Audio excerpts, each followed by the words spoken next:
What's going on, family? It's your boy Simo the C Mitchell checking in with the Falcons Week 18 live watch party and pregame show with the homie G Dub on here, man. He's gonna have the What's up, injury. people? We got the injury reports, and we got a few topics we're gonna get into today, man. But first, G man, Happy New Year to you and all. Happy New Year to everybody out there in the chat. This just joining us, man. Hit us with a few of the pregame inactive so far, and we'll go over this a little bit later as the people start coming into the stream as well too. Yeah, appreciate it, brother. Appreciate it. Happy, like I said, likewise. Happy New Year, everybody. Happy New Year. Let's get into this. Initially, right off the bat, we all kind of saw what happened, but Brandon Dorless is going to be the key injury list this week. For me, I'm cool. Let him rest after we saw what we saw, and we kind of skated by with nothing major. He didn't tear anything up. He just kind of hyper. He took that wrong step. It looked like from our aspect, it would be his left side. Kind of took the wrong step and hyperextended that knee. Didn't tear anything up, major bullet dodge, because tearing something up that late in the year would be probably put him in middle of the year next year, even trying to pretend like he was gonna come back. Uh, he's kind of really the only guy that's out. We got a few people back. Casey Washington, he's been in MIA. Outside of the guys that have been injured primarily all year, it's a guy named Trenton Gill. He's out. Ronnie Harris, the linebacker, he's out. Casey Washington is still out, and Malik Heath. I'm not absolutely sure who that is. Y'all want to tell me who that is down in the chat? That'll be great because I'm really not familiar with him. And that's actually the only people that we have inactive. Beyond that, everybody else, Zach is we should get Zach back today, and Casey, not Casey. I'm not Casey Washington is out, but the running back he's been MIA for the past couple of weeks. Out of Michigan. Nate what? He's been MIA. Carter. Carter. Sorry, Nathan Can't Carter. I can't remember. I can't. Yeah, Nate Carter. That's his name. So everybody, hey, look, like we be full tilt uh going into this week. Outside of Brandon, I'm not just like saying Brandon. We ain't gonna miss Brandon because Brandon's been really balling out this year. But I'm cool with him. Like, hey, look, that was a major bullet dodge, bro. For real, Yeah, that yeah, was a that was huge. tough, man. That it was just only a hamstring, and I talked about that on the previous episode that I had. Is lucky that it was just a hamstring. Uh, Right, so, right. That's how they but got we it listed as a hamstring. That's correct. Yeah, yeah. I don't. Does it say exactly what the hamstring injury is though?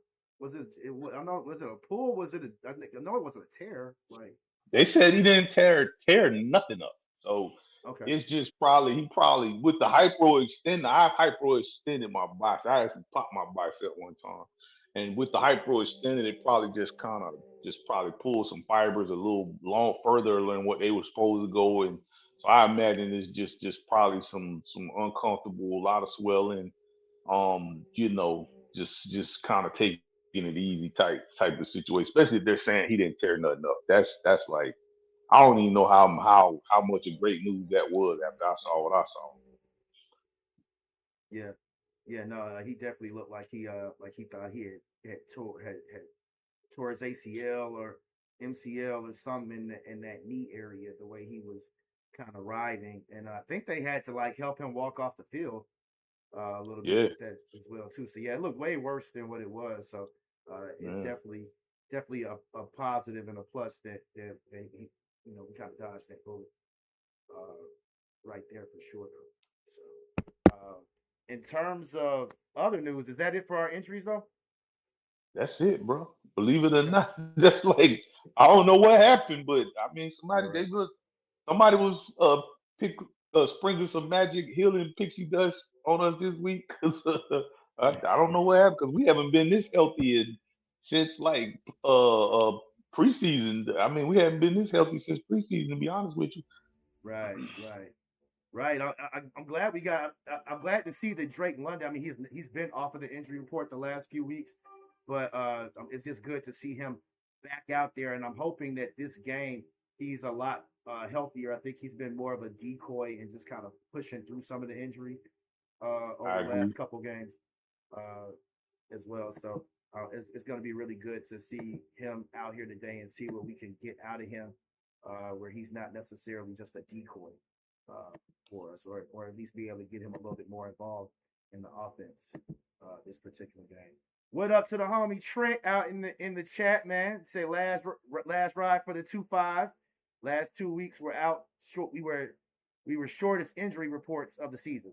So yeah, definitely have been the shortest injury reports we've had so far. These guys have definitely been coming and fighting through at the end of the season, and you love to see that, man. You love to see players still fighting for Raheem this late in the game in the season, and you love to see guys out here playing with heart when there's nothing to play for. A lot of people have been talking about how these are meaningless games. I don't think that these are meaningless games. I think that with us being out of the playoff hunt, it becomes even more of a meaningful game, right? Because at this point now, uh, we're talking about developing players. We're talking about boosting morale. We're talking about getting these guys more reps. Uh, really building on this youth that this team has. But also, I think it's important for us to be able to get into this opportunity for a three-way tie. This Yeah, game, that's big. That's huge. That's major. yeah, That's tough for me. It's just a slight moral victory from where we came from. It seemed right. everything seemed real bleak for a minute with all the losing those, dropping those games that it seemingly seemed like we should have won and everything. So, but the fact that we was able to eke out a couple of these wins back to back, that felt pretty good. I mean, if you're not gonna admit that that felt good, I mean, some people probably ain't, but I am. I'm gonna take my W where I can get them Yeah, you got to enjoy the small victories as they come about. But definitely, I think that is the huge thing. And I think I was in the the group chat that we got yesterday, and I was kind of saying, man, oh, I'm pulling for these Saints. I mean, I'm sorry, not pulling for these Saints. I'm pulling for these Panthers because I hate the Bucks so bad. But then you kind of brought it to my attention. You was like, "Nah, I want to get that three-way tie," and I didn't realize that the Bucks actually needed that game to get Yup. to 8 wins. I thought Carolina was the one that was at 7 wins until I Nah. double checked. I kept getting it a little bit mixed up. So I would love nothing more than to see the Bucks not make the playoffs and have their hopes, uh, Right. shattered right Yeah. now because they Yup. was, Yup. yep, Yup. I agree, man. A three-way tie is fine with me, even though we can't win because the tiebreaker belongs to Carolina. But a three-way tie is fine with me. I could care less. Like, but because it's a slight moral victory for us. Like, it just right. is because I mean, you just if you being very disingenuous if you're not going to admit the slightest of moral victories that it offered to us. Yeah, no, absolutely. And the homie Trent is saying, he said, the way we ended this season says more than making the playoffs.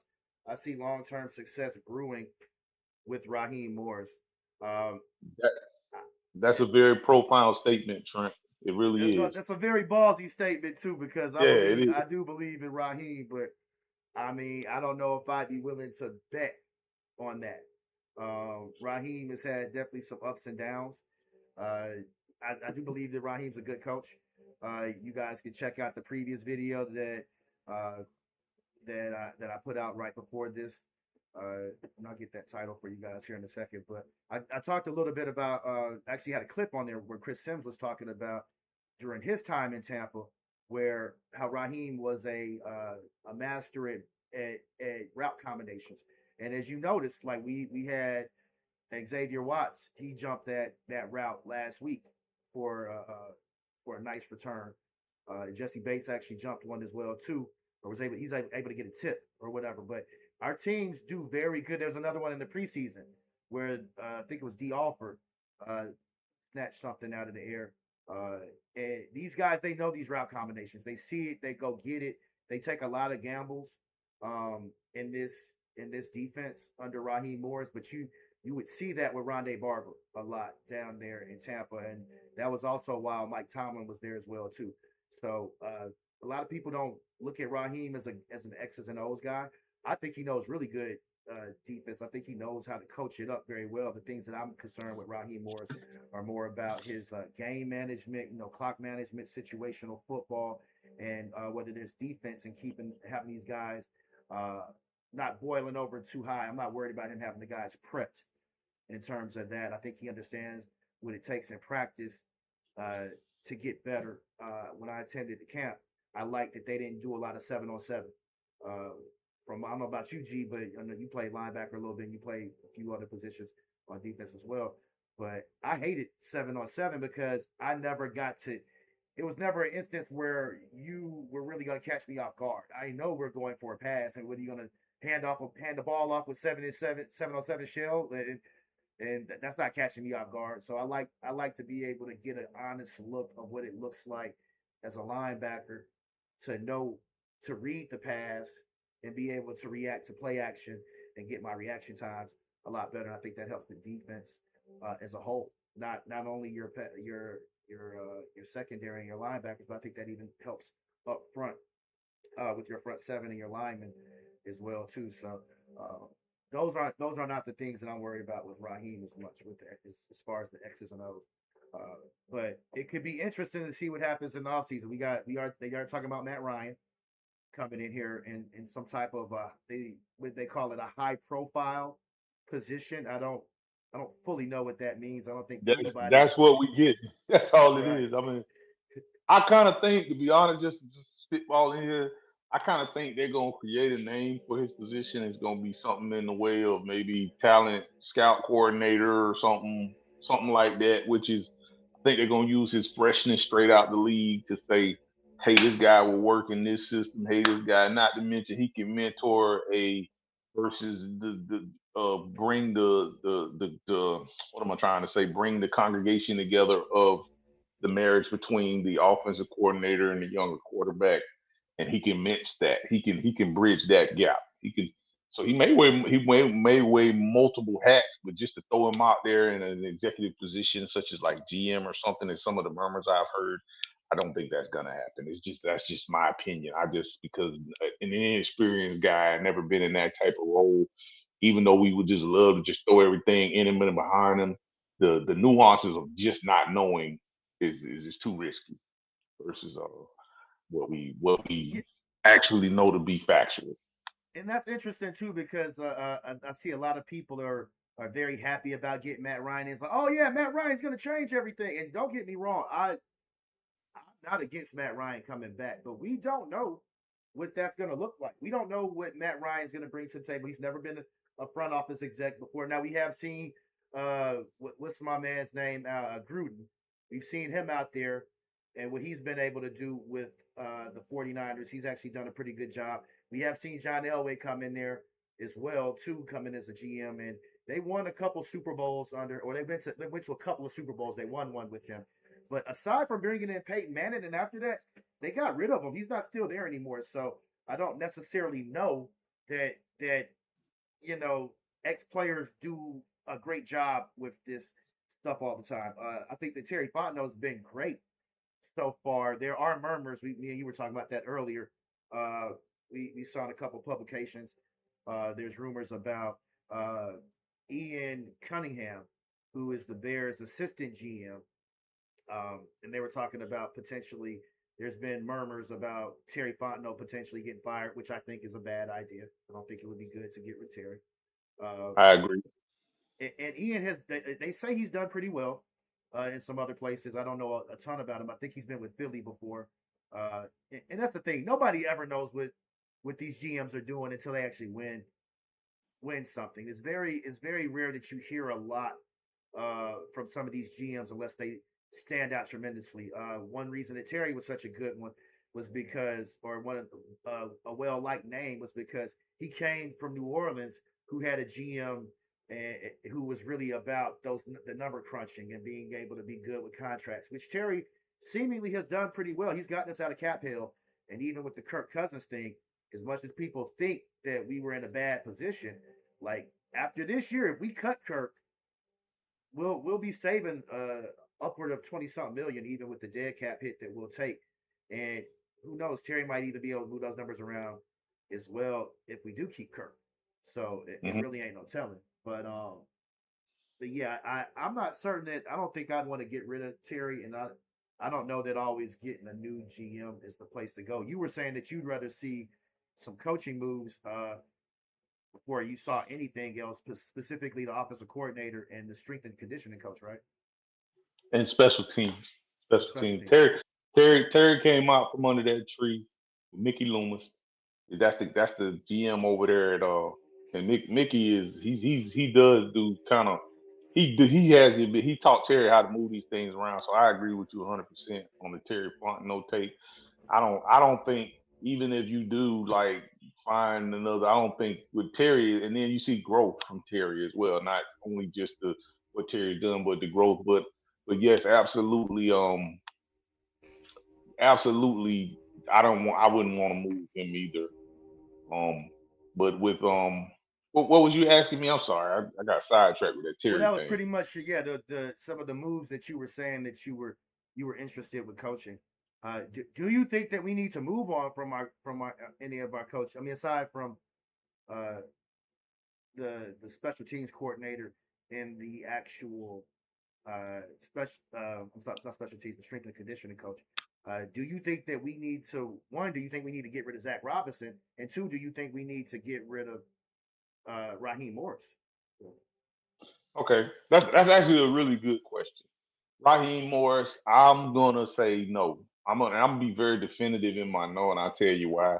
The reason why I say no, and I'm very definitive about it because it's like honestly, Raheem, like to just get rid of dismissive of Raheem is it'd be it's too early. And I'm not saying we hadn't been through what we've been through, but we can't drag the trauma and failures of other coaches into this situation. We almost have to stay the course, just for the simple fact that you can't be so dismissive of oh it's been 2 years and clump that with the 8 years of failure that we had. We can't. You can do that if you want to, but you're not gonna give what is current an honest evaluation, and then in evaluating it, he hadn't had the time needed to make the proper adjustments.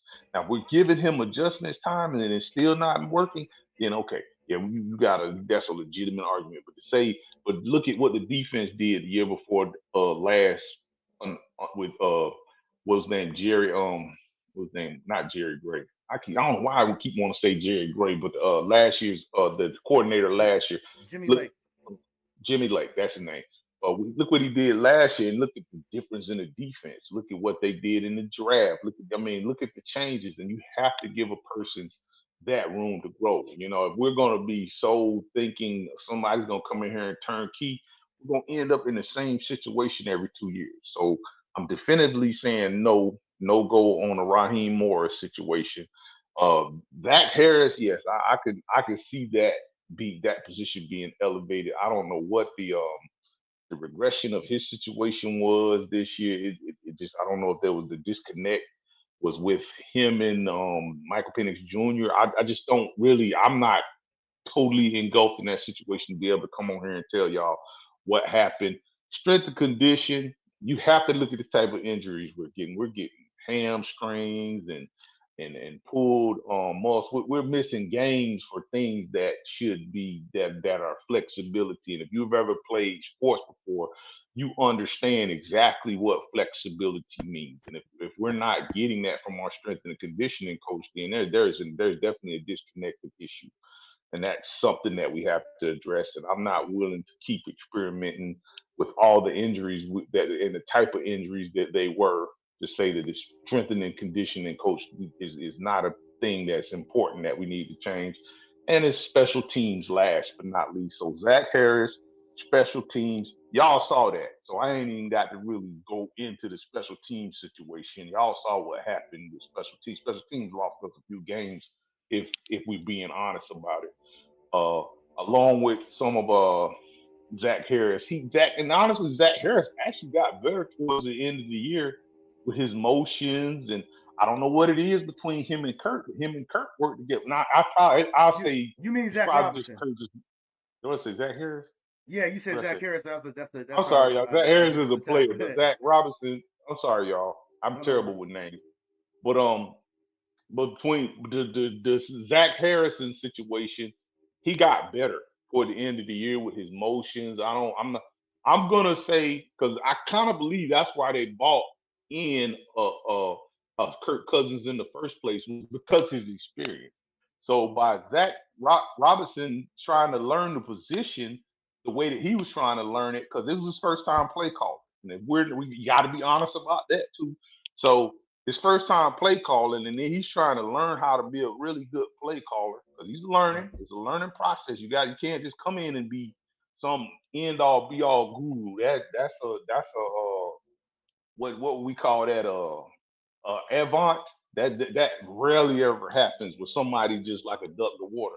So so he's trying to do that, and then also get Michael Penix Jr. up to speed, and maybe that was the disconnect. And I'm just spitballing here, y'all. I'm not making excuses. I'm just saying maybe that's what it was. But Kurt, that that little that little cushion that he needed to get Michael Penix Jr. going didn't exist because Kurt had 12 years of experience. So Kurt could probably bring him along just like he could say, okay, well this ain't gonna work. Let's do this and make this a little bit better or something, or hey, just like we were having issues with getting the plays in earlier this season. That was horrible. But you see that progressively got better once he came out of the booth. We got to the 80. Everything started coming a little quicker. Not saying it never happened again, but it didn't happen as often as it was happening. Absolutely. Absolutely.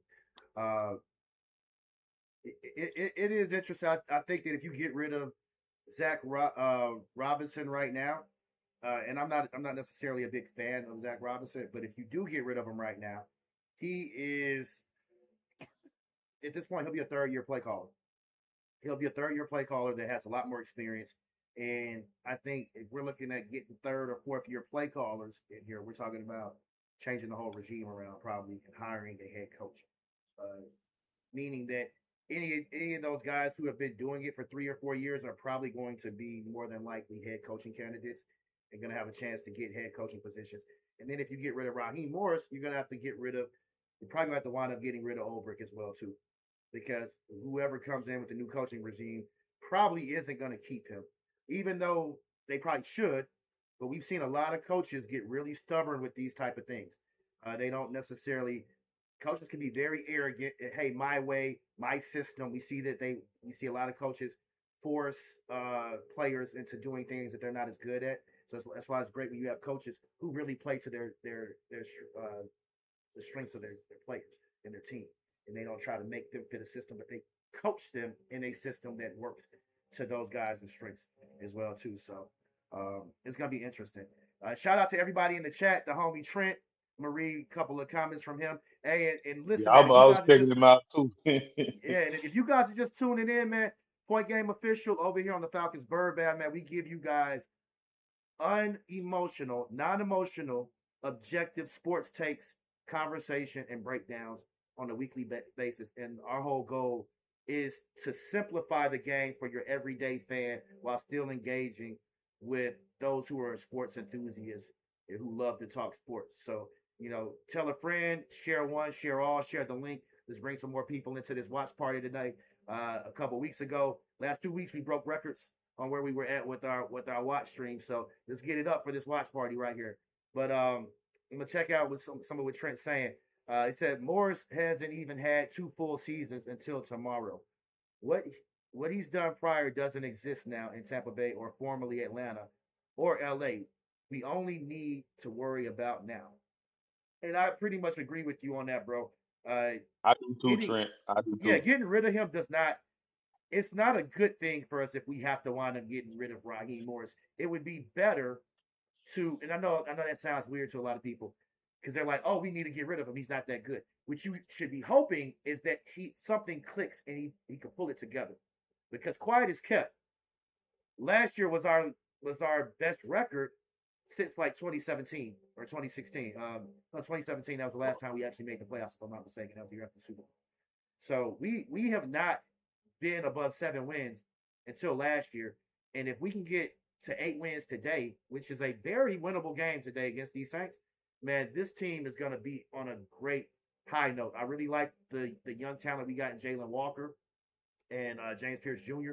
Even with us having Brandon Dorless out today, and we're also missing Zach Harrison as well, who's been out on injured reserve for quite a while. We're missing Billy Bowman. This team still has a lot of pieces right there that can really get to the quarterback and can play some really good defense. Lakel London's been coming on really strong toward the end of the year. And now we're bringing in Kareem Khalid a little bit more. We're getting a little bit more out of our rotation. And those are guys that played a lot in the last game. You said that Ronnie Harrison was out, though, today, correct? Oh, no, Harrison's playing today. You said Ronnie Harrison's okay. I know. I thought you mentioned him earlier on the injury report. So we have some guys who could really. Oh no, you talking about the linebacker? You know, I'm thinking about Zach Harrison. Yeah, Ronnie Harrison is out today. The linebacker. Okay, he's out. Okay, I thought you said that. And that's a blow to us. He's been really huge. He's really been coming along. He's been coming. To say he's small, he doesn't play like that. He's a little dog with a big bite. Yeah. He is a strong safety converted to linebacker. I like those guys. Boye Luakan was like that, and honestly, Divine Diablo is another one of those guys. He's the safety that was converted to linebacker coming into the NFL. He's of course put some size on him now, so he's not as undersized. But having those guys, it's a little bit easier to teach a guy to go forward than to teach him to drop backward. To tell him to be a little bit more aggressive, especially if they play strong safety. We're not talking about a guy who's playing free safety, but I looked at him in the preseason. There was a play that they got a bomb deep on him for a touchdown. That's like, oh man, we gotta cut this guy. He's not a good cover safety. I was like, oh no, wait, he's a converted linebacker that was running with I guess it was a speedy tight end or a receiver. So the fact that he was right in position where he was at is actually kind of bold as well. That means we can. Yeah, it changes the dynamic. I agree. I know exactly what you're saying. Yeah, because I mean, you look at the interception that we had last game with Watts. Kate Nellis was running downfield with the wide receiver, and Matthew Stafford was like, "Oh, okay, I got me one right here." But because Watts knew that he needed to shade more to that side because that was where the weakness in coverage is, having a linebacker covering a slot guy or a true bona fide receiver. Knowing, okay, that's where I need to get at deep on my guy, and he came right over and just hawked it, man. So I really like what we're building out here right now with this team. Agreed. And you get Billy Bowman back, and DeMarco Heldens, he been sketchy. I mean, if you start like just looking at it, we get healthy going into the next season with some of the acquisitions and the retaining some of these guys. Like especially Caden Ellis on defense, I really think we need to kind of. I ain't saying throw the book at it, but I mean, you kind of we got to figure out a way to keep that guy around. Just getting these guys back in, getting guys healthy. It just, I mean, defensively, I think there'll be a little focus on offense more so this year. Not saying we don't need some defensive stuff too, like corner, some linebacker depth. Maybe pick up some more guys in the front. Not saying not that the guys ain't doing their thing in the front. So you gotta. I'm hesitant to say that, but it's like if you can get better, just get better. I mean, that's how I feel about it. No, absolutely, man. Hey, do you have any chats from in the Falcons Nation group, G? You got any comments in there before this game starts? Let me check it real quick. Yeah. You guys stay with us, man. We're gonna have Miss Sis hopping on. The lovely Miss Sis will be joining us shortly. Oh, right now the chatter's pretty quiet. It's pretty quiet in there right now, bro. Okay. No worries, man. We definitely got the pregame wrapping up shortly soon. About to kick off right here for the Falcons game at 1 p.m. Man, definitely, like I said, you guys out there share this link with all your peoples, your peers, all the Falcons fans. You guys know. Let me in the chat. You guys let me know. For one, what do you think the score is going to be? Final score predictions for this game right here. And for two, to piggyback on what the homie Doe was saying a couple weeks ago, man. Hey, y'all, like, let me know what y'all want to see me drink on air once we hit that 1,000 mark. You know what I'm saying? Shout out to the homie Trent, #1 supporter. Definitely says I definitely know you're the #1 supporter, man. The biggest homie who been tapping in and hitting that super chat for us. We got the super chat right here, as well as the Cash App, Point Game Official. We appreciate any other love that anybody ever wants to donate with you guys for sure. That keeps us going strong with everything. But I think this could be a potential high scoring game today. Tyler Shuck is actually starting to come along strong toward the end of the season. So it really ain't no telling, man. This game could go either way, or it could be a really tight defensive match the whole time. It could be a tight defensive match for the first few quarters and really turn out into something a little bit later. We know that they like some of their receiving options and some of the talent that they have there because they did trade away Rashid Shaheed, who you guys saw have a pretty good game last night with the Seahawks as well too. But this is a game we can't take for granted. Like you were saying, that I like to say the Saints suck, and they have a bad record. You are what your record are, but there's a lot of parity in our division. None of our teams in our division are necessarily creme de la creme. I think that we probably are the best team on paper. We have the best talent collection probably of young talent, but the Panthers are not chopped liver. They're not a bad team. They're built to play with close games and to be able to stay in close games and be able to run the ball. The Bucks, they have a lot of receiving options. They have a lot of talent that can get deep on you, and they can run the ball pretty well as well too. So Trent says 20-17. 20-17. Anybody else out there in the chat? Anybody just tapping in with us with Point Game Official? Definitely hit that like and subscribe button. If you haven't already, hit that notification bell so you can always get any up-to-date stats and any up-to-date information. But yeah, let us know what you guys are thinking for the score out there in the chat. What do you think the final score is going to be for this game for today? It looks like the captains are starting to kind of get out there close to the field. We see looking at a little bit of them setting up the tee and everything. I'm not sure if they got if they actually did the coin flip yet. We got the people on the sidelines starting to tap in and give us a little bit of their thoughts. I got them muted because I get better analysis, quite frankly. But hey, baby, let's go, man. This is week 18, man. Huge game for us. I don't want to hear nothing about meaningless games out here. Right. Like, there are no meaningless games at this point in the Play season. for pride all the time. Yeah, man, you are. Sidebar. I'm sorry. Olave is not playing. I think if I'm not mistaken, that's their number one receiver. He had a blood clot in his lungs. So y'all know I'm a ball player first. So y'all, prayers with him. They say he had some issues with blood clot. That's what I said too. Ooh, it was like real. But he actually had a blood clot in his lungs, and he's had some issues with that. So y'all keep y'all prayers on these young men, because they, at the end of the day, they wear a logo on the side of their helmet or whatever, but they people. They put they draws on one leg at a time. So these are people with families and stuff. You hate to see that, man. And I wish a lot more fans would get out of that type of stuff. Like, there are fans that I've run into where people, they act like they have to hate the people of these other teams, man. Like, we could chat, we could always chop it up, man. As a matter of fact, I'm very welcoming of anybody who's of another team that wants to get on it and never chop it up. So anybody who's just scrolling by, checking out this watch party, if you're not a Falcons fan, man, tap the inbox, man. You can catch me on social media, Point Game Official on Instagram. I'm on TikTok, Point Game Official Sports. I'm on Facebook, Point Game. Send me an inbox, man. Feel free to chime in with us. Hit us in the comment section. Let me know if you ever want to top in. So the Falcons have already kicked off, or they've already received the kickoff, and we have the ball first. I hate when we start off with the ball first. We've been better in the few games that we didn't start off with the ball first. I don't think we've actually scored on our opening possessions yet. But Kirk is coming out under center. We got two receivers, two backs.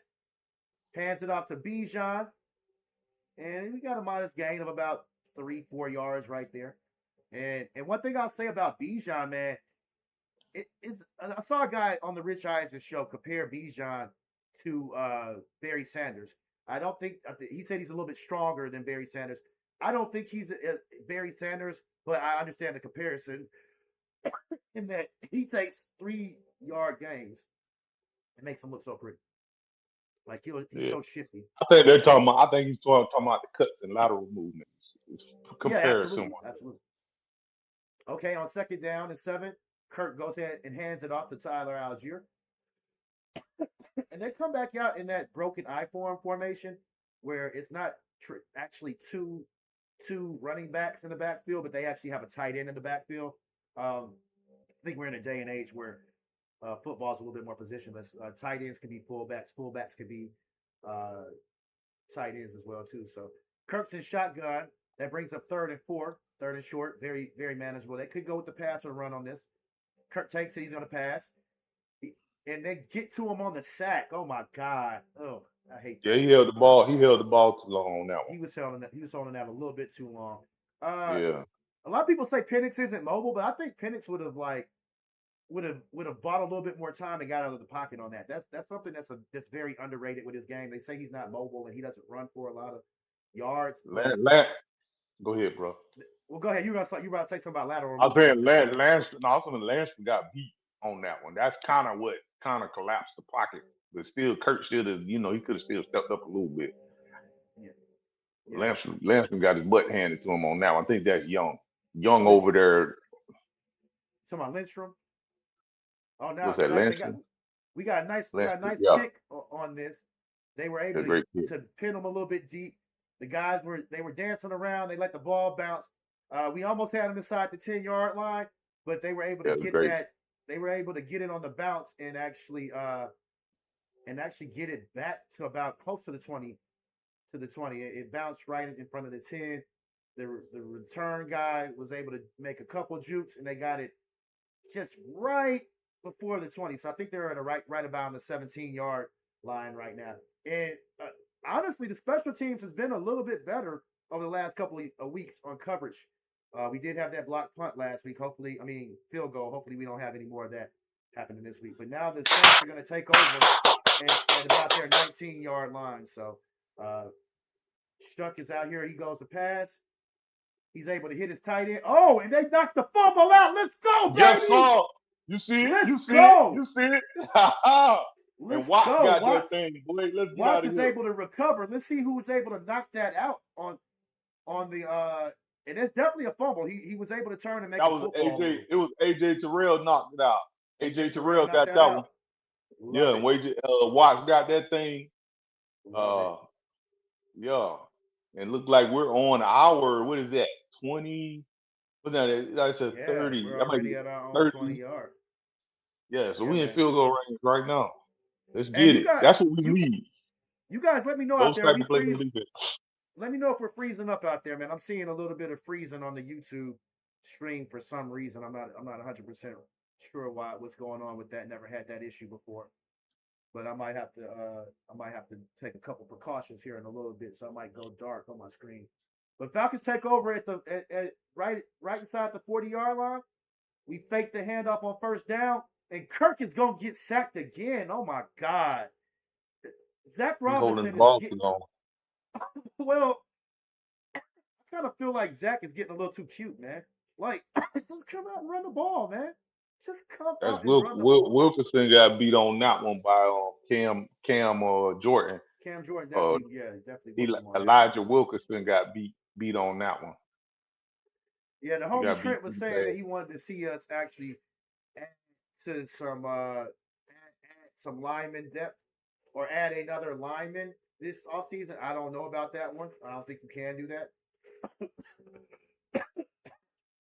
On 2nd and 13, they hand off to BIjan, and they get a little too cute with that as well, too. They bring BIjan kind of like in motion, that motion play they like to do, and kind of hand it to him. It's a little bit of a reverse kind of jet sweep type of deal. And I don't think this is the time. These blocks. Yeah, don't get all cute with this. And see, I've heard people say they like to see Tyler Algier in the backfield with Bijan at the same time. This is why I don't like Tyler Algier out there at the same time with Bijan Robinson blocking for him. He's just not a blocking back.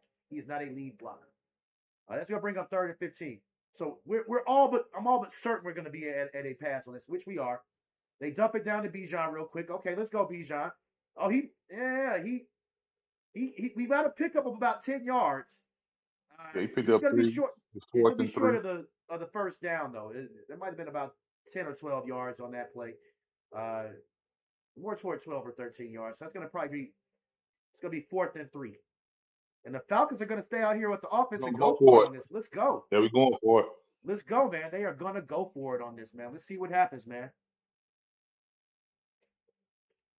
Eat my ostrich croissant from Dunkin'. Kirk drops back on 3rd and 4th and 3. Hit the pitch right over the middle. Let's go, baby. Pitch, baby. Pick up about 8. Love it. It's like about 8, maybe 10. No. Oh, no, that's about 10. He picked up about 10 on that one. Initially, it looked like 8, but he picked up about 10. And we missing a little bit of something right now, so let's go ahead and see if we can go ahead and get Miss Sis on in on the chat real quick. All right, we run the ball with BIjan on that one. Pick up about 3 yards to the short side of the field. Yeah, BIjan is he's a phenomenal player, man. He's only gonna get better. That's what's crazy. No, agreed. BIjan very well might be the best player in the league. I know that there's a lot of people don't like that, but he might be the best player in the league. So after that first, who else is it? There's some other names, especially if we're talking about quarterbacks, but non-quarterback, it might be. Yeah, that's what I'm talking about too. Right now we're at the 19-yard line, 2nd and 7. Kirk is in shotgun. We got 3 receivers out here. No, 4 receivers. Drops back, fires on the sideline, hits Mooney. Darnell Mooney, first down. It looks like it's a first down. Out of bounds. He could be just short. He steps out of bounds. He could be short by maybe a half an inch. Yeah, it's a 3rd and 1. I don't think it is, but we're gonna see. We're gonna see what happens with that. 3rd and 1. We'll call it 3rd and 1. See what we come up with. It's 3rd and 1.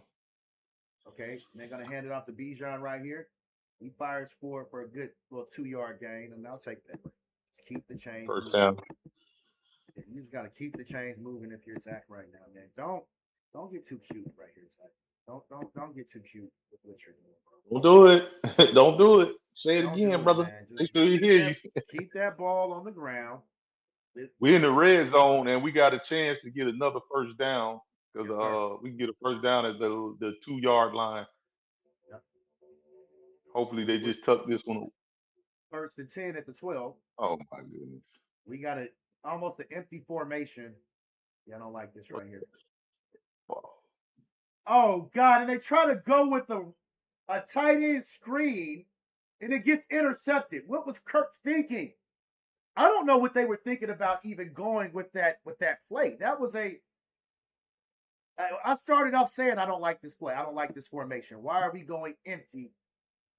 Starting off in the red zone. Just keep the ball on the ground. And that was just terrible, man. Like, I don't even know. A hell of a play by the defensive lineman, but these guys, they're looking for, they know that we like to screen a lot. They know that we like to dink and donkey to death at times. They know that we'll get a little too fancy and cute. And that's just a missed opportunity right there, man. These are some of the reasons why I'm kind of okay if they want to get rid of Zach Robinson in the offseason. Yeah, that was just a terrible. It's been a terrible sequence of play calls thus far this early in the game. I don't like it. I don't like it at all. Yeah, what's your thoughts on that right there? That was terrible. That was terrible, man. That he came up field, and I guess Kurt didn't think he would get back as fast as he did. If it would have been there, it would have been beautiful. But it was just, I don't know how Kurt didn't see that guy. Even being able to bat the ball down because he threw it very, very flat because the play was there. Kyle Pitts was out there. He had the Convo in front of him. You know, it'd have been a walk-in touchdown, probably, or at least a first down. It'd have been a little minute before they would have been able to get Pitts to the ground. But just how could you not see that guy? I just don't get that. Just wait one more second. But he probably got slapped happy because he saw it. Kyle was in place. Everything was looking perfect. If you just look at the play, so he didn't expect that. Yeah, he didn't expect that lineman to be able to make that play, and I Nah, get he it. really did. Yeah, he didn't. He didn't think he could get back that fast. I mean, shout out to that lineman for being able to make that play, man. You got these interior Yeah, linemen, that was a heads up yeah, play. that That was can a play on very the heads up edge. play. You got these versatile players. I mean, we got guys on our team that can make that type of play too. These linemen are getting a lot more athletic as we build it out. But yeah, no, that's a terrible sequence of plays right there. Uh, And it was there. The convoy was in front of him and everything. I mean, it was the play was there. yeah, they're gonna show the Oh replay yeah, on this again. I'm looking at it now. Yeah, oh yeah, oh yeah. Okay, just by the It was formation, man. actually a hole.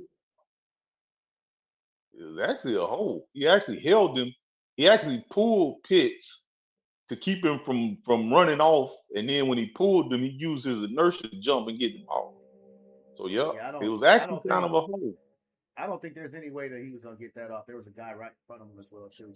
All right, so they take over. The Saints do. They hand it off, and the Falcons are able to get us a little. It looks like a loss of 1, 2, 3 yards on that play. That looks like it's gonna probably bring up 2nd and 13 right here.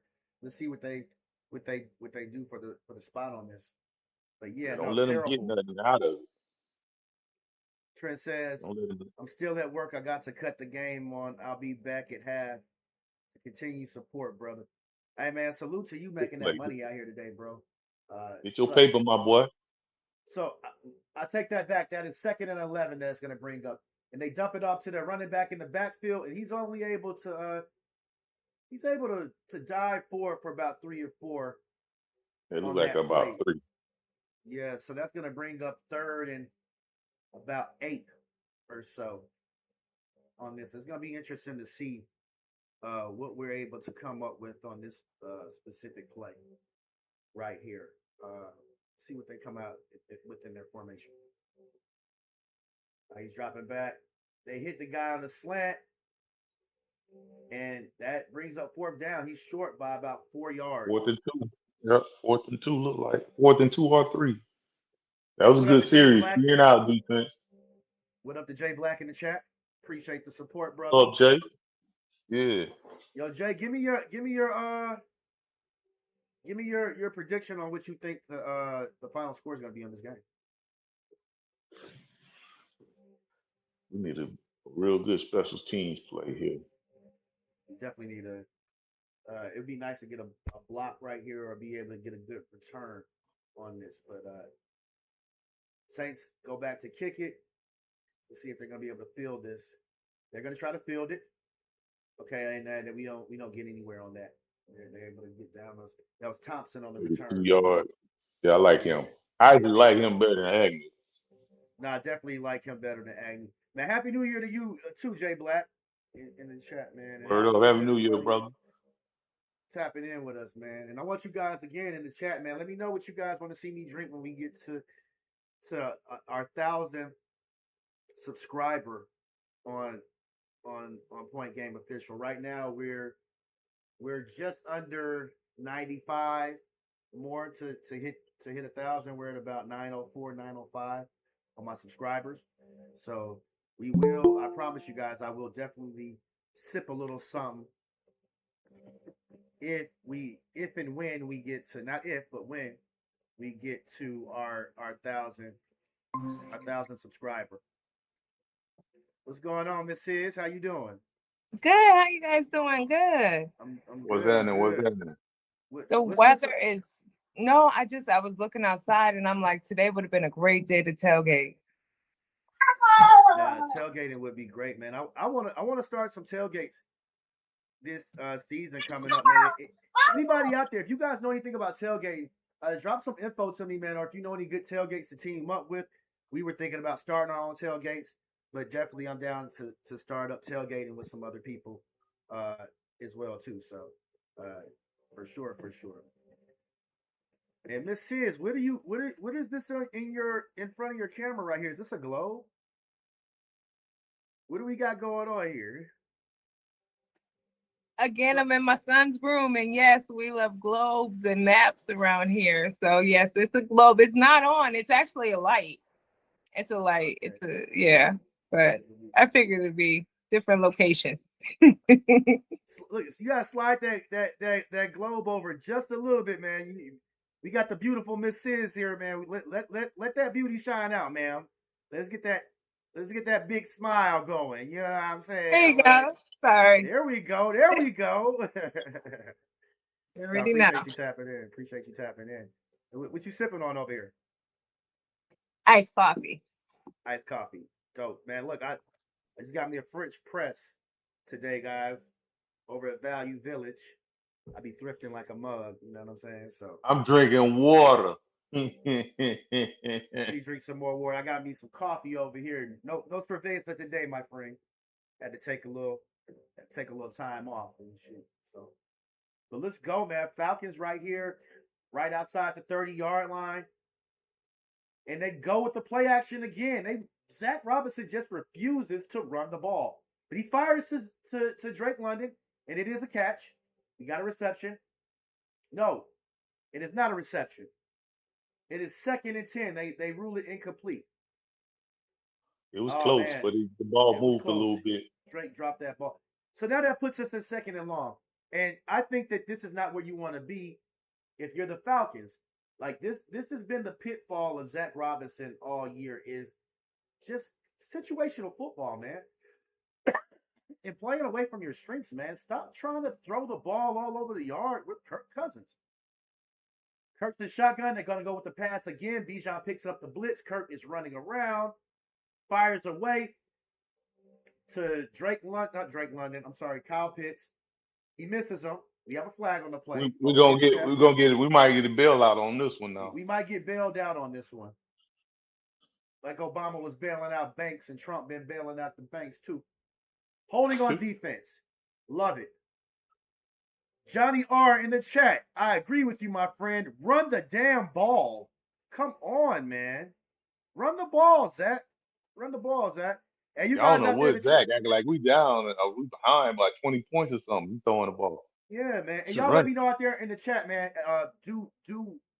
How's our audio? Let me know how the audio is out there in the chat. Let me know if I need to modify anything. If you guys can't hear us that well, definitely let us know.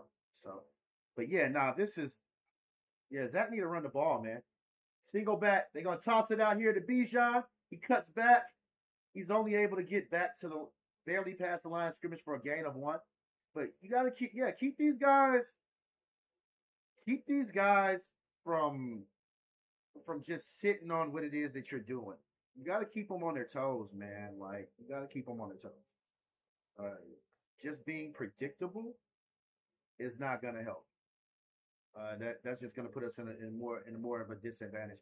We got to avoid these 2nd and longs or 3rd and longs. It's going to bring us up to 2nd and 9. They hand off to Bijan again. I'm sorry, to Tyler Algier. It looks like we got us a gain of about maybe 3 or 4. Putting us at 3rd and 5, manageable 5. I say anything that you got over 6 yards is manageable. Yeah, I agree. Let's see what he got dials up this time. It definitely gives us a little bit more flexibility in what our play calls could be. I want to say that we could be unpredictable, but he's been pretty predictable right now, Zach Robinson. Yeah. So we got Kirk in shotgun right now. 3 receivers, tight end. He fires away to Drake London over on a slant. And that almost gets picked off, man. That's an incomplete pass. He forced that. He forced the hell out of that. He forced that, man. I don't know what they're. Yeah, he forced that in. He wasn't going nowhere either because the outside linebacker, had got to the flats. Absolutely. That almost, like you said, that almost was a pick. That Kirk, he got a little happy feet on that one. We got the homie Doe checking in. What up, my guy? Man, just checking in real quick. Hold on, let me get my ups and downs. I'm gonna do that all day in this row. Yeah, you're right. You must be sitting on the edge. Yeah, you already know I'm on the edge, so I got to do these ups and downs. Right. I hate sitting on the edge. You're right. I hate sitting on the edge. We got the Falcons punting the ball away. We're able to get it right inside the 10, down to about right outside the 5-yard line, about the 6 or 7. So at least that's a good thing. Hey, Doe, is your dude up in there? Get it to Seals. Nah, I heard him, yes. He was like, chill to the corner. I said, bro, chill. Chill, bro. Who means Right. chill to the corner, bro? How about they should be like more like Jack Robinson to the exit. Right. Look, To from the the window exit. to the Jack Robinson wall. all the way to the exit. He's gone. I'm trying to tell you, man. Windows to the walls, man. He is kicking us in the balls, man. I do not like it. Zach is he was doing so good in advancing with his play calling over the last few weeks, but now it's been really bad, man. What are people saying? How's the atmosphere there at the game, man? Like how are I people? mean, Yeah, it's are they? competitive, man. Some dude tried to squeeze Saints, whatever. What's that chant they do? What's Who that that? chant, man? Some of that. Who that shit? Who Yeah, that? that Who crap. that? I ain't even want to say it. I had to get one of y'all to say it. They tried to do Oh, okay. that Oh, crap. And oh, it's you so tricked. You tricked ironic. me. You It's tricked so me. ironic because right when they was doing that crap, they fumbled the ball. So I was like, yeah, who that? Who Say you it say? again. Yeah, do it again. Keep doing that. Right. It's been man, defense the one that's showing up, man. What I can tell you is a lot of fans are very pumped to see defense get on the field. They kind of get quiet in here when the offense is on the field. You know, Right. Zach been doing his thing, man. I'm talking about shout out to Zach. Y'all didn't know he played for the Tampa Bay Buccaneers? Or something. Y'all didn't know that? Something. Yeah, Zach Robinson actually played for the Tampa Bay Buccaneers. So he's definitely giving them the game. So but outside of that, man, no, the atmosphere is cool. There's a lot of fans in here. But a couple of things I'll let y'all see what's going on, I think. I What's got their my mama reaction in. to the play calls so far? I mean, to the defense, man, everybody talk, man. Defense standing up. What they say, you'll stand up in it. The defense Yeah, standing defense. up in it, man. The offense kind of slack. Hold on, let me do the 1-2s. Yeah, Hold on, offense y'all. is definitely doing Bend them well. knees, y'all. Come on. Do these 1-2s real quick. What's that? And Oh, my y'all goodness. may or may not know, Doe is who I was at the game with last week. The last two times when I've been at the games this year, the two games I've been at have been with Doe, man. Yo, so I Yeah, didn't tell man. y'all that first time ever. So 2 weeks, both of the games I went to, I actually was able to catch. They were dropping from the Oh, ceiling yeah. with The parachutes. thing, Yeah, man. yeah, they were dropping shirts, and I caught it twice. I snatched it right out the hands of a child was trying to take Hey, it from me. He tried to bully yeah, me. you got to be aggressive. I Is had that right, T-bone. Simo? You got to be aggressive. Let's That's go. the I kid. Man, want. hey, Let's Timo, go. you I want took to the tell y'all, shirt man. from a kid. I ain't Yeah, take it You from. yeah. took the shirt from a Hey, I The kid. did. kid tried to take I it from me. did. I did. He was sitting there looking outside. I'm like, you didn't get this. Hey, You didn't get this, Hey, my I boy. looked at that he's a kid. he gave him a grown folks lesson. I gave and Hey, I laughed at him I because tell he was a Rams fan at that. what you want. So I laughed at him. Bill Man. All right, so Hey, look, Bill Man. they ran the ball. The Saints have the ball now. They ran it on first down. They got a 2-yard gain. That's going to bring us up to 2nd and 8. Bill Man. They're in a shotgun. Let's see what Shuck is going to do with this. He drops that for a pass. Come on, Falcons, let's get there. Oh, and he misses over the middle. It was tipped Let's by go. Austin Jr. Let's go. You Okay, already. I don't even know what Hey, happened, man, but I help know me what do happened. that to y'all, man. Hey man, Help me hey, do that to y'all. hey, Let's go. okay. It sounds like good news over Let's there at the game. Yo, shout out to go. everybody just tapping in. Yo, Yes, sir. Johnny R, like he Okay. said, man. Like he said, hit that like button out there, baby. Hit that like button. Hit that subscribe Yeah. button. Hit that share button. Hit that notification bell. All right, Hey, they watch drop this, back on Simo. 3rd and 8. Oh, nice defense.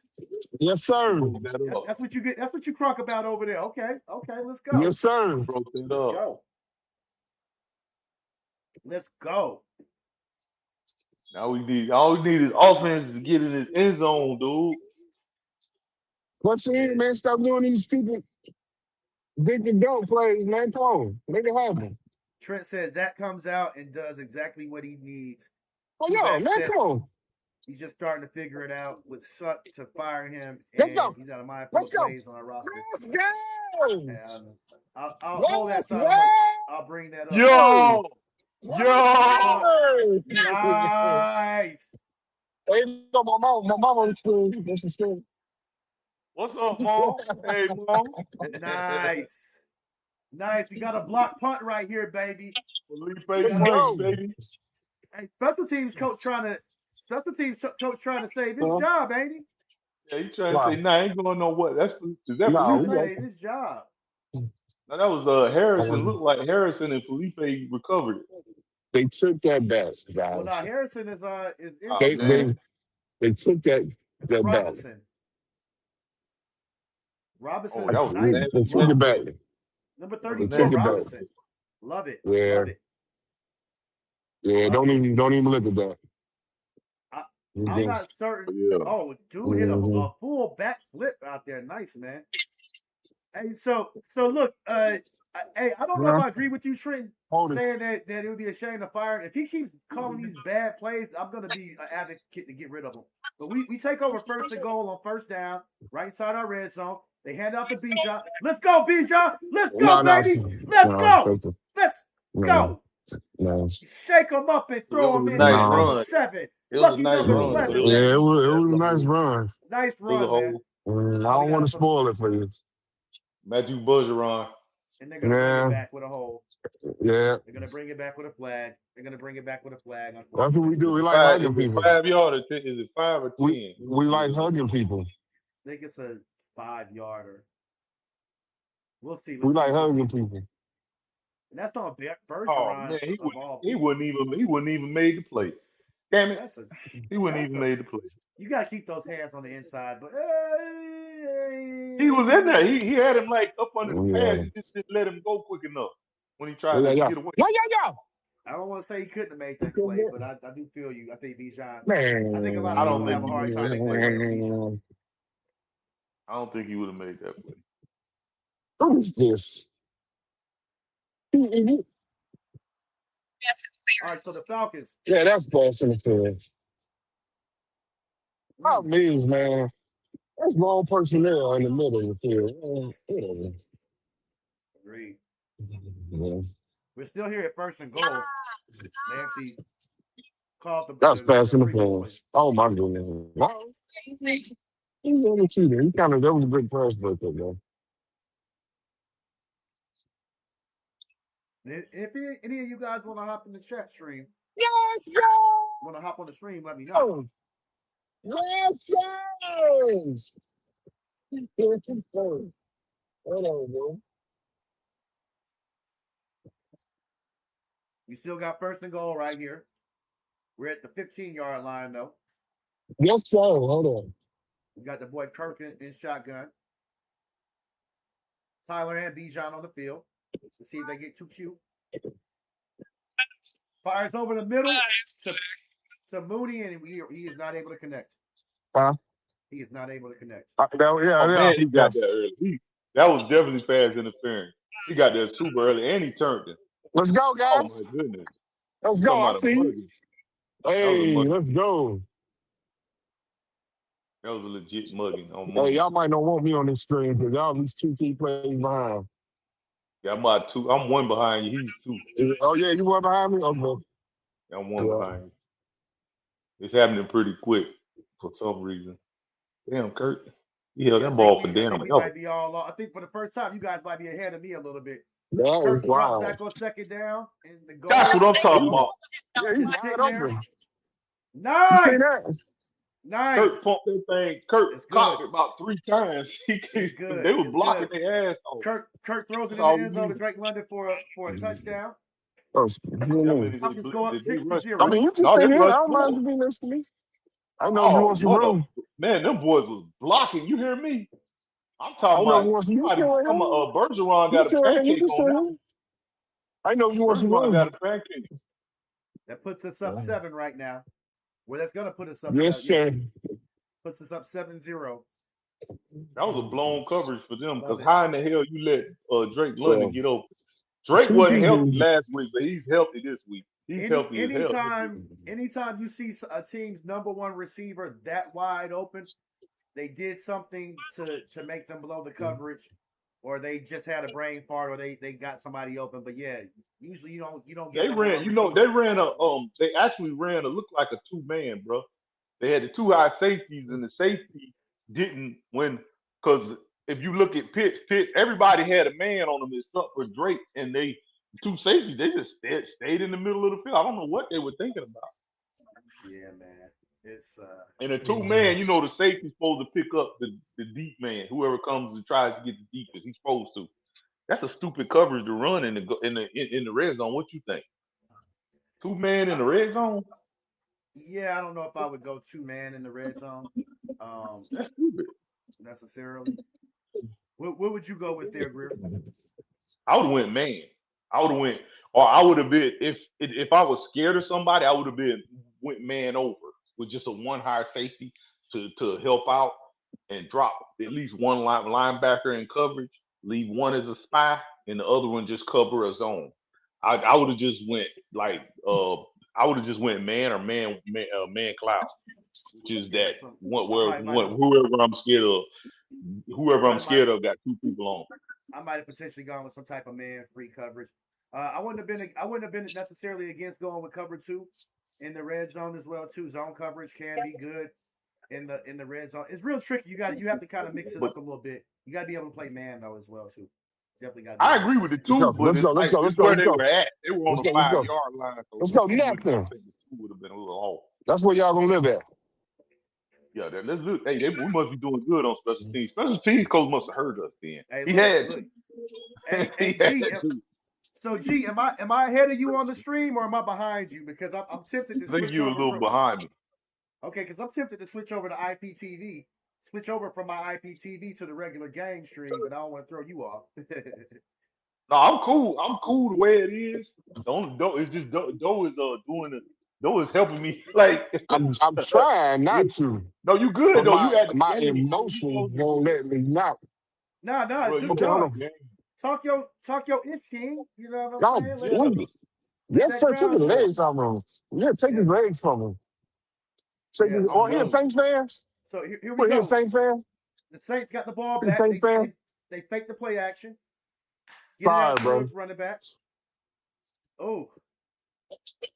That looks like that's a good 8-yard gain on that play. 8 or 9 yard gain on that play. That's going to probably bring up 8 yards. Second and 2. Right there. What you smiling on that for, Grill? I'm laughing at you, man. Dogging them folks out in there, bro. Yeah, I gotta give that business. Hey, give him hell out there, bro. Give him hell out there. You doing what you see to be doing in there. That's what I'm talking about. This dude over here, man. He's Saints fan, man. I can't wait to do that. When it's all over with, we don't get a game up. I told you Jack Robinson played for the Bucks. So I don't know. He a Buck fan. Listen, he do. 2nd and 2. You can't look at that, man. What's up, man? Look at that, man. What's up, man? Saints right here. Look at that, man. Take over. They got stuck under center. They go hand off the ball right there. We wrap them up in the backfield. Nice. Oh yeah, you back, Simo. Simo back. Yeah, he switched over. Back. Yeah, he just switched over, but he tried. He switched over. He said it and did it that same time. He tried to hide it. He tried to hide it, bro. He didn't brought it out. I can't do I thought I do it when he did it. Because y'all watching the same thing. Y'all in real time, and I'm one play. I think I'm one play. Yeah. Simo, he locked into the game. Let's go. Hold on. Yeah. Oh my goodness. So now we got 3rd and 2. 3rd and 2 Saints out here. Oh my goodness. Shotgun. Shuck takes the snap. Oh my goodness. Lets it rip. Oh man, what a hell of a catch, man. That boy had his hand. Jawan He hold on his hand, bro. Makes a hell of a catch deep, man. Oh my God. That was a hell of a catch, man. I'm not even mad at the coverage on that. Jesse, I ain't mad at that. But my goodness, what a play, man. That was great coverage, but there wasn't nothing you can do about that. No, he had his hand. That was a great throw. He had his hand. And that man still caught that ball in one hand. 1st and 10, Shuck drops back, tosses it out to the flats on a little dink route to his I guess, receiver that's kind of went on a little bit of a flare dink route out in the flats. And I think we got him for a short loss of only 1 yard. Missed it. Kobe Bryant went into the tent, by the way. Kobe Bryant went into the tent on the injury tent. Oh man, Let me Yeah. wow. see. Let me see. Yeah, he did, man. Yeah, Somebody I in there. see you, Jay Black. You're Oh, right. good That job. does suck. Kobe's actually been Yeah, playing a little bit let's better. go. What a We got set, baby. second and Let's go, 11. man. Come on. Let's see what we're gonna pull up Okay. here. Hey, They hey, drop man. back. We do this. He fires across the Let's middle. Oh go. no, we got us a sack. That defense. We got us a sack. It looks like Leonard Floyd and Streeter and The Tyson. I think damn that's street. two. The I David think that's Street. two for Leonard. Streeter, I think We that's got 3 for him. Street and it looks like Street and Leonard Floyd got there on that sack. Street for no, What? it's Street. That's a They solo. gave it to Street. Street's been doing his thing. Street is has been a huge Rotational guy, rotational guy for us for sure. yeah. That's gonna bring us up We to got 3rd and 18. him. So let's see, and they're gonna call timeout right here. Ooh, this is gonna be a pivotal 3rd down right here, 3rd and 18. Let's see what they do when they come back in from break. Yeah, timeout. We got some timeout for the. That's a timeout right now, but man, yeah, What it's gonna be section? interesting what they do when they come back. Falcons got a hold on. They definitely need to get off the field on this down right here. You don't want to allow any momentum for them to get back in this game. I mean, even holding a 21-point lead, we've seen can be tough in this league.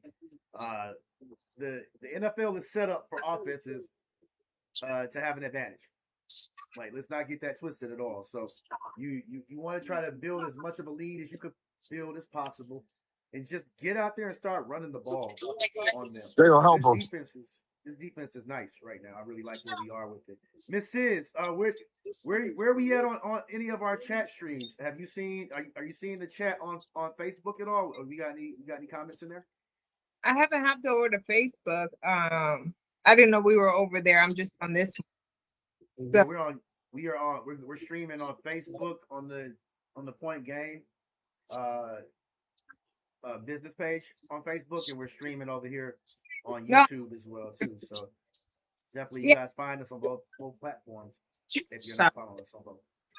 No worries. I'll jump over to Facebook. But I just want to remind you to hit that like, subscribe, and don't forget to hit that notification bell. And I will jump back in a second. Yep, absolutely, man. And if you guys ever feeling frisky, you want to show a little love, definitely can support Point Game Official, so I can buy my co-host some lunch and dinner. You can hit that Cash App if you ever are feeling frisky about it. I like to take care of my peoples. Like to get them a little gift or something, at some point, Buy your boy a cup of coffee, $1.99.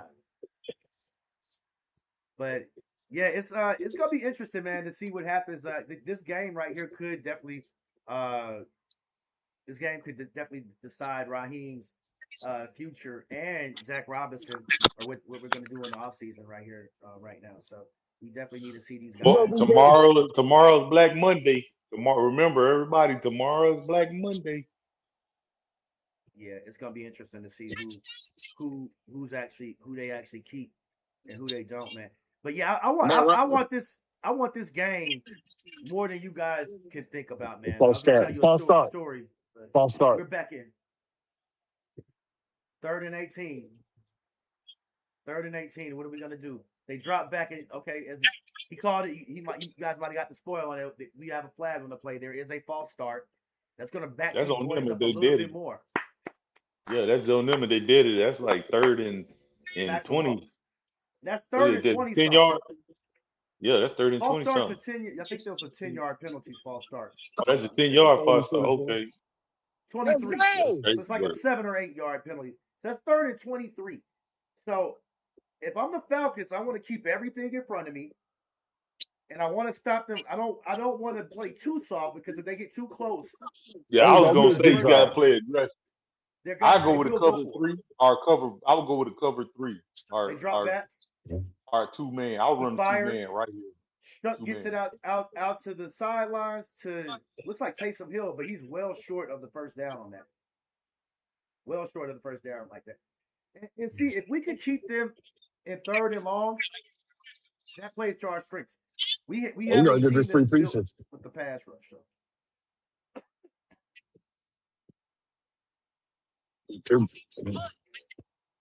So it looks like we're going to get a field goal attempt right here from the Saints right now. Kobe's going back to the locker room, y'all. Kobe Bryant went back to the locker room. This is going to be a He missed 56-yard it. attempt. He missed it. He missed it. Oh, he Hey, missed let's it. go. Nice. Love it. Love it. Hey, free That's a pieces. long field goal. We're doing. Yeah. So, Doe, they're giving out free pizzas if they what's the deal that they got there? Let me take a picture. Oh, shoot. What you say, Bubba? You said something about free pizza. They got a free pizza giveaway there for Yeah, if you missed your field goal, you get free pizza. Just download the racetrack app. Oh, nice. Just download the racetrack app. That's funny. I'm gonna tell you who growed up right here in front of us. Alfred. Alfred is really playing some really good football. He has really came along since the first couple of weeks. No, Alfred's definitely been really, really good the last couple of weeks. Tay in the chat says most likely keep Pitts, let Tyler go, and I agree with you. I think that's in Yeah, it was response. a choice, but I mean, Tyler ain't gonna. I mean, I don't think you had to decide between the two. If you can offer Tyler, and it's just like you said, it's predicated if he wants to stay based on he want to be the number one running back, so on and so forth. However that goes, I don't think you're gonna not be able to afford him though. I don't see that. Tyler Algier? Yeah, I don't think you're not gonna be able to afford Tyler. Yeah, I think it is definitely gonna probably be hard to afford Tyler Algier because if a team is trying to give him 8-9 million, 5, 6, 7 million, I don't see the Falcons necessarily matching that. And if I'm Tyler Algier, I wouldn't want to stay in Atlanta either. I would. Yeah, Tyler gone. That would be more so, but I think they could. I don't think He's gone. I think he's like 3 million, if anything. With you got to we going by numbers. I think Tyler Algier might get upward of he get 5 or about 6 6, 7. I think he might be able to get about 5 or 6 million, maybe. Yeah, I think that some teams will see him as a potential feature back. Kirk Cousins did say in the past that if he played for another team or on any of the other teams he played on, that he thinks he could be a starter. I think there's a lot of running back parity in the NFL. Aside from Bijan Robinson, Devon Achane, Saquon Barkley, King Henry. I mean, we're starting to get it's Jahmyr Gibbs. I mean, once we get past the top 4 or 5 running backs in the league, a lot of these guys are very similar. So we're back in though. They hand off to Bijan on first down. Man, they are pushing it right Quick to the injury wide update. receiver. Kobe Bryant has a concussion. Okay. That's Kobe cool. Bryant I has a concussion. He out. I thought his Yeah, I shoulder was can messed too. up. Yeah. The way he be getting burnt out there, I can too. Yeah, I'm okay with Kobe. I don't know everybody be so high on him. I don't know why everybody loves Kobe so much. He gone. Because they think we he's ain't had Kobe no Bryant from corner. basketball. That's all. They used to that, though. Yep. I don't know about Seattle's that. got a Kobe Bryant too. They think he back from the they hand off to in the Bijan NBA or something. I don't know. on 2nd and 13. He's able to push forward for it looks like a good 7 or 8 yards on that. So that's going to bring us up to 3rd and very manageable at this point in time. So let's see what's going to happen. They're doing all them jump cuts. Bijan was definitely able to. They almost got him in the backfield on that, man, but just they sure did so effortlessly and so beautiful, man. Bijan is definitely again one of the most exciting runners. I think he's the most dangerous guy with the ball in his hand. It's not a quarterback. Oh, what a pass! What a pass! He put his whole body in there. Okay, let's see where we are with this one. Kirk drops back. Nice pass to Drake London right over the middle. Nice pass. We got the first down. It looks like we're going to go a little bit of tempo right here now. Let's see if they huddle up or they keep going. You remember that Matt Ryan tempo, man? Matt Ryan, that hurry offense? Mm-hmm. That's when Matt Ryan Get thrives. Yeah, get fucking set. I don't think Kirk has ever been as good as Matt Ryan really is. I thought they No. were trying to call a penalty on that play. Let's go. I saw a Let's flag there, but go. here we go. What a play. That was a crazy play. Booty chain, booty chain, booty Pass to chain. BIjan, and he nice. Picks up a That was good that was a great 13 play. yards. Oh my goodness. Beautiful run by BIjan on that play, man. I think London is healthy, by the way. I think London, because last week I don't think he was healthy. I think he's all the way back. He was in there for a decoy. Right. Drake definitely looks like he's a little bit healthier this week, for sure. Definitely looks like he's a little bit healthier. Oh, he wide open. I love it. There you go. Okay, two. All right, you're giving it away out there now. Okay. It's hard not to. I know it is. It's hard not to. It is so hard. I'm gonna have to mute. You just gotta give us the miming. Oh, nice. They just show a nice breakaway on the red zone view. So I just saw the run play with BIjan that y'all was talking about. What BIjan did, like 5 jump cuts. Like what the heezy? Like I'm tired just looking at that. You know what I'm saying? Like this man it becomes harder. It becomes harder to keep up with that as the game goes on. That puts us at 2nd and 7 though. Kirk is shotgun. And he hits right over the middle. Oh man, he goes to Drake London, but he's not able to get him on the quick slant. That's terrible right there, man. I would have liked to see them just keep leaning on the run. Sometimes you just gotta keep leaning on that run, man. Make them make you pass it sometimes, man. Don't get too cute out here with it, man. I don't like that. I think with Drake London coming back, he's getting a little too pass happy. It's like getting that shiny new toy back and you want to play with it some more, but yeah, because he's really forcing it. He need to go, find somebody else to give it to. Pitts and Sales been holding it down, so let him.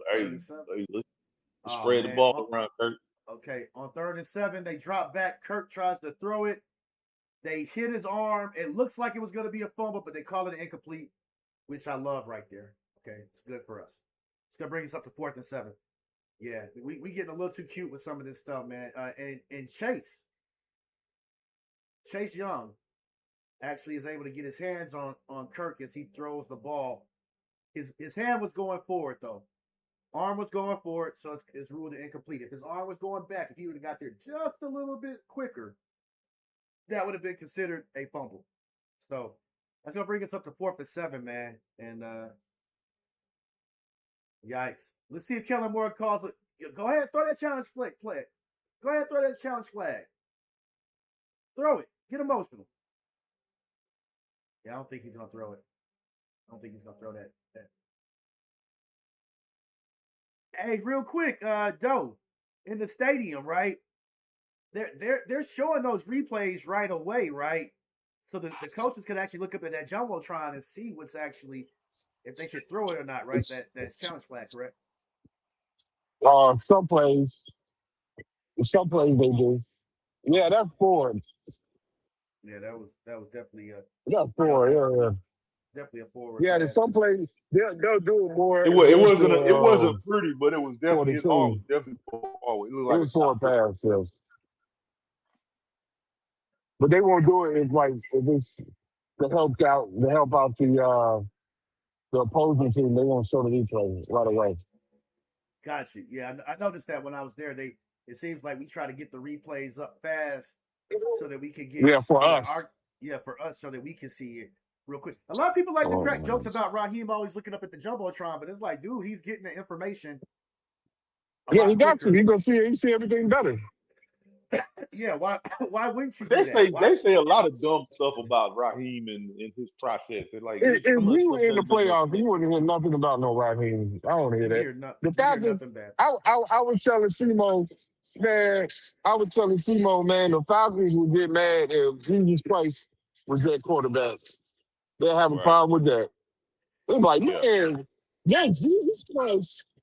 Oh my Yeah, God. we have won by 20, and I went in the group, and they have been complaining like we lost.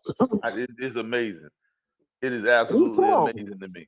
Man, come on. Nah, Anytime you it's crazy. losing, you got losing season, everything is magnified. You know what I mean? Nobody Right. will ever notice Raheem Morris looking at the jumbotron if we was getting them dubs. I promise you. That's Facts. true. Because you know Facts. what's crazy is last year when we had like that 5-6 game winning streak where nobody talking about Zach Robinson then.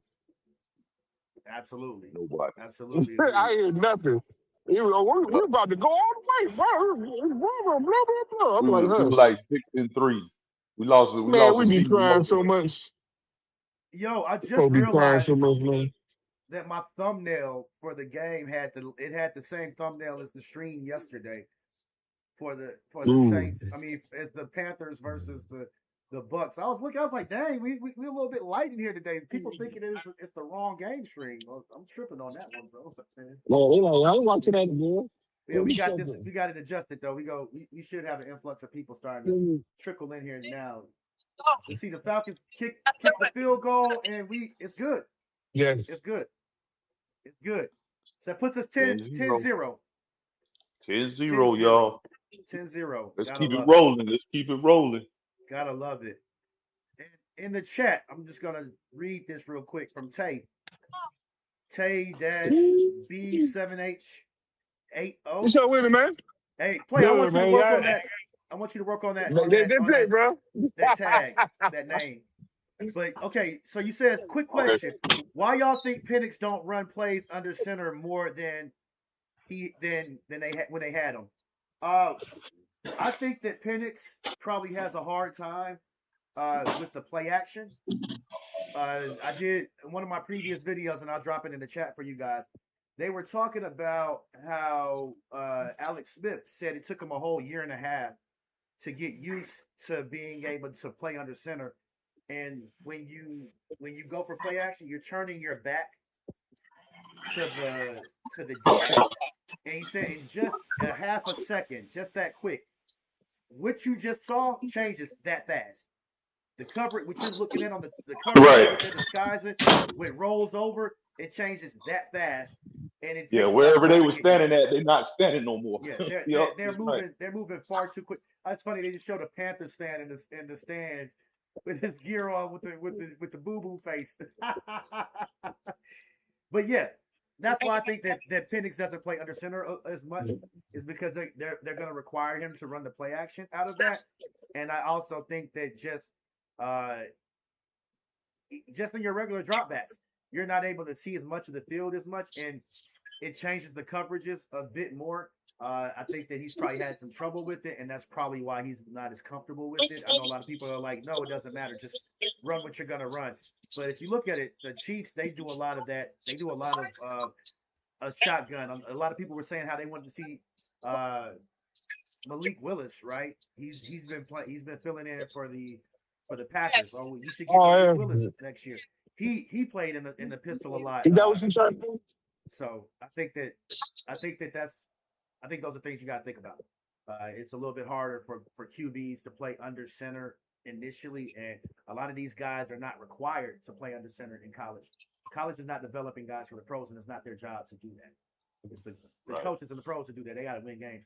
Looks like we got a false start here. We got a false start right here as the Saints take over after the kickoff. Yeah, gotta love it. Back them boys up. Back them boys up. And when you got pass rushers out here the way we have, it makes your guys a little bit jittery and jumpy. When they're not sure if they could get back that fast enough into their pass sets, they're worried about getting back there quick enough. And that, mind you, this is without Brandon Dorless. This is without Zach Robinson. Without Zach Harrison. We got Laquel London and Anyamata and Streeter out there. Street. Right. So that's going to bring up first and 15. They hand the ball off, and we're able to stop them for about maybe a 2 or 3 yard gain right there. So if we can keep them, we can keep on them. You got to hit it. As they say, you hit a sledgehammer you hit a mat, you hit a gnat with a sledgehammer. Keep them down with a sledgehammer. So let's see Right. what we gonna do on this one. If we Just can, piggybacking off what you're saying real quick about Penix, I agree. I think Penix strongly is requesting that shot, that pistol formation. It's not shotgun, but that pistol formation. I don't think he wants to go up under center. He's going probably in the all season. He didn't get a lot of time to work on it, but he's probably gonna work on that footwork once he gets that knee back in order. And it's the opposite knee. I want everybody to know that it's not the knee that was hurt. It's historically hurt. It's the opposite one. So it's a healable thing, and he might, being so young, he probably bounce back way quicker than what any of us would. yeah, I don't think that's gonna be as bad of an issue as some people think. ACLs aren't that bad to come back from for quarterbacks, and they're not as bad as they once were. It can take you a little bit of time. We see Kyle Pitts. He had an MCL and a meniscus, if I'm not mistaken.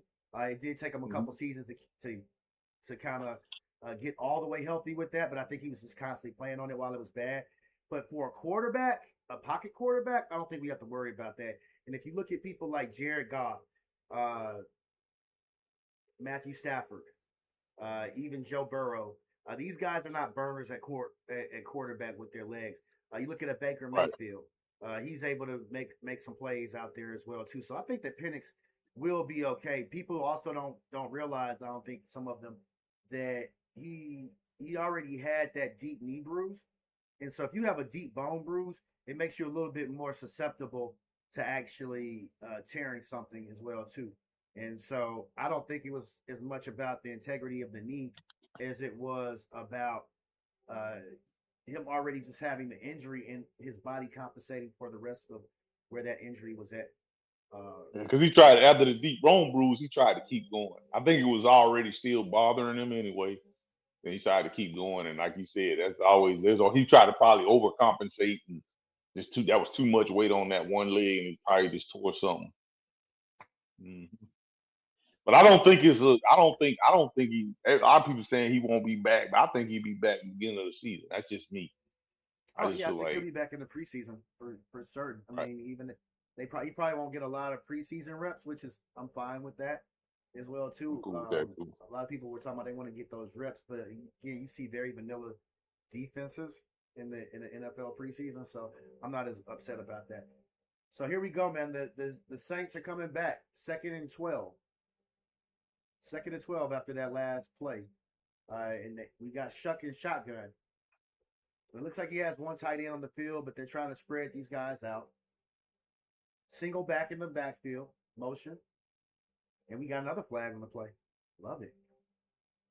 Yeah, back him up. Shoot. If we could get enough. Start. Love it. Love it. We can get enough here. Joe, it must be really loud in that stadium, man. What's going on out there? That's trying not to give it away. Man. Yeah, it's pretty loud. I'm trying to help y'all out. Oh, no, you're good. You're good. Appreciate it. He's trying not to give it away. And you can chime in. You can chime in and talk with us, though. You know what I'm saying? Just don't give us the play.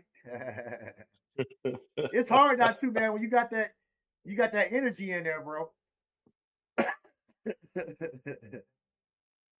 Man, we need some corner depth. 2nd and 17. 2nd and 17. Yeah, I'd like to see a little bit more cornerback depth. He takes the snap, fires away on the sideline. Ooh, and it's a catch, but looks like he's going to be about 5 or 6 yards shy of the first down. But this brings it to 3rd and manageable, and it's going to be interesting to see what they come up with as their next play call. This could be this is a huge down right we here. We gave up a little too much right there. We gave up a little too much. A little bit more than I want to give up, but 3rd and 6. 3rd and 6. Don't fret. Don't fret. He takes the pass. He drops back on the pass. He's scrambling. Oh, man, hits the running back on the sideline. He's got the first down. It looks like he's up to about the 30-yard line. Well beyond the first down marker on that. Man, oh, God. And that's one thing that Shuck does bring to the table. He's able to get out of the pocket a little bit, and that definitely hurts us not having a Zach Harrison out there or Dorless. That brings up first down. Shuck takes the snap, drops back for the pass. Oh man, we almost get an interception on that, man. His receiver, Jawan Johnson, just it hits him slap in the hands and he misses it though. But we had a guy almost be able to pick that thing up out the air. So, and we almost got there. Jalen Walker almost got there. Okay, Caden Ellis was able to get a tip on it, and then Watts almost got the interception on that. So defense is definitely playing their butt out there, man. We got 2nd and 10, and that's where you want to be at. That's where you want to be at if you're the Falcons. You want to get those guys in 2nd and long, so you bring up 3rd and long. Okay, they do a little misdirection. They toss it out to the flare route out to the side in the flats to the receiver, and he picks up the first down and then some. Come on, guys. They're running that same wheel route. I think they're running a wheel route with the running back, ain't they? Yeah, it's like more like a flare route, but kind of similar. That wheel route is when he's out and up on the sidelines, and I think that's a receiver that they're bringing in motion. Okay. They ran a wheel route and got that first down with the running back when he scrambled that one time. They tossed it to the running back on first down right here again, and man, they pick up a nice little gain right there. Falcons are starting to give up a little bit more than you want to see them giving up right now, man. We got to really buckle down. He tosses out picking on CJ Henderson over here. Yeah, man, we gotta make sure we buckle down a little bit more out there. Can't allow these guys to keep doing what they're doing. The Saints are down into the red zone now, and it's a 2nd and 2. They got one. Right now, they can still pick up the first down before it goes to goal. So they are definitely in the green zone, red zone, whatever you want to call it. Almost gets the sack. Let's go. We got the sack, too. There we go. Let's see who that was on there. It looks like James Pierce Jr. was out there for sure. We got LaKale London out there. We got Leonard Floyd out there on the field. They're going to run the replay again. You got to love it, man. Street and LaKale London, man. Looks like D. Alford. D. Alford almost gets the sack on there. He causes a little bit of pressure too. As you were saying, man, D. Alford's having a pretty good year so far, man. He's definitely grown up. I would like to re-sign him. Ooh, that's a tough one. I wouldn't be rotational piece. If 3rd and 5, drops back. He's scrambling. Oh my God, he's got the first down as he slides forward. What you want to say, G? I was saying, if there's anything in comparison to Hughes, he signed a realistic contract. So anything if it's in comparison to Hughes' rotational piece, he hit for about right at a million, 1.52. That's what I mean. That's if you comparison to Hughes, and Hughes is the starter. We got a flag on that play on offense. It looks like it's a holding. Yeah, they bailed us out. And real quick, I'm reading in the comment section. Jay Black is asking me. He said, "Do I think we'll keep Ellis next season?" Yes, I do think we will keep Ellis next season. Yeah. I think it would. That's a no-brainer right there. Not re-sign Ellis. I think it's just. I think it's gonna be hard to replace him.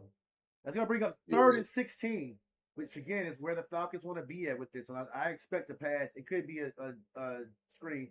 They do drop back for the pass. He fires deep. Oh, nice deep. Oh my God, they're gonna call a flag on this.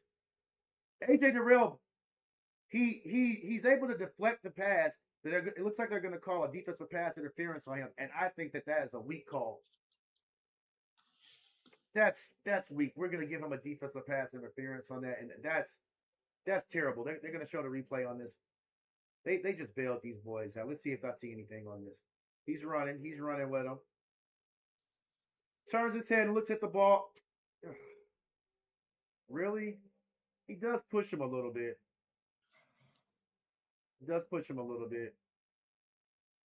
Well, look, the offensive, the receiver actually gets his hand on the face mask too. That's tacky. That's some tacky. That's tacky call. Yeah, that's a gimme. Yeah, man. So first down and goal. They hand it off to the running back. He's able to pile forward for another 3 or 4 yards on that game. And that's going to put it on maybe the 1 or 2 yard line. So the Falcons going to have to really buckle down on this particular on this particular drive right here on this series right now. If we could hold them to a field goal and maybe even get us a block on here, we'll definitely be in good position. Let's see what we're gonna do. 2nd and goal. Empty backfield. We're just shut there. Bring the running back, and they hand it off to him. And here we go. We stop him again. We're at just about the 1 yard line. Let's see where they're gonna spot it specifically. It's gonna bring it up to 3rd and goal. And I'm fairly certain that if we stop them right here, they're gonna go for it. They might just want to put the points on them, but I think they will go. Yeah, I think they probably go for it too. Kick the field goals. I see them trying to go for it on here, but we're gonna see what happens. This is 3rd and goal. This is 3rd and goal right here. Jumbo formation. They got a bunch of tight ends and some big boys out there. Get penetration. Okay, he's scrambling. Can Walker catch him? Oh man, Jalen Walker almost caught Shuck, but he's able to run it in for the touchdown on the scramble. Oh man, I hate it. And see, this is why these games are really good. Why it's really good to build on this. They're gonna show the replay. They get a misdirection going in one and to the right side, and Jalen Walker gets caught in there just a little bit, and otherwise he would have made that tackle. He didn't stay outside on him, and I think this is why you want to get those reps to those guys at this point in time. Just so Hey, I'm gonna try to get in on it in the 3rd and 4th round. 4th quarter. My battery getting low. Okay, for sure, bro. man. We appreciate you tapping in, bro. For sure. Have a good one. For sure. All right. Hey, record some stuff at the half, man. Go mess with some people at the. Just hit me with some interviews. What's up? I got you. For sure, man. Be careful out there, I bro. bet. Thank you. I bet. So we're gonna take a TV timeout right now. Yeah, man, I hate these Saints, bro. Like on New Year's Eve, man, I was we're together for a year and a half. Okay, we were living together. I was on 285, and I saw a baby there, and I started walking up closer. And when I got closer, I realized that baby had a Saints jersey on. So I picked that baby up and I punted him off the bridge because I don't rock with those Saints, bro. We don't even call. Listen, man. I don't even call the Christians saints anymore, bro. I just call them really, really, really good people. I don't even like to use the term saint. There ain't no saints and sinners. It's just sinners. Just sinners. Yeah. Screw them saints, bro. Yeah. Marie, one of these comments out here says, "Do y'all think coaches would want to be a part of this organization?" I'm not sure if you're saying would a head coach want to come here. I'm sure there are position coach. I can see a position coach coming here. Potentially, I think there's a lot of talent here. I think that we have a highly dysfunctional organization, so I think there's a strong chance that that a lot of coaches may not want to come here. They don't like what probably Rich McKay having his hands in the pot so much, and they're not certain that they're able to make the decisions that they want to make. Potentially, they're probably not certain. And there's these guys hear a lot of things behind the scenes that we don't hear, right? You know how it is. In any industry that you're in, the public doesn't hear as much as you hear as a member of that working industry, and knowing how the logistics of that plays all out. But I do know that there's been an ESPN report saying that we are one of the least desirable franchises for coaches for a coaching job. But at the same time, in this league, if you're a coach, you only have so many options of where you could go to, especially if it's not a position coach. So I think that there are guys who wouldn't mind coming here, and it's all about the rapport and relationship of how they see Raheem Morris, especially if we're talking about a position coach or a coordinator. I think position coaches are definitely more likely to come here than coordinators. Falcons kickoff, though. Falcons received the kickoff, and we're able to get it out a little bit past the 25-yard line. We don't think we were able to get it up to the 30 quite just yet. But, yeah, I do think that there's a chance that we'll get some guys here. Tay says, spend money on a mid quarterback or draft one is a question. I'm open to both. Yeah, I was just gonna say, just do both. I would rather sign a wide receiver and draft a cornerback if possible. But here we go. Falcons take over from the. I'm sorry, they did get it past the 30 on the 32-yard line. Kirk takes the snap. He drops it to, it looks like they're running back in the backfield, and they on a screen pass, and they're able to stop us for maybe a 3-yard loss, 2 or 3-yard loss. I would have went with the run on this again. I don't care about the predictability of that. No, that is a 7-yard loss on that, and that's going to bring us up to 2nd and 17. Wow. In this Saints front, they got some athletes out here, man. Chase Young is a problem out there still, even if he is a premier. Kirk takes the snap, tosses it out to Mooney on the sideline. They're trying to say that he did not catch it. At least we see the Saints sideline saying that he wasn't in. They're showing a replay. See if Mooney gets both feet in. 1, 2. Did you get it there? Oh no. That looks like that's going to be an incomplete. That's going to leave us at 3rd and 17. This is not where you want to be at if you're the Falcons. I don't like Kirk having to throw deep very often. That's 3 passes in a row. And Kirk drops back again with another pass.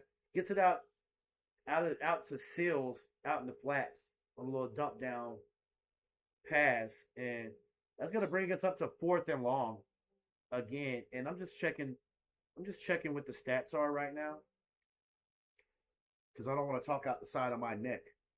But according to the box score right now, we have run the ball. We have run the ball a total of 10 times, and we passed it a total of 15 times. I'd like to see that number up a little bit higher. Tyler, I just got 2 runs. BIjan has 8. Falcons punt the ball on 4th and long. We get it back inside their 10-yard line. They're going to take the punt, and they're able to get it up to just about the 18 or 19-yard line. Good coverage. Pretty solid coverage right there. It would have been nice if we could have got them inside the 10. But this defense is going to have to really buckle down right here, because these Saints have been able to move the ball a little bit more than we want on the last couple of drives.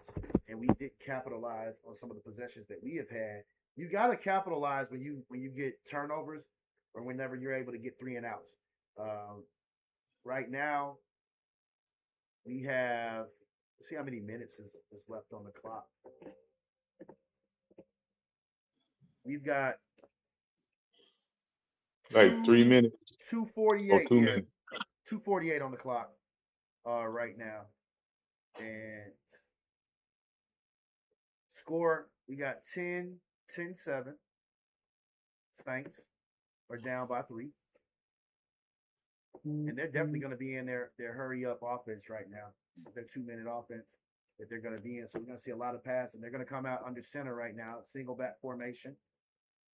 Falcons got to get to him on this one, though. They run the ball. He's able to get a gain of about 4 yards. Now, they're not quite into their 2-minute offense yet.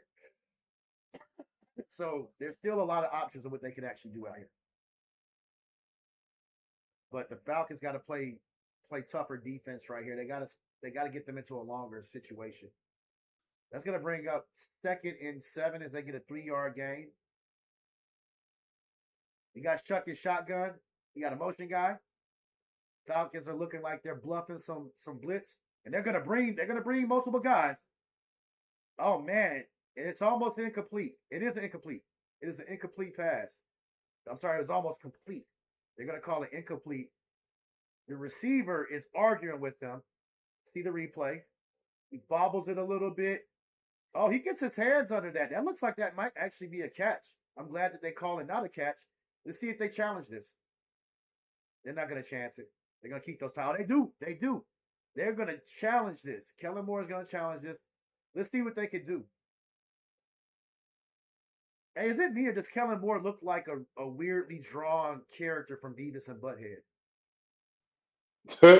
He does look a little funny looking, doesn't He he? looks like. What do you guys think? He does look like a little weird Let me stop little making fun of him. King of the Hill. He look like He definitely looks like a King of the Hill, like one of those weird Adult Swim type of animations or something. yeah. He Some of the could be on King of the Hill, standing on the Squidbillies or corner of something. Hank. Yeah. Hey, y'all tell me in the chat. Let me know y'all's favorite animation out there. Let me know y'all favorite cartoon out there, man. I'm an Adult Swim fan. Primal's coming back out with another season. If you guys don't know about that, check that out, man. Primal's dope, bro. It's a really, really good animation. It's kind of in prehistoric times. But going back to the cornerback thing, we've signed a few cornerbacks already in the past. Hughes was one of those guys. I forget. I think Okuda. We signed him. He had a Jeff pretty. Okuda. Yeah, he had a good season here in Atlanta. Then he wound up going to the Cardinals. I'm not sure what he's doing down there right now. But good cornerbacks are really hard to come by. He went to the Texans first. He went to the Texans, and then I think he went up going to the Cardinals. Interesting. Okuda. Okay. I thought he went to the Cardinals. But he went. Okuda was real. I think he was 3rd overall or something like that.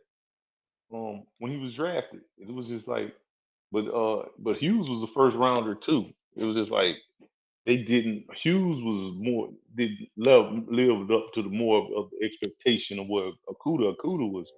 He was drafted so high, he should have been all world. Well, Okuda definitely was better. Has been better than Hughes. Okay, real quick, guys. They actually reversed that call. So they called it a catch, and that's gonna bring us to 3rd and 4th. So he's able to get a short gain on that. That was a nice catch. That was a hell of a catch. Got to tip your hat to that guy. So Tay says, can't wait till Bowman Jr. comes back. I think one more cornerback stamps us as a stamp up a Super Bowl game. I'm having a hard time following that comment completely. But yeah, definitely. I think having another cornerback, having Bowman out there as a nickel cornerback is huge for us.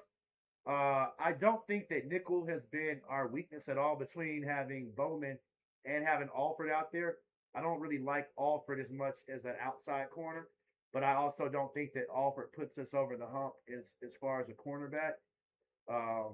And also, if we go get another cornerback, I also have to wonder, are we going to get somebody that's definitely going to be better than where Mike Hughes is? A lot of people don't like Mike Hughes, and I don't think that Mike Hughes is bad at all. I think he's a pretty serviceable cornerback.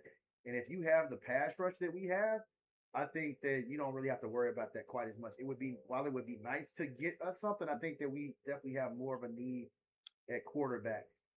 People have to realize you're not always going to have 2 shutdown cornerbacks on your team, or 2 even completely number 1 cornerbacks that are all world cornerbacks. You just need a guy that teams, if they decide they want to go away from the main guy, that can really just make it hard on them a little bit, and that can actually hold it down a bit. And I think that Mike Hughes has actually done a pretty good job of that.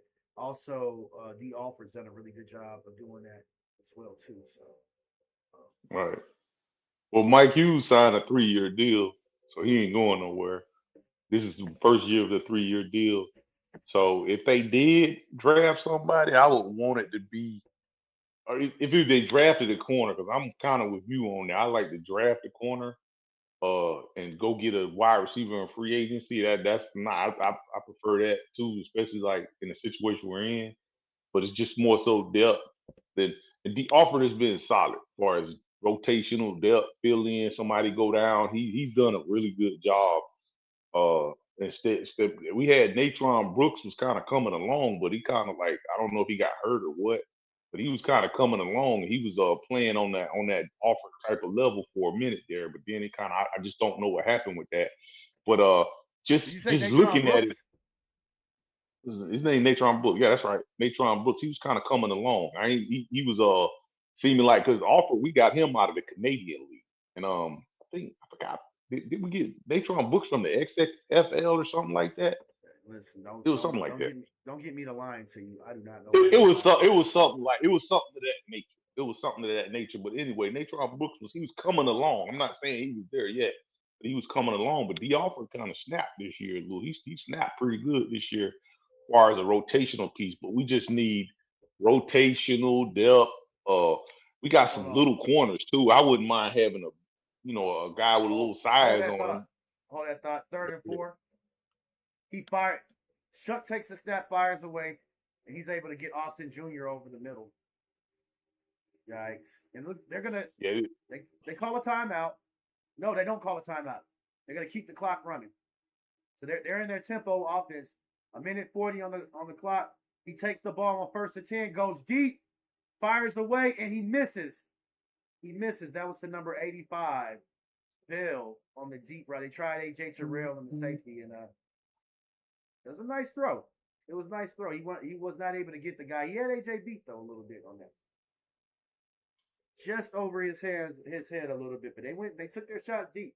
This kid Shuck is not afraid to go deep and try. But now what were you saying again? I was just saying that I would like to see him go and get a guy in the draft. I hadn't done my complete scouting board to see who's available as far as drafting a corner, but definitely go get us a corner in the draft and find us some. He didn't has found some gems in Alford, and I like the Natron books, but we just hadn't seen him. And then not to mention, I know y'all hard on Kobe, but Kobe's a good rotational piece for No, now. he's not. Stop saying that.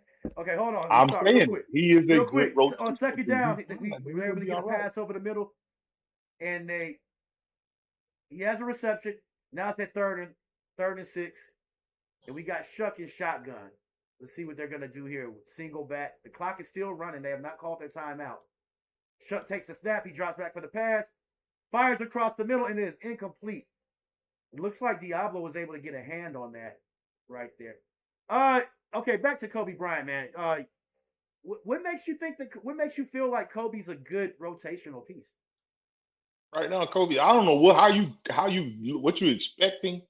Like honestly, I know that a lot of people is probably doing it to where you would look at him in a certain light, and I'm not looking at him in that light. I'm looking at him along the lines of come bringing him along like a Natron Brooks or Offer. Offer has surpassed the bringing along part. He's actually a very solid rotational piece. So with Kobe, I'm just expecting him to just continue what he's doing. He's been there. He just got to learn how to get a little more hands and stuff like that with the ball. Because even when he guarded Mike Evans in that game, where he was there. He be there. He didn't get cooked. Like cooked to me is like you just not nowhere to be found. You just alone. It just looks bad. But he's there. He just got to learn to be more physical.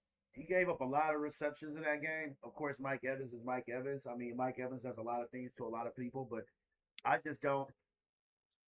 You say he's a good rotational piece, but again, if people are telling us that they think D. Alford needs to go, or we need to upgrade from him, and we need to upgrade. I'm not saying who said that. I'm saying who said that. There's a lot of fans who think a lot of fans are saying, let's get an upgrade at cornerback. So again, which means that Kobe isn't that great of a rotational piece for what we have. Let's hold that thought for after this. Okay. So here we are, 1st and 10 again. Kirk drops back for the pass. Gets it out to BIjan on the sideline. BIjan's going to get out of bounds. He's got like a 5 or 6 yard gain on that. We're able to stop the clock. We got 33 seconds on the clock right here. That's going to bring up 2nd and 5. And if the Falcons can be real judicious with their play calling, and Kirk can get it to the sidelines. They've got 2 timeouts left. We do have an opportunity to get in the field goal range right here. So with 33 seconds on the clock. 2nd and 5, Kirk is in shotgun, and he's about to take the snap. Drops back, fires across the middle again to Pitts. That's a 1st down. They're going to call a timeout right here. I'm not certain if I would have wanted to go with that one right there. Although I do get it. Hurry up and get the 1st down and just keep the chains moving. I'm not sure how much closer we're going to be able to get into field goal territory, though, with that play. We're on our own 30-yard line right now.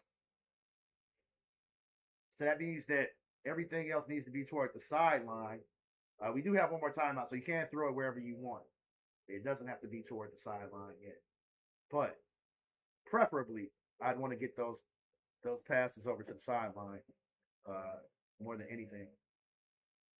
And we're gonna see where Zach is with some of his play calling. They got to get them a couple of intermediate passes here though.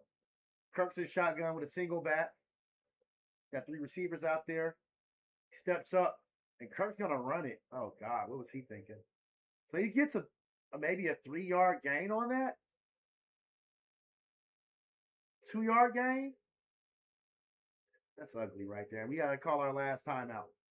So from here on out, everything else has to be to the sideline and really quick. And I don't know about that one. I would have maybe just as well seen Kirk just toss it out of bounds on that one or got rid of it. I want to see him get to something. Of course, the pocket was kind of collapsing a little bit.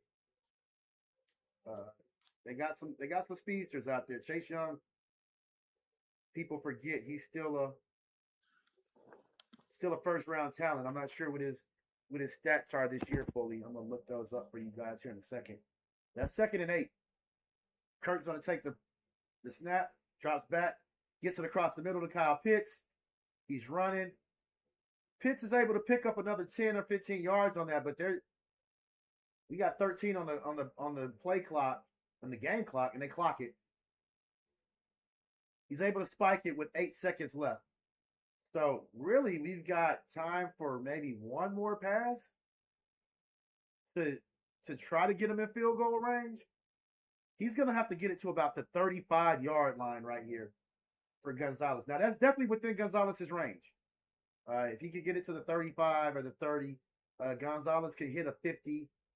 I think Gonzalez is somewhere in between 50 and 55 in terms He's actually a little longer than that. He hit 57 last week. Okay, so I'm not sure if he can hit a 60 for you, but they're gonna have to hurry up and get to the line. Yeah, he actually got the leg for it. So it's just one of those things though, And then ain't no wind and we playing inside, so he can hit a. I believe he can hit a 60. Now we got a delay of game right here. We have a delay of game right here. I can't believe this. For all you guys out there saying that if we would have started the season with Kirk, we'd have been in the playoffs right now.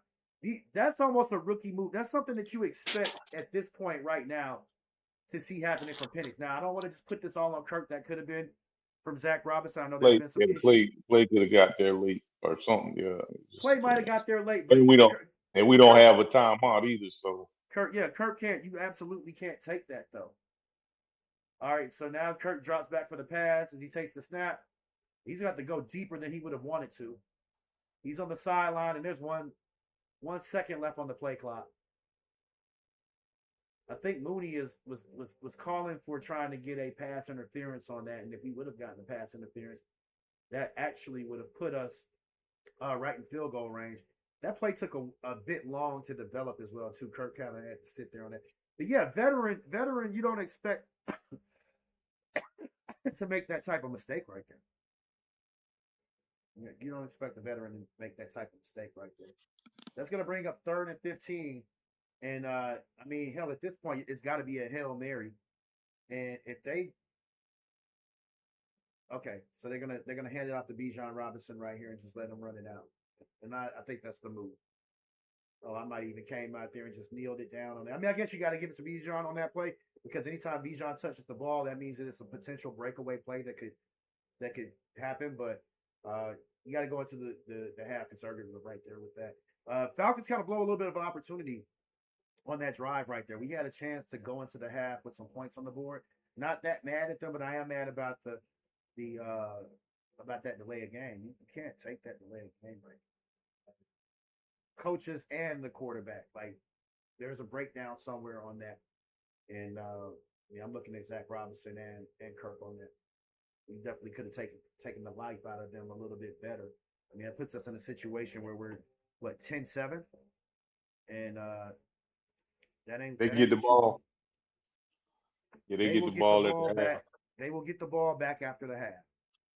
Right. Unfortunately, so we're gonna see what happens. Fresh set. So we got the offense really ain't really do nothing this quarter. So back to the Kobe Bryant situation. Like I said, I don't know what I know that a lot of people is like they probably overselling it, but I'm really not. I'm looking at him as in rotation, or I'm looking at a 3-year plan with him, bringing him along. Like I'm not looking for nothing. But you got to bring him along. It's not like I'm just gonna go, oh, he should be all world predicated on how we bought him in. No, he can't be a bust because he was the unrestricted free agent. He went undrafted.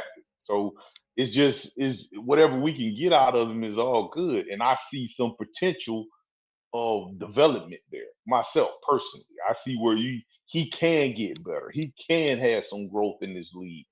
Um, like I said, in 3 years we can revisit the conversation of him coming along and the developing as a starter.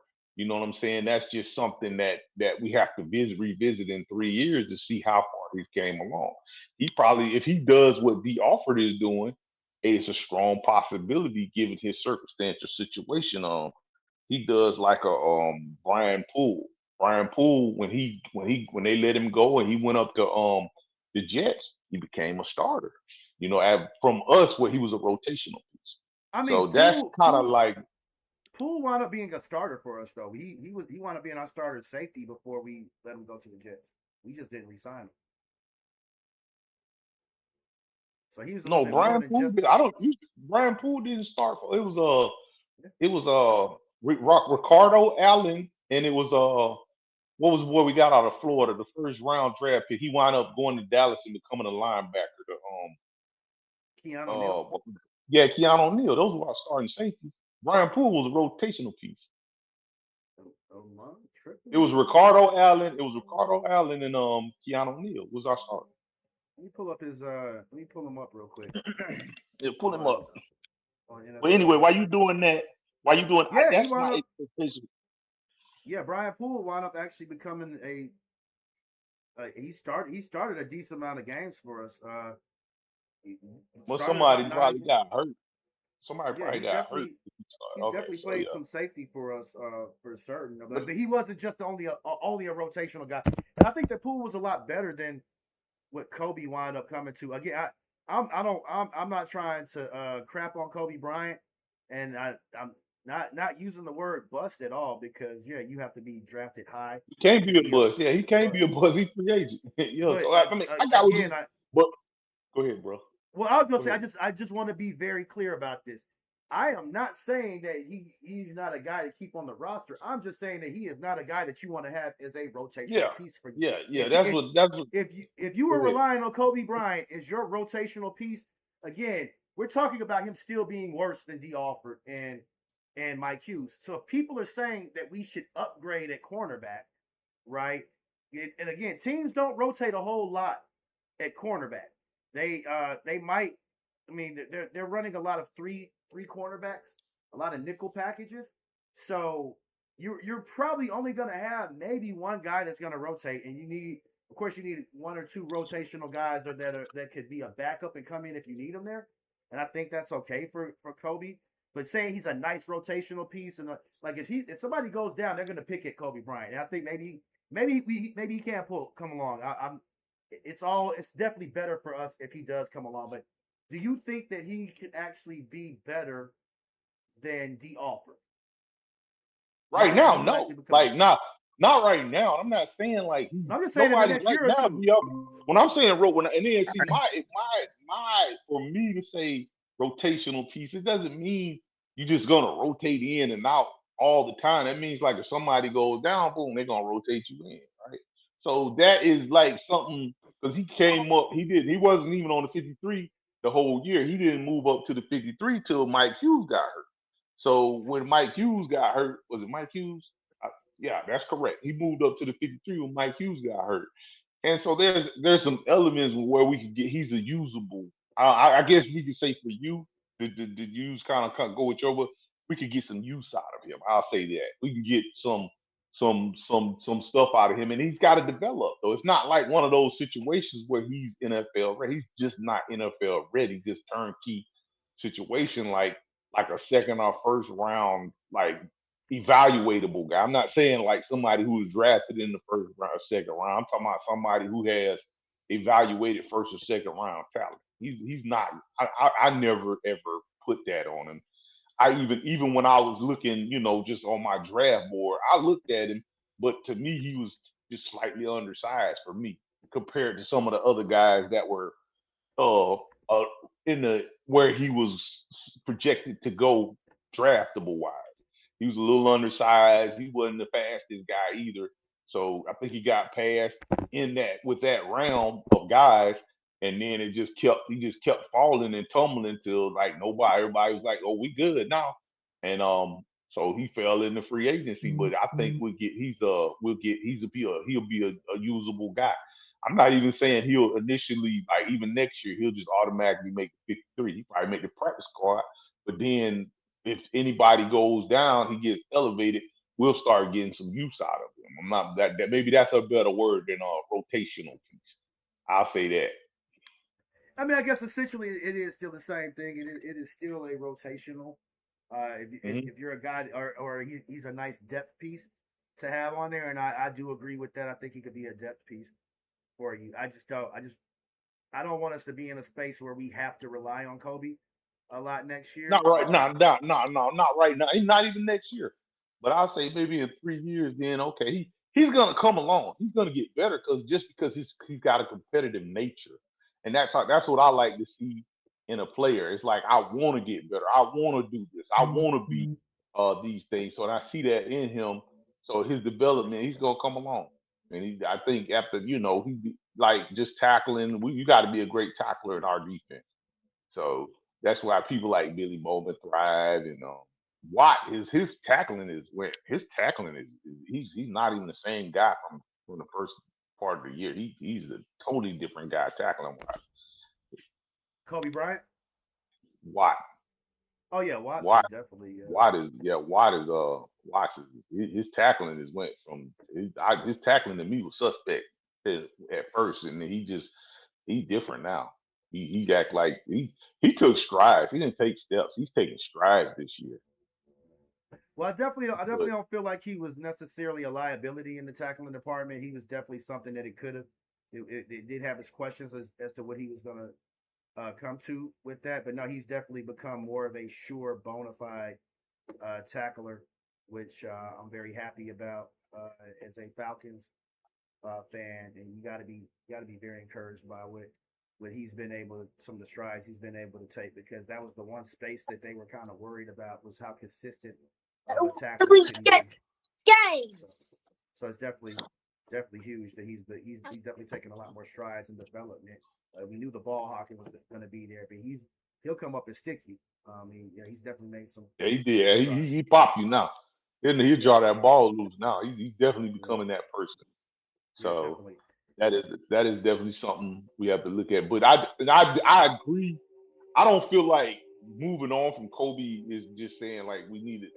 It ain't moving on to Kobe. It's just we need a guy, to me, that either is better than Mike Hughes or just I don't want depth. I actually, honestly, if I'm gonna be honest about it, I want somebody that's better than Mike Hughes. That's just me. It's not that I'm not crapping on Mike Hughes, right? I'm not saying Mike Hughes is trash. What I am saying is sometimes at times Mike Hughes is just not aggressive enough in my book. I just, I'll tell you, I prefer to take a penalty. You come up and play it. Come up and get me something. Come up and try to, make a play. And Mike Hughes, he's a really safe guy. He's a really safe corner. I think Mike Hughes is fine for what he is. I think if you can't get something that's an upgrade, you could do a lot worse. I don't think you definitely can. You definitely can. Yeah, I think we definitely need a few more playmakers on offense, or another guy who can really stretch the field more than we need a cornerback right now. But cornerback is definitely another place that I would go in the draft for sure. Definitely like to see that. Miss Sis, let us know what are we looking like in the chat out there. Well, you see any comments in the chat that you specifically want to read off?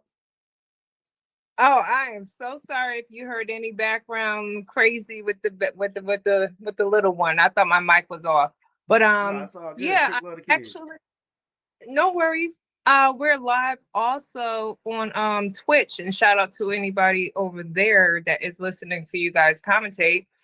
And I didn't see any comments on Facebook. I don't know if they're jumping over and cross watching I saw one person, but then they also commented on YouTube. So I think that I'm not sure exactly where they're catching the string, but I want to remind everybody, hit that like button, follow, share, subscribe. If you like what you hear, it's only going to get better next season. So don't forget, hit that like button.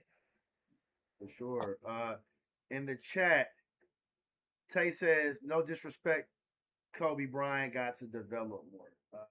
Which I think we all kind of agree on some of that, for certain. Trent says Kirk Cousins cannot return, win or lose. He does not give us the best chance to. And I'm laughing. I'm laughing because I'm just laughing. It's funny. Go ahead. no, go ahead. What you gonna say? I'm just laughing because it's like with Kurt. It's like Kurt is it's a love hate relationship with Kurt right now. It really is, man. It's like, I mean, it just I'm all for it. I understand what Trent's saying, but it's like we got to see we got to see what's going on out here. You just got to fish around and see what's happening. I see a lot of the chatter about Malik Willis and a few other people, but you just got to see who's gonna give us that best opportunity, really. But it's just funny because it really is a love hate relationship with Kurt. Now it's interesting. I've heard a lot of people bring up.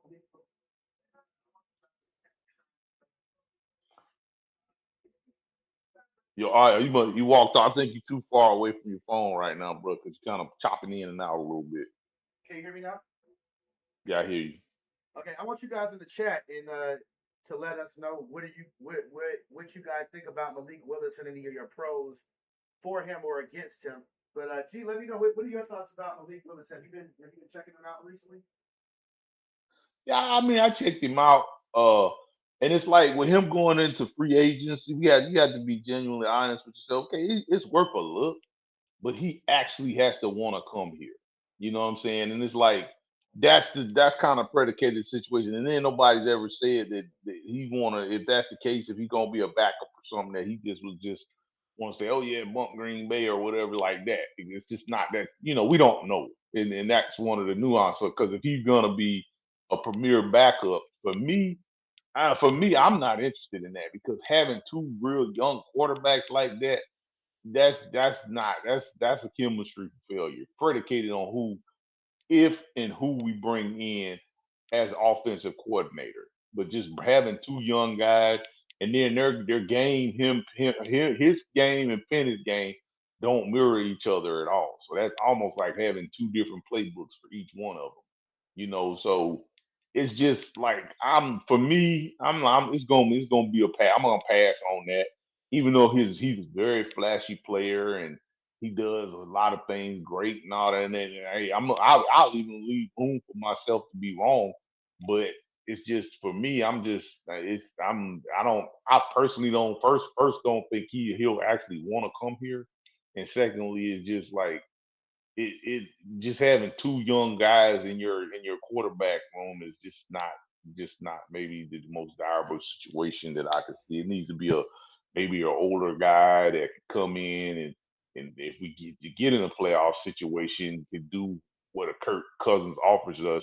And I think everybody's disdain for Kirk is more so the money that he's getting versus what he offers. Because if you got Kurt as your backup and he's getting backup money, I think you're not going to lose any sleep about that. That's just my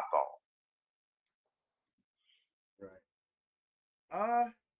Now you say he's well, we'll hold that thought for a second. We are back in from halftime. Saints have the ball. They go with a run play on first down to Pettis. They kind of do a little bit of a jet sweep action right there. It's gonna be interesting to see what we can how they handle this next drive coming out here. If the Falcons they can force a 3-and-out right here, this is gonna be huge for us. So let's see what we can come up with on this specific drive. And I will give my thoughts about a few thoughts about Malik Willis here in a second. Okay. That's gonna bring us up to 2nd and 9. We got Shuck in shotgun, takes the snap, drops back for the pass, hits the running back in the flats out the backfield. K. Nelson misses the tackle. He's jukes a couple guys, Diablo as well. Guys who you don't see miss tackles normally. But that's gonna bring us up. He gets about an 8-yard gain on that, maybe 7. It's gonna bring us up to 3rd and short, man. That looks like it could be 3rd and 2, maybe 3rd and 1. Let's see what kind of spot they give them on this. 3rd and 1. Shotgun formation. Shuck hands the ball off to the running back, and they get the first down. Yeah, Falcons have not been great on short yardage consistently all year. They've been pretty solid against the run in some of those scenarios. It's interesting though, Malik Willis, because he is playing up in Green Bay, and I don't know that him and Jordan Love are necessarily the same type of quarterbacks either. I think Malik Willis definitely uses his legs a little bit more, but they just basically had him come into their offense, spread it out with them. So I don't think that there'll have to be that much variance from our playbook, because those are both derivative playbooks of what Shanahan does. But back in 1st and 10, Shuck hands it off to the running back. He rumbles along for about 4 or 5 yard gain right there. If the Falcons are not able to stop the run on this drive right here, or in the second half, if they're not able to stop the run, this is going to be hard. It's going to be a long day for us. Their backup running back is actually filled in pretty nicely for Kamara, who's been hurt. I think that's Estime. Estime. I think it's a little him right there. I kind of get his name messed up a little bit. But that's a 3-yard gain right there. And the Saints come out again, single back formation, 2 tight ends, drops back for the pass. Shuck is running around. Here comes, nice. James Pierce Jr. is able to get him down, but they call a flag on the play.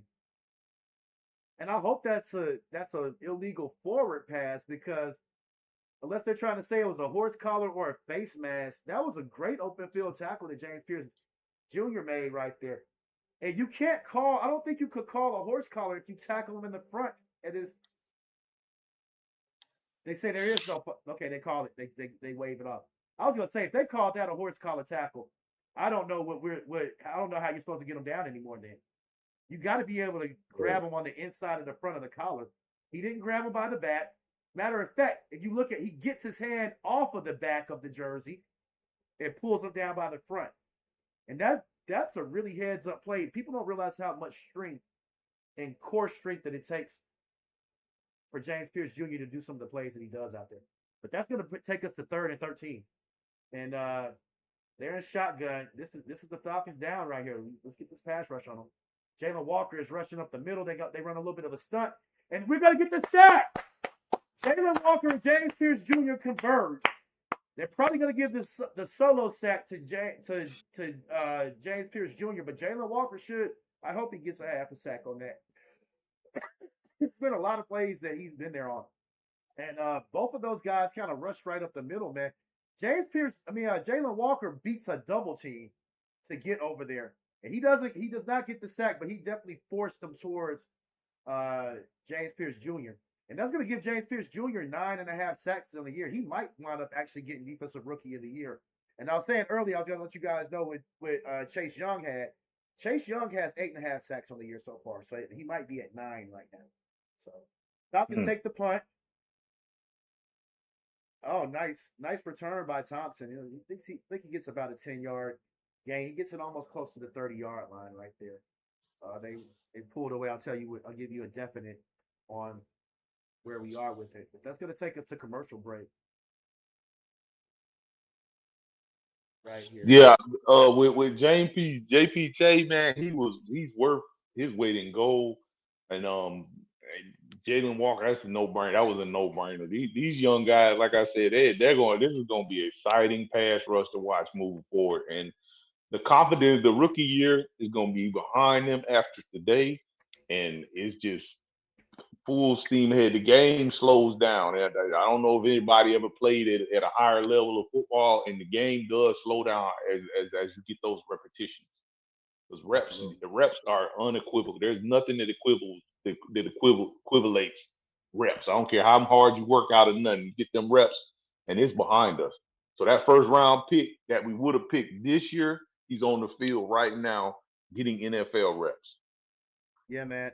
Out there in the chat, Jay Black is asking how many sacks that is for him on the year. That is 9.5 sacks. And shout 9.5. out to Steve Hightower in the chat, man, tapping in with us, man. Let me know if you want me to drop the link for you, man, to be able to hop in on the live stream, man. You definitely welcome in if you want to hop in. But Steve Hightower says he should be Rookie of the Year. I 100% agree. I thought that Jalen Walker was probably going to get that Rookie of the Year, and I thought that Xavier Watts, even now over the last couple of weeks, has just as much of a claim to that. But yeah, I think James Pierce Jr., you got to give him Defensive Rookie of the Year. When Jared Verse last year got Defensive Rookie of the Year, and he had 6.5 sacks. That's the one who got it. He blocked the kick last week on. He blocked the He's kick the one last who returned week. for the touchdown. And he got that even though Fisk was Braden Fisk led their team in sacks last year. So leading the team in sacks doesn't always guarantee that. But I think that. But he did a lot of other stuff though. Yeah, JPJ deserves it. Yeah, JPJ has done a lot of other stuff. He's had some forced fumbles and some strip sacks. I think he had just a minute ago. Even that was almost a sack with when he just got shut just a minute ago. Yeah, the one they tried to call for a horse collar. Yes, he's had a lot of near sacks. He's had a high pressure rate. High pressure rate. I think one of the highest pressure rates in the league. He also had almost a return for a touchdown earlier this year as well too. On one of the fumbles. So he's not giving rookie energy, C-Mo. Definitely not. He ain't giving no rookie energy, bro. So on first down, Kirk hands it off to BIjan. Looks like a little bit of I guess it's an outside zone. He cuts it back in a little bit, and he's able to pick up a nice little gain on that play right there. And that's going to bring us to 2nd and 7. BIjan has the prettiest 3-yard runs in the whole NFL. Man, you can make a whole coaching running back jump cut tape off of 3-yard runs from BIjan. It's crazy. Absolutely. And we got single back, 2nd and 7. They fake the handoff, goes deep on the play action. Drake London, he hits Drake London deep. Oh my God. Oh my God. Statue of Liberty just rises, rise up, rolls up like a Falcons mascot saying, whatever you want to call it, man. Just great play by Drake London. Do it. Anybody out there questioning if Drake London is the number 1 receiver, go argue with your echo in the cave, bro. Because he's as nasty as they come out there. He doesn't have that speed. That's why if we get a speed demon out there, this team is going to be deadly next year. So straight up issue. On 1st and 10, we hand it off to BIjan out of the pistol. He's able to get right back to the line of scrimmage. And you know what? You got to keep doing that. You got to keep going back to that run. At the end of this game, BIjan should have about 20 carries at the end of this game. Yeah, they clearing the box. They clearing the box on us, so we got to keep running the ball. And those linemen, they know it, so they're deaf scared. That's why they're jumping everything. But if these guys can just hold their block a second, I need a millisecond longer, BIjan gets off, and that's because that's all he needs. Okay, so 2nd and 9.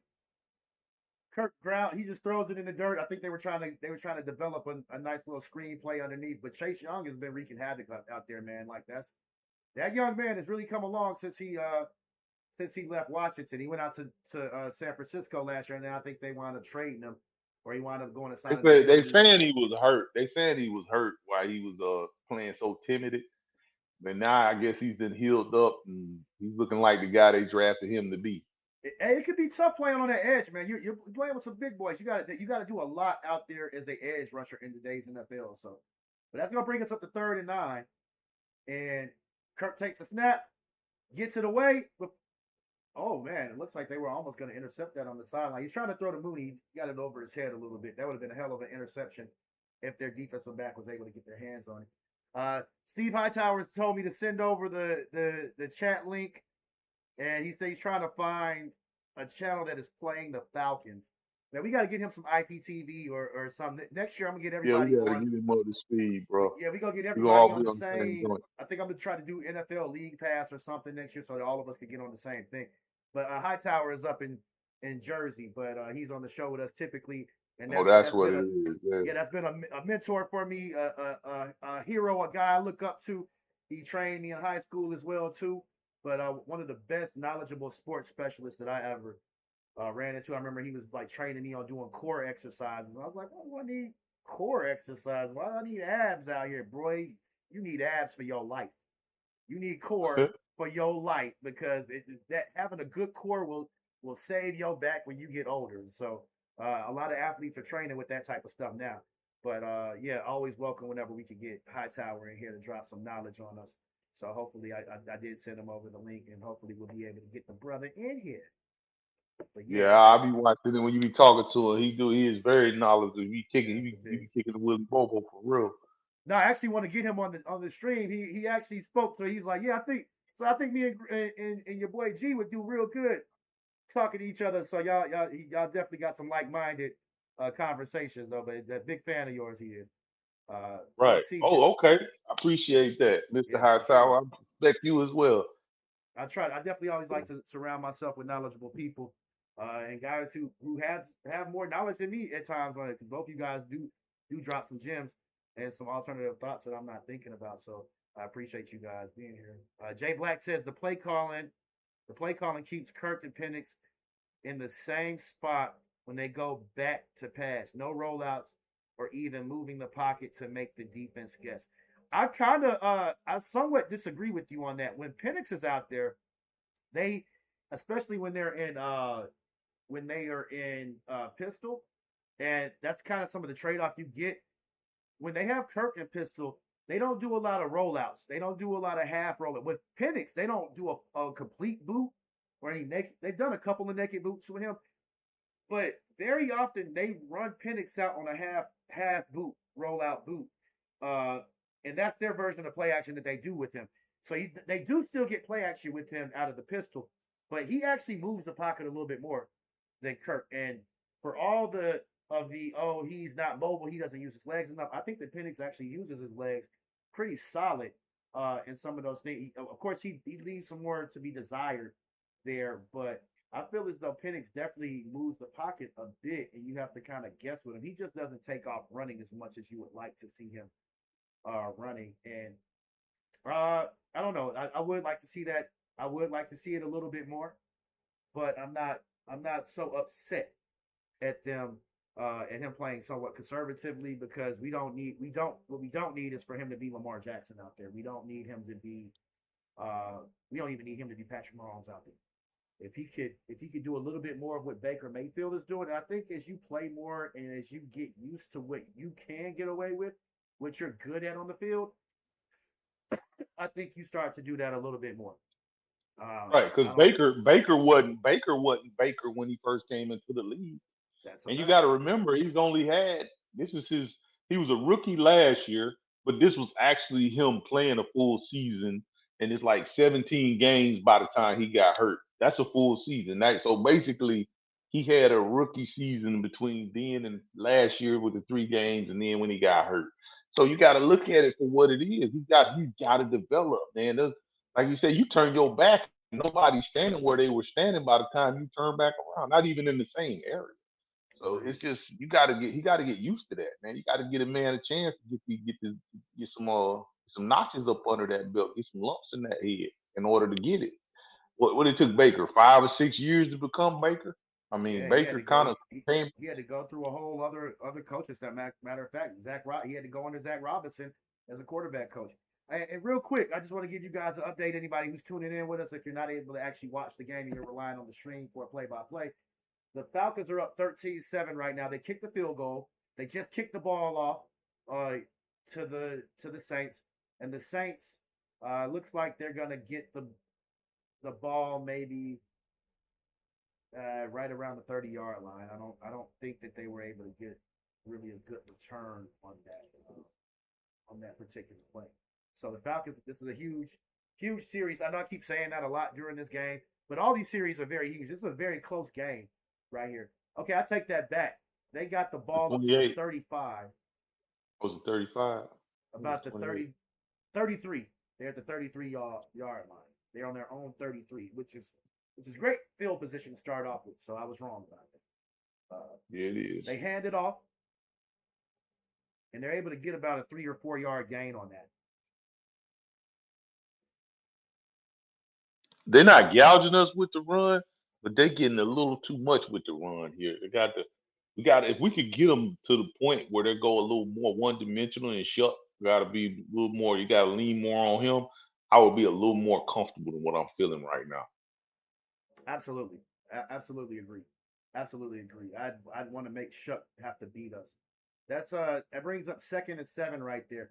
If we can stop the run on this down, and we're gonna see if they get too cute. Yeah, they get cute and they want to pass it. Oh, slant over the middle. And they're able to pick up the first down. So I'll eat crow on that. That shows what I know. They're able to exploit the defense, and they go with a couple of double slants. They're actually showing that again. And Alford kind of reads it a little bit wrong, and I don't think they were in man coverage on that. But that's going to bring us up to 1st and 10 again. They got a motion guy, and they hand it off to the running back out of shotgun, but he's only barely able to get to the line of scrimmage on that, if at all. So They're going tempo. There's an injury update that also says Kelvin Banks Jr., their offensive tackle, is out with an ankle injury now too. So along with Kobe being out. Okay, on 2nd down, they actually try to fire away with the pass, and their receiver drops that wide open on the slant. Oh, they were actually able to get their hands on it a little bit, but that ball came out so hot that even though our defensive lineman got a hand on it, it still hit their receiver right square in the middle of the numbers. He dropped that. That was on the quarterback. I'm mad at that, but I'm loving it as a Falcons fan. 3rd and 10. We got Jalen Walker out there on the field, and we got Leonard Floyd, and we got Pierce out there. They go with a screen pass to Taysom Hill, and we stop him short of the first down. He's able to get about 4 yards on that, maybe 5. I take that back. He gets about 4 yards. That's going to bring up 4th and 4. And it looks like they're going to leave Shuck out there on the field, and they're going to go for it. They're at about midfield. And this could just be a bluff. They could be just trying to see if they can actually draw us off sides. So these guys are going to have to be very disciplined right here. Nobody jump off sides. Nobody get there late. I think they're going to bring pressure. Looks like we're going to be in man coverage. They bring a little pressure. Shuck is scrambling, gets out. Oh, man, catches it on the sideline. And he's able to get it to Jawan Johnson. Let's see the replay if he actually gets both feet in. Oh, man, hell of a catch and a throw, man, right there. He gets 1, 2, man, he tiptoed it, man. Alford almost was able to get his hands on that. It was just over his head. But that was a hell of a throw by Tyler Shuck. Got to take your hat off to those guys right there, man. This is terrible. Falcons got to stop the bleeding on this drive right here. Yeah, we definitely got. Yeah, we don't need that. Let them get all the way down in the red zone before they decide to make a stand. No, definitely not. And they hand it off again on 1st down for another short yard gain right there. And I'm going to double check to any of our. Shout out to Mike Geiger out there watching us on Facebook. Says, good afternoon, gentlemen. Let me know your thoughts on the final score of this game, predictions, guys. On 2nd and 8, they hand the ball off to the running back again, and he's able to get another 3 or 4 yards on the carry on that. And we got to see what we're going to be able to do on this next play right here. We got 3rd and 4. And their playbook is wide open on this. Falcons are showing a pressure look. Shuck steps back from under center. They go into shotgun. They hand the ball off, and we are able to stop them right at the line of scrimmage. Let's go, defense. Let's go, defense. Anyamata and the big boys up front. They get a nice stop right there. It just looks like a gain of about 1. So it's going to take us to 4th and 3. Let's see if these Saints go with it again. Why wouldn't you? Why wouldn't you go after with it again? They already were aggressive on the last one. It was 3rd and 4. Yeah, they were 3rd Let's and see what 4. we're So it's able to 3rd do and right 3. here.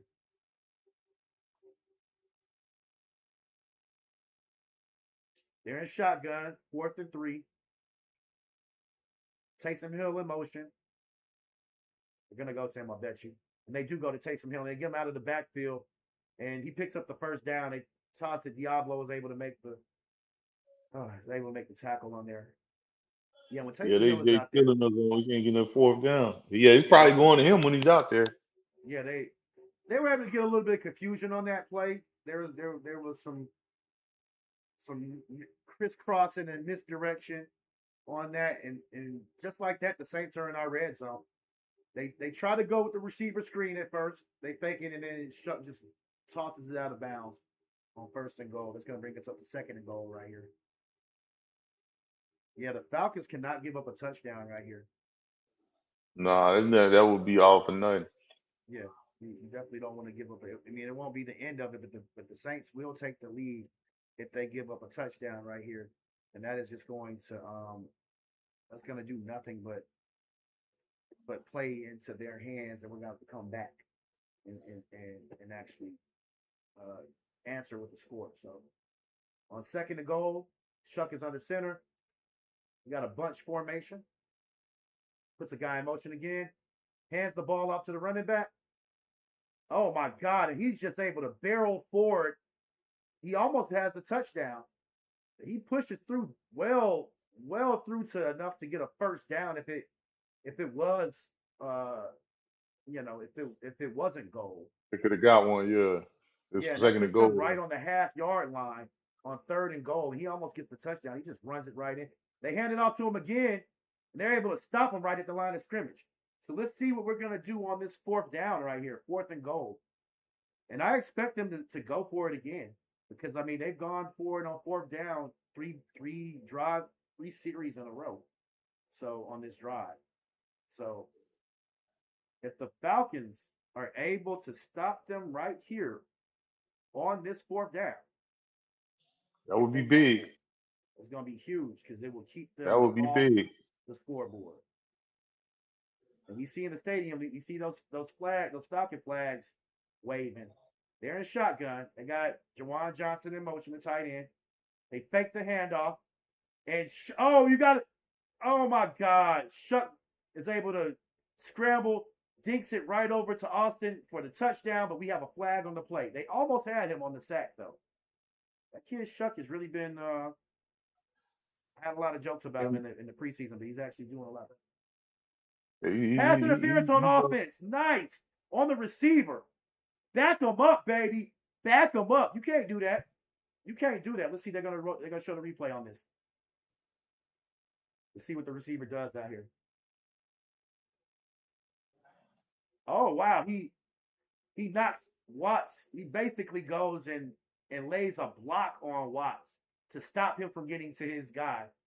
I guess they were trying to make it like it was an incidental screen. I don't know if Xavier Watts sold that or he really got hit that hard. But if he sold that, that's a really savvy play, really veteran type of play. And that's going to bring them to a field goal attempt right here. So if the Falcons can block this right here, that's huge. It's going to be a 29-yard field goal attempt because that pass interference backs them up out of the 10-yard line. That puts it right at the maybe 11. The kick is up, and they're able to kick it through. That's going to take us to 10-3. 10-3. Falcons 13. up by 3. I'm sorry, 10-13. I'm sorry. It's going to take us to 10-13. So.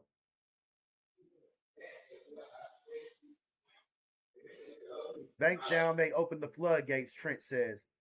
It may. It may. We definitely need that. We definitely need that to be the case. If we can we're gonna have to stop the run though. We can't allow them to keep getting to us. Yeah, they just ran. They just pushed us about 70 yards right there for the field goal. No, we need to score. We need to stay. We need to score, or we need to score. Like we definitely seriously. need to score right here. And I would prefer a we need a score, but I would prefer a touchdown right here. We definitely need a touchdown right here. Right. Yeah, that's what I'm talking about. When I say score, I ain't talking about field goal. I'm talking about definitely put it in the end zone. Yeah, it Get can't just 7 be points empty out of it. points on the board. But if we get to a point, if it's a decision on whether we kick a field goal or whether we go for it, I You think take the points. we gotta take those points right now. You gotta put some points on the board, but it would be great to be able to get a touchdown on this drive right here. Zach Robinson can't come out pressing too hard though. He can't get into panic mode. He has to be a little bit more patient on this particular Right. drive right here. I would start off with a heavy dosage of BIjan and Tyler, and they probably know that that's what's coming. They probably know that that's what's really coming. But you want to see them be able to run the ball on this series and keep them honest. Right. Let's see. Tay says, so D Alford don't scare you guys just a little. I don't know in what way you mean, but yes. Yeah, you got to elaborate on that. He does scare me a little. Our secondary, all of our cornerbacks aside from AJ Terrell scare me a little bit. And even with AJ Terrell, I know that he's a good cornerback, and there's some good receivers that can get open on him as well too. I do get a little bit iffy about our cornerbacks, but they've actually been pretty solid this year. I know that Alford can make plays. He's got the athletic ability. Sometimes it's his awareness. He's a lot better at being able to turn his head around and get his hands on the ball. If you guys remember, there's another Alford we used to have here, Robert Alford, who used to get burnt deep often, and he would get a lot of pass interference calls because he'd be right there, but he couldn't turn his head to look at the ball. I think that sometimes D. Alford makes some lapse in judgment plays. He gets a little bit away from what's happening, but all in all, I think he's been pretty solid this year. And to be honest, I mean, look, we're down Mike Hughes and we're down Kobe Bryant right now. So we got some guys that are playing with a little bit more depth than we would want. Let's see. Steve Hightower says Kirk makes it easier to just do the needed stuff. Penix's ability requires the offense to always stay in ready mode, which I agree. I think that Penix, you could do a lot more excitement things, but they've always got to be ready. Whereas with Kirk, it can kind of take their time to do some things. There's a lot more conservative that you can do with Kirk. Falcons received the kickoff, and nice. It looks like Thompson's able to get it up to about the 35-yard line. And Greer, you were saying that, man. What's the guy's name that we let go of that came from Jacksonville? Agnew. Agnew just in the time that Thompson's taken over for Agnew, it's been pretty good.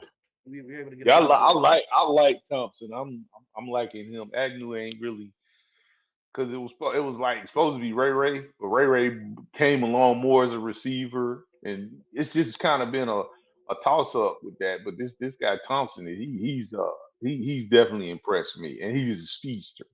Not the biggest guy in the world either, but he's just fast and finds a gap. And I'm a huge fan of the returners that just put that foot in the ground and get vertical. All that jigging around and jumping around like Agnew used to do, I probably got rid of Agnew the first time I saw that. They tossed it to Bijan on first down. He gets a 2-yard gain, and that brings up 2nd and 8 right here.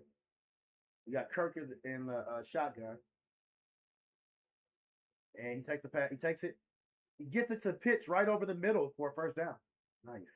Thank you. Using Pitts on a lot more slant plays as well too. So you got to use Pitts, man. I know somebody in the comment was talking about Pitts. Pitts would be so much greater with the Chiefs. Who was that saying that? Pitts would be so much greater with the Chiefs, and I was like, what? Why would you even say that? You know what I'm saying? Yeah, I don't think Pitts is going. I don't think Pitts is going anywhere. I think it would be a bad move for him. Oh, Johnny said that. Yeah, which is cool. Johnny. First and 10. Yeah, I don't want to think about Pitts playing for nobody else personally. They fake the handoff on first and 10 to Tyler Algier. Hits Drake London right over on the numbers for another first down, about 12 yards on that. I thought Drake was down a little bit on the ground for a second. I thought he was hurt, but now he's just celebrating. Wait, so I'm Right. swimming in it. Right. He's Hey missed man, about. He didn't really miss, but he's been the ball kind of like got away from like twice. So I can see he's been in his head. He threw his helmet a little bit earlier. In the first quarter, he threw his helmet out of frustration. So he gotta settle down, and it's coming. It's coming, big boy. agreed. Definitely agreed. And they get the ball to BIjan on first down, and that's gonna be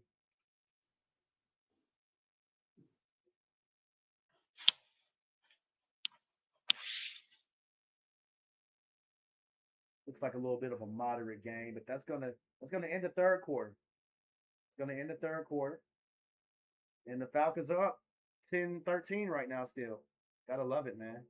Gotta love it. Yeah. Yeah, no, I think that I do agree that Kyle Pitts would be great with I'm sorry, in Kansas Kansas City City. Kansas with City. Mm. Patrick Mahomes. I'm not certain that Travis Kelce retires after this year. I don't think that that's how he wants to end his career on a note of missing the playoffs. But I also just don't see the Falcons letting Kyle Pitts walk. It doesn't make any sense to let him walk. Maybe there could be a sign and trade. Maybe they franchise him and trade him.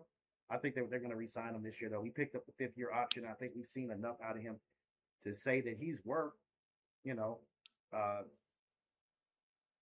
worth signing, worth re-signing. I mean, Right. why would you have not traded him if you weren't gonna if you weren't gonna re-sign him?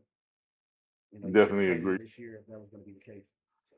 Yeah, because you could have got picks. You could have got multiple picks out of Pitts if that's really what you wanted to do. So yeah, I think they're gonna figure out how to get him his money too. Let's see. Steve Hightower says, "Don't get it twisted. He'd be great for any team. I just want to see him cook for the Falcons." I agree. I think that Pitts would be great on a lot of teams. There are a lot of teams. A lot of fans are very much on some. Hey, let's get rid of Kyle Pitts. He got to go. You don't re-sign him. It's a waste of money. It was terrible to sign a tight end draft a tight end so early. But he's been pretty solid. He's been above solid. He's been pretty good. I think the biggest caveat is people hold against him that he was drafted so high, but he's been definitely worth the first round draft acquisition. And then Johnny says in the chat, it's frustrating seeing the coaches not be able to utilize him consistently on matchups. And I agree. It is a little bit frustrating to see. You would think that they would utilize him a lot more. Although over the last few weeks, they've actually gotten a lot more usage out of him. Especially with Drake London on the field as well too. So I think it looks very promising for I think so too. For Pitts coming up now. So they're back here for commercial break, and we're at 2nd and 4. That was a short loss on the last play. They fire away. Kirk does on 2nd and 14. Hits it to Mooney. He hits him on the numbers. Mooney actually tries to reverse back for a few more yards. So maybe we got a 5-yard gain on that. I think that's going to put us at about 3rd and 8 maybe. It's going to be 3rd and barely manageable. It's almost 3rd and long right here. And the Falcons are all probably going to have to go for a pass play on this down right here. As long as it's a smart pass play, I wouldn't care. 3rd and 10. Wow. Yeah, that's long. Oh, we fire away to Mooney on the sideline for the first down. Thank you, Mooney. Think he bailed us out on that one. Mooney is not a bad player. It's just like he got hurt, and it was just like it's been whatever it's been. But it's like last year he was a lot better last year as far as he's not much of a possession guy, and for some reason Zach has went to these possession routes. Definitely. I mean, and it's like that's not what Mooney's gonna get off at. Mooney get off on dragging across your face or the high post even a skinny post. But those 9 routes and I give him a wheel every now and then. Just stuff that where his legs, his feet never stop moving type plays. Those are the plays where Mooney is gonna thrive. Drake First is the down, possession Tyler guy. Algier, they hand the ball off to him, and Tyler is able to kick it out for a good 4 or 5 yard gain on it. That's Okay, huge right there. that was huge. Second and That 5. was the type of stuff we needed. Second and 5, and let's see if they keep it on the ground.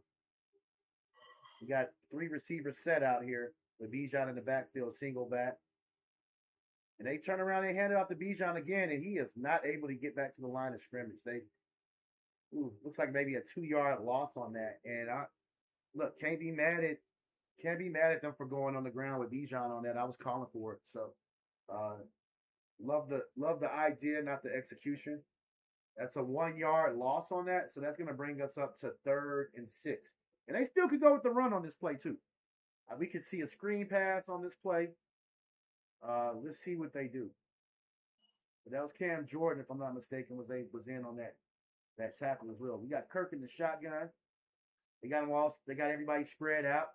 Pitts out there out on wide receiver, and able to hit him on the sideline for a first down. Love it.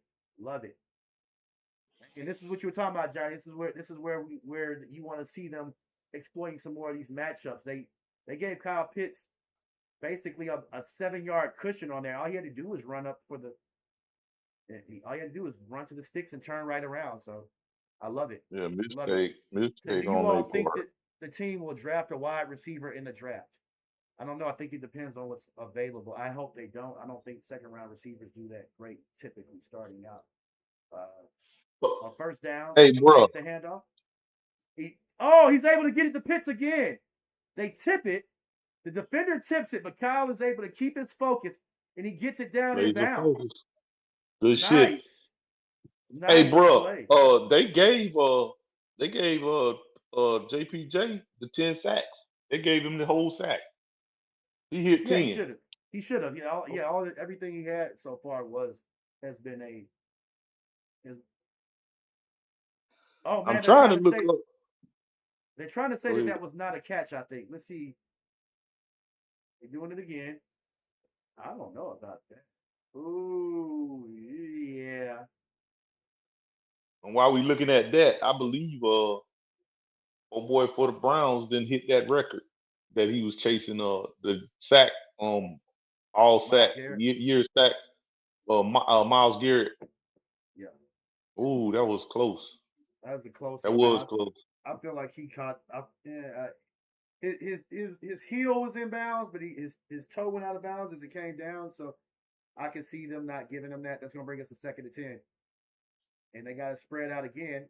Kirk drops back for the pass. Don't take the sack here, Kirk, and he takes the sack. God, Kirk. This is frustrating. That's 3 on Kirk, man. That's 3 for the Kirk today, man. I would not have been against us going back to the run on that play. I think they were expecting the pass and anticipating it a little bit. In the chat, Hightower says Zach just seems like he is overwhelmed with all the talent he has to play with. He needs to make sure that happens too. When your deck is stacked, you kind of get a little over. I've seen that happen to coaches before. You got to have somebody in his ear to bring him back down to earth. They say just run the simple stuff. The other stuff will come. 3rd and 11. Kirk drops back on the pass.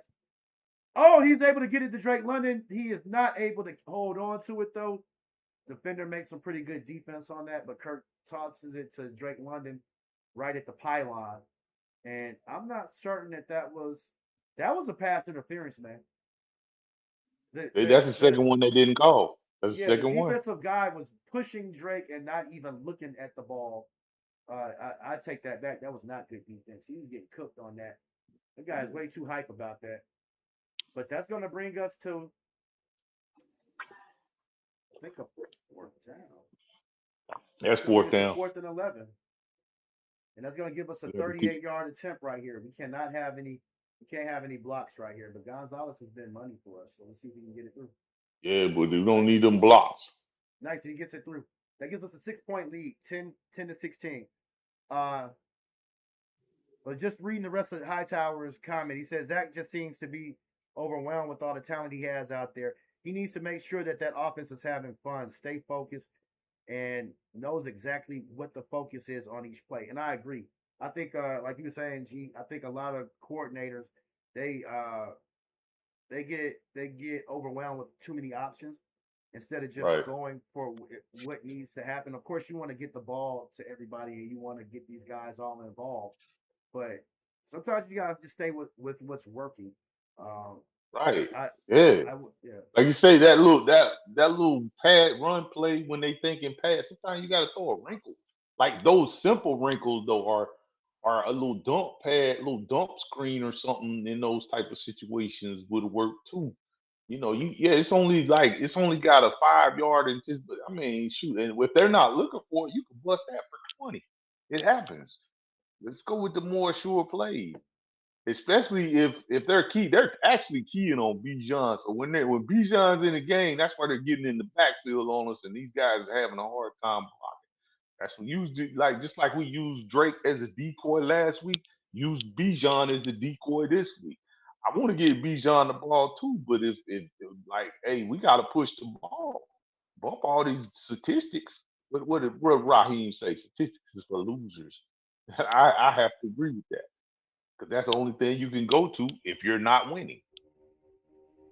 I think stats definitely give you a they are a An litmus test. idea, right?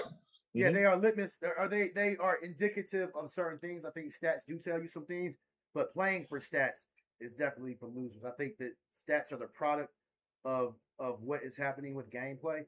But yeah, like That's a no, better way. That's a better way to put it. That's a better if way to put it, bro. if you're worried about your stats versus making plays, though, that's the thing. It doesn't matter how many yards you had. It's when did you get these yards? How many touchdowns you had? But when did you score these touchdowns? It's not even about how many drops you had because if you drop a drop at the beginning of the game, is not the same as having a drop at the end of the game. With the game on the line and having that catch at the beginning of the game isn't the same as making that catch with the game on the line on a key third or fourth down or inside of the 2 minute warning or something like that in a key critical position, if you will. Right. So that's Mr. my thought. Hightower says. Mr. Hightower says football is football. There is always ways to move the ball and make adjustments to execute. Exactly. I mean, I couldn't have put it better myself. That's exactly what it is. He's correct. Always. Always, and there's always more than one way to skin a cat too. So the Come biggest on key now. is keeping the ball, keeping the chains moving, and keeping the ball constantly progressing. And that's something I would like to see with Michael Penix when he comes back. I believe we'll see a little bit more running with Michael Penix when he does come back. I think playing hurt. Uh, I think Go playing back to hurt. week one. Go back to week one. He almost took control of that game in week With his one. legs. Yeah. Uh, that was he was running and doing all kind of stuff, and then after that, it was like I don't know if that's kind of like he got hurt or something. It could have happened, and then he just kind of turned kind of to a statue after week one, if you remember that. Now the Saints take the field right here after that kickoff, and they pass it on first down. Shuck is not able to hit his receiver over the middle. The Falcons are able to kind of bat it away. That's going to bring up 2nd and 10 right there. And honestly, if I was the Saints, I would have came back with the run right there as well too. The Falcons haven't been necessarily shutting down their run game, although the Saints haven't been crushing it. Right, They've been staying consistent. Uh, right. they go ahead and they hand it off again on 2nd down, like I was suggesting. They're able to pick up a gain of about 4 or 5 on that. Maybe only about 4. I'll take it back. It's 5.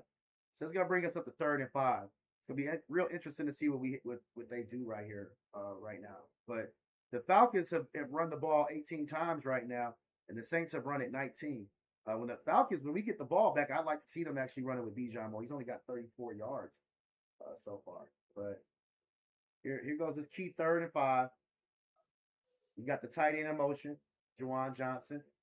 He takes the snap, fires open the middle, and we're able to knock it out of there. Good play. He tosses it to the receiver, Austin Jr., And who was in there? I think that was D. Alford was able to get his hands in there and lay a nice little hit on him. They're going to run the replay back one more time. I see. Yep, D. Alford gets right in there and hits him right in the back. Like it. Now, if Kobe's able to get to that point, that'll be huge. But that's a I'll take huge that. 3 I'll and take that. I definitely take Like that. I said, Kobe probably will get to the point where he's a utility usable guy, and then we'll revisit it in the third year because things should really slow down for you in year 3, regardless of who you are. We'll see. He'll be on this roster. He's gonna have to get him a special team spot if he wants to remain on the roster. He's gonna have to become a great special teamer for us. Right. The Saints punt it back to Thompson. Thompson's got a little bit of room, and I think he gets a return of about 7 or 8 yards on there. Thompson, which is all like you can him. ask for. I mean, if you can get a nice I like 10 him. yards. I like him. He mess around and I won't be surprised he mess around and bust one on him one day if we keep him around. Yeah, that was a good play. I'm looking at the Alford replay now. That was a good play. I like Alford. I like him. And then you got to look at too. You remember Alford everybody was out on him last year. They was just Alford is trash and da da da da da. And then even when they signed him, everybody's like, what are they doing? And this is what he saw. This is the potential. This is who he saw him being able to become. And he's made that transition. He's not even the biggest guy in the world. He's a tiny guy, but he just don't play small. Tay says, I feel like Penix forces the ball to Drake. Drake was the only receiver with a TD through like week 11. I thought that Pitts had a touchdown before that. I do agree with you that it seems like Penix was showering Drake London with a lot of receptions. But keep in mind, same thing was happening with Kirk as well too last year, and he went away from Pitts. And I feel as though Michael Penix earlier this year, he actually was trying to go to Kyle Pitts a lot more than Drake London, or a lot more than Kirk Cousins was going to Kyle Pitts last year. He didn't have as many deep receptions, but he was getting a lot more receptions earlier this year. Teams tried to take away Kyle Pitts a lot more, and I think they had to get a little bit more creative with some of the plays and the routes that they're calling for him. But you got to remember how the plays that they call, there's a progression that the guys have to go through. You got your first read, second read, third read. And last year, Penix, when he came in, he looked like he was really good at getting through those progressions. This year, he wasn't quite as able to get through it. I think the teams started realizing that if we put a little bit of pressure on Penix, maybe the game's still a little bit faster for him. And sometimes he was buckling under those things. We did have a few guys that were out for certain, but I think that Penix is he wants to get the ball to Pitts. Pitts takes a lot of coverage and he takes a lot of guys with him.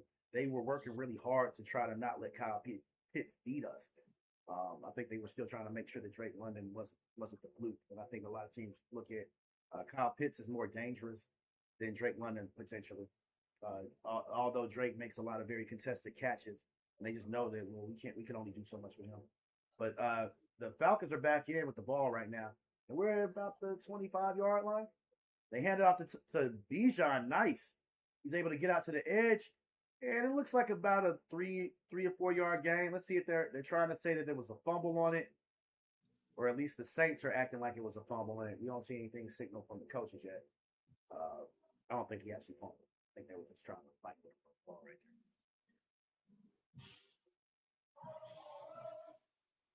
there. Hightower says, now that the league has been abused by Bijan, most of the remaining team's schedule will try to not be forged in NFL history by stopping him. Nah. Right.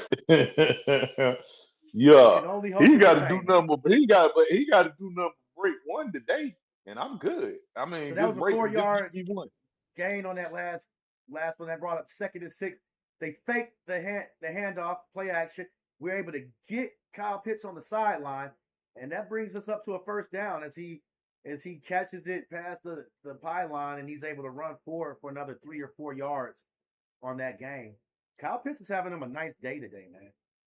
Yes, he is. You gotta love what they're doing out here right now. They're definitely He's getting making Kyle Pitts. he's stamping it. He's putting his stamp on it. He definitely put his stamp on it. Yeah, for Kyle Pitts right now, that's 78 yards for him. Wow, And, that's I'm crazy sorry, work. that's 58 yards for him. That's 78 yards Oh, for okay. I was Kyle. going to say that's great. That's still huge. good. Yeah, That's still good. Kirk fakes the And handoff and he his gets key sacked. down. He gets sacked by Chase Young That's on 4. first down. Oh, terrible. That's gonna bring Kirk up turning second into and a damn sack machine, just like Matt Ryan. Cam Jordan used to get 6 sacks a year on Matt Ryan. yeah, man. He had his whole career built on sacking Matt Ryan. And for what it's worth, people talk about playing under center a whole lot more. I don't know how many passing plays I'd want to run from under center with our line being the way it was. People got to remember that we were out a lot of linemen earlier, but Kirk's been taking some sacks from under center. We drop back again on 2nd and 18. They dump it to BIjan Robinson on a little screen pass, and they're able to get a short loss on that as well too, man. Like, we're probably gonna be at like 3rd and 20. That last sack was Young again. Yeah, Chase Young is able to get back there in the backfield and reads that screenplay as well too. Chase Young is having him a hell of a game right now. And he's beating a starter. He's beating Lance. Or is that Matthews? That's Jake. Which one is that? Is that Matthews? The left side is Jake Matthews. Yeah, that's Matt. He's kicking Matthews to sleep over there. 70 is Matthews, right? Yes. Yeah, he kicking Matthews to sleep over there. Okay, and Kirk drops back on 3rd and 23, and the ball gets batted down. And I don't know if he was trying to go for Seals deep. We saw Seals a little bit out there deep on that. But that's terrible. That's a horrible way to end that drive right there, man. And the Saints will get the ball back with almost 6.5 minutes, a little over 6.5 minutes, 6 minutes and 38 seconds. Chase Young just single-handedly. We're gonna have to start comboing. They're gonna have to put a tight end over there. They ain't gonna have much of a choice. They're gonna have to put a tight end over there. They got to combo him. That's he's killing Matthews. And Matthews is probably one of our better guys. So if not the best. We're gonna go ahead and punt it on 4th and 23, and the Saints field the punt. We're running around. He's dancing around. He actually goes backwards. All right, good stuff, guys. We're able to stop them from really getting a positive gain on that. And the Falcons defense can actually come up with a big play right here. So this game is far from over. But we cannot allow the Saints to get back in this game with another score. I don't even want to see them with a field goal on this. But worst case scenario, you gotta hold them to a field goal. If that. The alarm definitely has to be going off. It definitely has to be going off in their head. They definitely got to be going off. And so back to the chat. Tay says, "My bad, D. I'll take that back." Yeah, you was kind of going in on the offer early. I think he heard you. Yeah, he's talking about the scary stuff. He's a little less liability for me, in the sense of he just came along. He just came along. He's filled in. He had actually filled in for AJ Terrell and done a very good job. That was scary. And that's when I would have said, okay. But after that, I was like, okay, I think we good for a minute. And he's a good tackler. Tay says, as long as Kirk doesn't turn the ball over, we're good. And I tend to agree with you on that. I think we got to get a score though right here. Yeah, that's my contingency. We got to score. That's my contingency. If we can score a touchdown, I think we're good. Then I'll feel a little better, but I wouldn't want to back out on defense either. So I agree, Simo, with you and Trey. Yeah, I don't think it's just quite as much of a as long as we don't turn the ball over. We got to go out here and we got to put some points on the board eventually. Yeah, we need to score. Yeah, we got. And defense needs to hold them. I mean, first and foremost, we're gonna have to stop the Saints defense right here. But we like to get a 3 and out. You can. I don't want to see us letting the Saints hold the ball for like 3 minutes or any of that. Right. And then, of course, when we get the ball back, we're going to have to make sure that we can maintain the ball and be able to move it, though. So either way, we're going to have to come back out here, and the offense is going to have to really tighten up and do a lot better than where we've been at in this second half so far. BIjan has been almost non-existent, and they are definitely gearing up to stop BIjan in the second half. Right now, he has 14 carries for 38 yards. And it's going to be interesting to see if we can get the ball to BIjan in space a little bit more. He has 4 receptions for only 5 yards. They've definitely been sitting on a lot of our routes with BIjan out of the backfield as far as it goes with like any of the dink and dump passes and any of the screen passes. I don't think that we've had pass protection be good enough to be able to get BIjan deep either. So the Saints are back with the ball as we come back in from the TV timeout. It looks like we got a heavy tight end set, and they're going to go ahead and run the ball and hand it off. And the Falcons are not able to stop him at the line of scrimmage. Looks like he runs the floor for another 3 or 4 yards of a game. It's definitely not where you want to be at with anything. Sorry, that's a 5-yard gain. It looked I didn't want to be too generous. It looked like it was a nice, good chunk yardage, though. That 2nd and 5, that's going to open up the playbook a lot more for the Saints right here. The Saints are playing a little bit more tempo right now. We got a bunch formation. Single back. Let's see if they go right back to the ground on here, which I would do. They do. They go right back to the ground as they pull the guy, and they just run us over, man, for the first down and then some.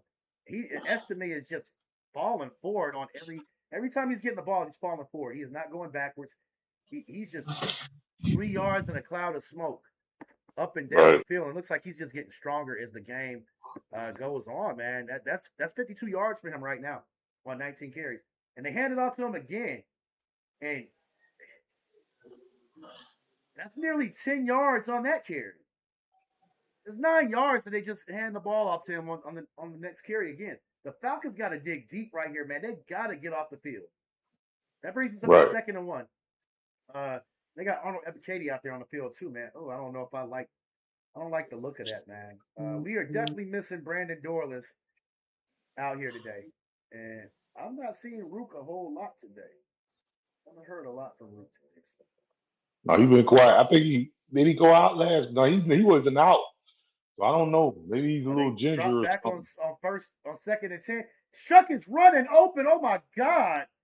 That's like a 15, 20 yard run. The middle just split wide open, man. And he saw his opportunity and he took it, man. They got Ebiketie out there. He gets blocked. He's not able to get underneath the guy and even get a hand on him. And that brings them up to about the 32-yard line, and they hand the ball off again. They are now in our territory at right outside the 20-yard line as they hand the ball to the running back. That's a 3-yard gain. It's going to bring up 2nd and 7, man. Oh, my God. That just takes the wind out of a defense when you got a quarterback being able to do that. It's not where you want to be at. That's definitely not where you want to be at. Right. We got Shuck in shotgun right here. Takes a snap, Drops back for the pass, throws it deep in the end zone, and he tried Henderson out there, but Henderson was able to stop it. All right, So CJ. Third All and right, 7. CJ. Make me a believer, CJ. Nice plays, CJ. And see, CJ is one of those guys that was a first-round draft pick. I didn't know that. I didn't even know that. Did he play for Green Bay? Is that who that is? I can't remember where he. I'll look that up for you here in a second. Miss Sears, see who C.J. Henderson was drafted by and where he's played at. C.J. Henderson. Okay. 3rd and 7. Oh, I was just gonna say real quick. Read Steve's comments real quick. Interception, baby. We got D offering on the interception. He is running it back. They're able to get him just out of bounds, but he returns it back into Saints territory. Huge play is Tyler Shuck dropped back on 3rd and 7. I'm sorry, Miss Is. That I just had to hop in there real quick, man. But that's a huge play, man. We were needing that turnover, man. Falcons got to capitalize on that. I'm sorry. Go ahead with that comment, Miss Is. No, I was just gonna ask you to ask your question again, and I was gonna tell you to read Steve's comment. Mr. Hightower, yeah. Yeah. He says they need to drop at least 17 more points to make it feasible. And Right. look, we might get to that point with it. And then We needed that mistake right there. That mistake was neat. Oh man. Now that London is back, Zach seems confused about the best way to get the ball to everyone. Someone needs to tell him just take what's given and stay with what works. I agree. Hello. That's all we saying. Hello. First and 10, we got Tyler Algier in the backfield, and they hand it off to him, and Tyler is rumbling forward. Yes, sir. I would go with a heavy dosage of Tyler Algier right here. Not you saying that. I mean, get him a few more carries. I mean, Bijan's already That's at 15. my thing. Hey, bro, I'm with you, bro. Hey, you got to feed the hot hand. But Henderson was drafted number 9 overall in 2020. Yep. To Jacksonville Jaguars. Okay. He went For to some Carolina. reason, I was thinking it was the Giants at first, but okay, the Jaguars. I was see, we were both way off. We thought Green Bay and I said Green Bay, but you know, yeah, I was thinking about something else. Yeah, he was drafted. No, man, it's hard to keep up with these guys, man. It's hard sometimes, man. Yeah. It's hard. And for that reason, that's why I'd rather sign a cornerback. But that's going to bring us up to second and 6 as Tyler Algier got 4-yard carry on that. And they're going to hand it off to Tyler again. And they try to do a little bit of a power and pulling the guy. And he's going to rumble forward for another 2 or 3 yards on that carry. That's going to bring us up to third and a little bit more manageable. And yeah, the reason I said I would go to Tyler at this point is because Bijan already got 15 carries. You're going to want to this is going to be one of those games where Bijan's probably going to need about 20, 21 carries. And they had only given Tyler up about 3 or 4 carries at that point in time. So I think they've been sitting on Bijan. I think go ahead and make them, since they want to sit around on everything, let's give them a bigger body that's a little bit harder to tackle. I do think that Tyler Algier, I think that Bijan is a better short yardage back than Tyler Algier, but I also think that his center of gravity and the mass of where you have to tackle him at is a little bit harder, trying to wrap up around his leg. He's definitely a banger. He's definitely a banger. I'm with you on that. 3 yards cloud of dust. That's going to bring us up to 3rd and 4. And they're going to go to Tyler Algier again. And he gets it up past the line of scrimmage. He gets maybe a gain of 1 or 2. And I think we're in field goal territory already right now. It's going to be 4th and 3. It's going to be 4th and 3. Take the points. It's going to be 4th and 3. Yeah, I see number 13 coming out there. I think that's our punter who's going to be able to who's going to be the holder for Gonzalez on this kick. But if we can go ahead and put another 3 on the board, that's what you want to do.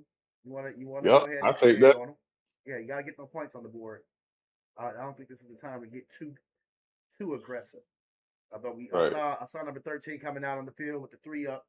So it's a good hold, a good snap, and a good block. And I like this kid Gonzalez, man. I don't want to call him a kid. He's been in the league for a little bit. He had some trouble with his accuracy and some of his other NFL stops, so especially with Washington, he wasn't automatic, but that OCD has definitely been kicking in. He's been hitting these field goals for us.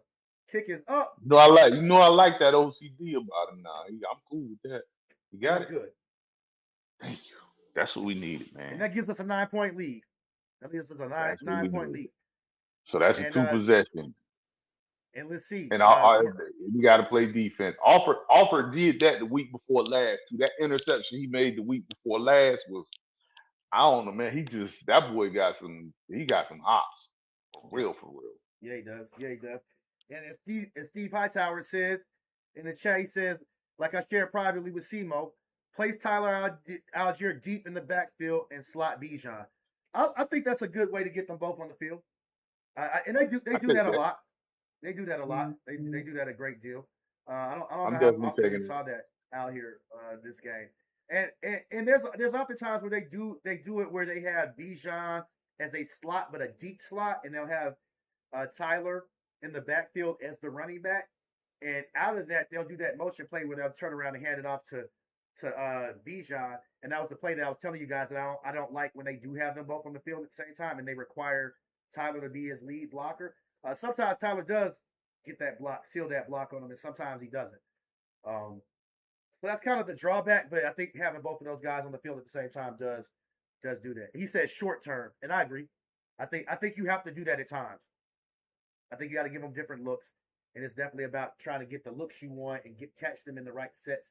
And I think that's one thing that that Zach Robinson has to get a little bit better at doing is kind of throwing out some plays to see if you're going to get the look that you want on certain plays. Are they going to respond to this if I do this later on so that I can do something else different? Like, are they going to set things up? Set things up. You got to set up your plays and see what kind of, if you're getting the looks that you want for something else. And they look at that as throwing a play away a little bit, but just to kind of see if you get the looks you want. But it's the chess match of that. And they just showed the replay with D. Alford out there, and as on my previous video, they talked about Chris Sims talked about how our coach Raheem is a master at route combinations. And so that looks like one of those routes that was picked up because they knew the route combinations that was going to be there. D. Alford definitely looked like he took a gamble and jumped on that. So on 1st and 10, they drop back with the pass, and it is incomplete. He fires away to the tight end, and we got our boy, number 55, Caden Ellis, right there on the pass defense. He's right there with the tight end. And as you guys were asking earlier, like that's why I think that they should have Ellis. That's why you bring no brainer, bro. That's a no brainer. If he wasn't such a good pass rushing linebacker, I would say, yeah, maybe let him go. But when he brings out there as a pass rusher, he's not a liability in coverage. I think you bring him back. And a great open field tackler too. Great open field tackler as well too. They drop back for the pass on 2nd and 10. Shuck tries to run, and oh man, we almost have him for the sack, and Caden Ellis is right there as well too. Now Shuck is able to get about maybe 3 or 4 yards on that, maybe 5.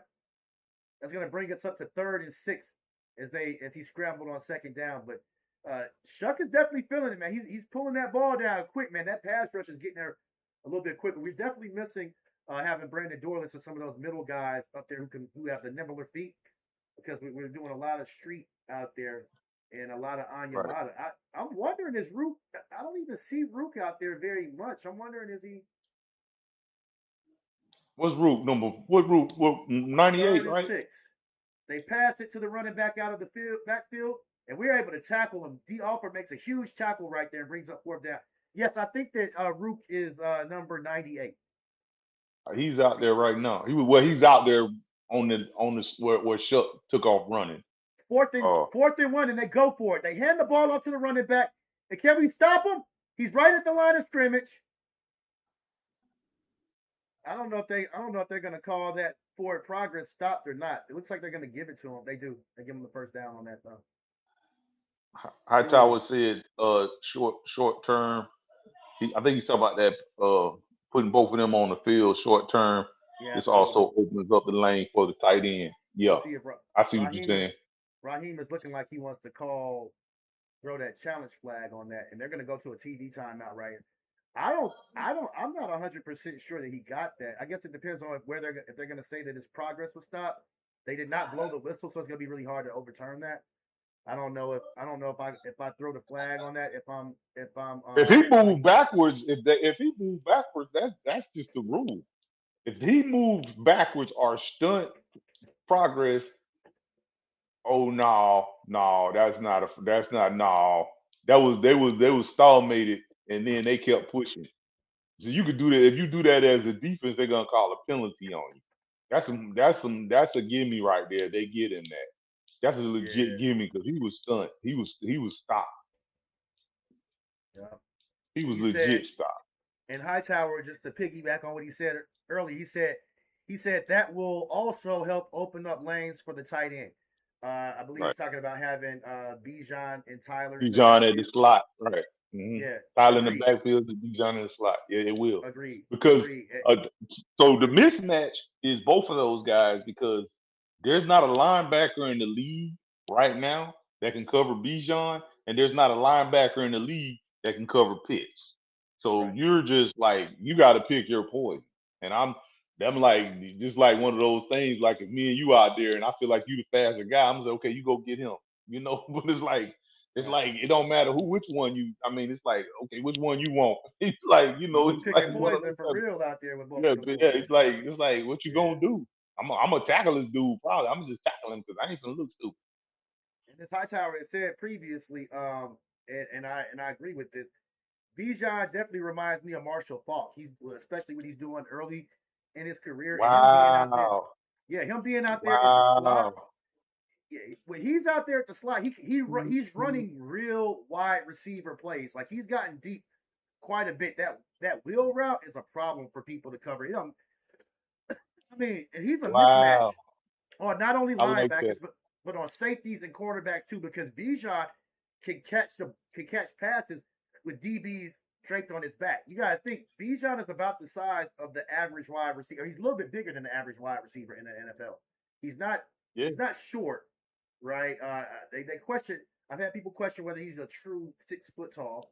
He might be maybe 5'11". I've heard some people that I've worked with that do production work. They're like, "Oh, I've seen Bijan out there on the field. He ain't 6 feet tall, but I'm 6 foot and half an inch." And I get people question me all the time on my height. And 6 feet is Probably because taller you than you thick. could think. When you thick like that, it's Yeah, hard to gauge. If you when you in a little bit thicker, people don't think you as tall as you are. absolutely.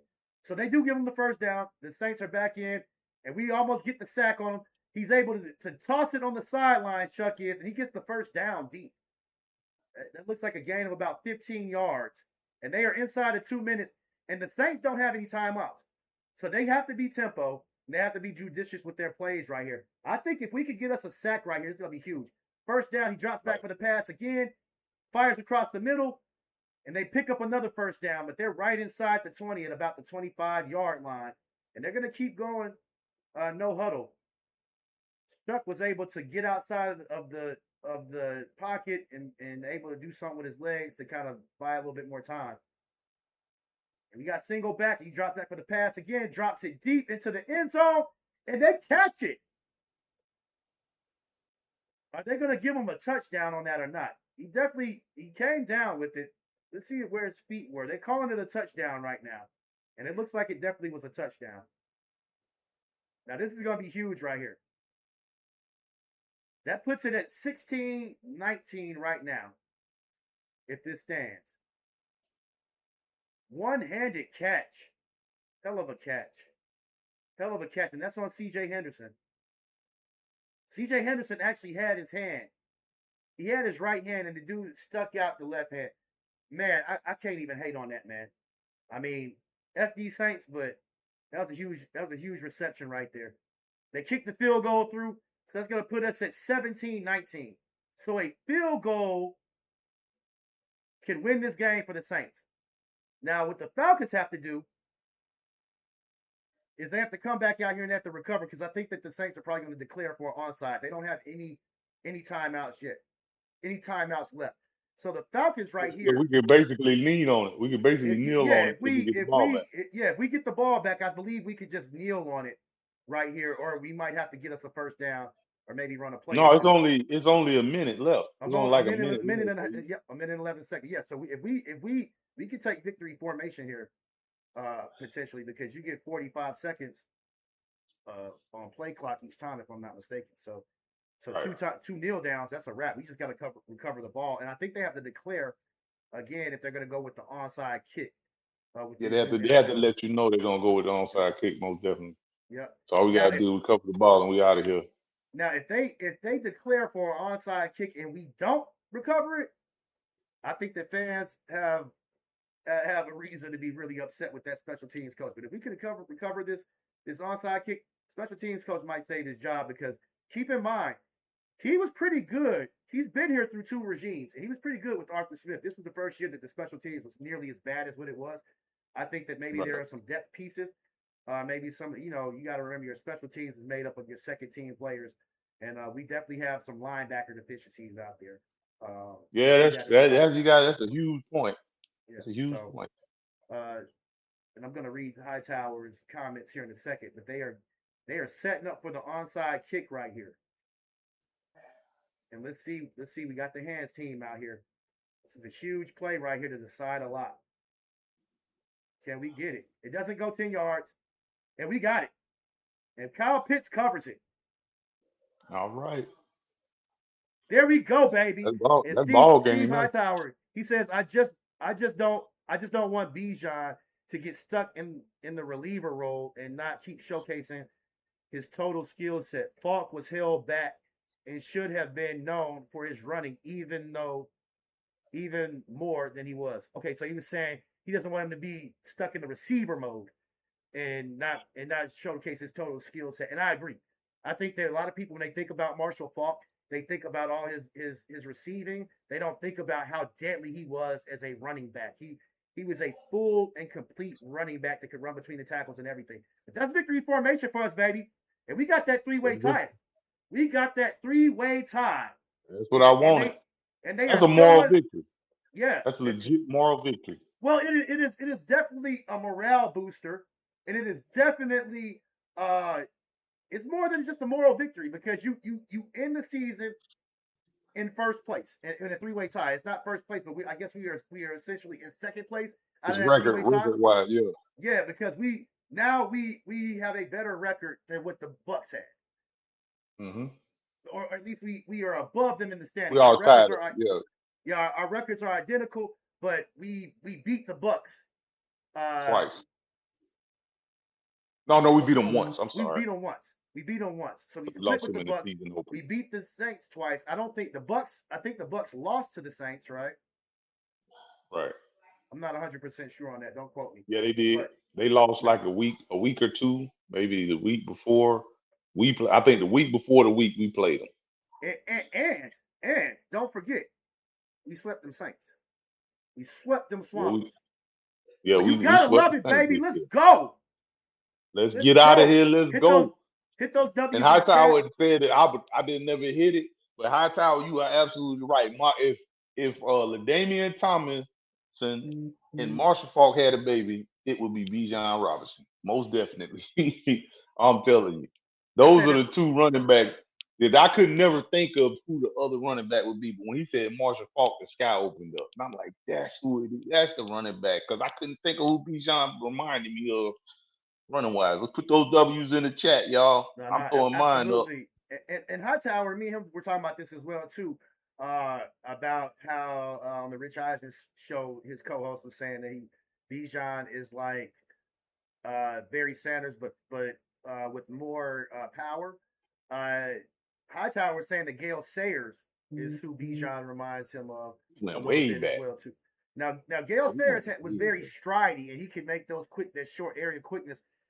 I honestly think that Bijan, and being real, he reminds me, I would say of Marshall Faulk a little bit, but I think he's a little bit better of a power runner than Marshall Faulk was, and I might be wrong. I might be a prisoner of the moment right now, but he almost reminds me of Walter Payton as well too. I think that Bijan has a little bit of all these guys that we're talking about.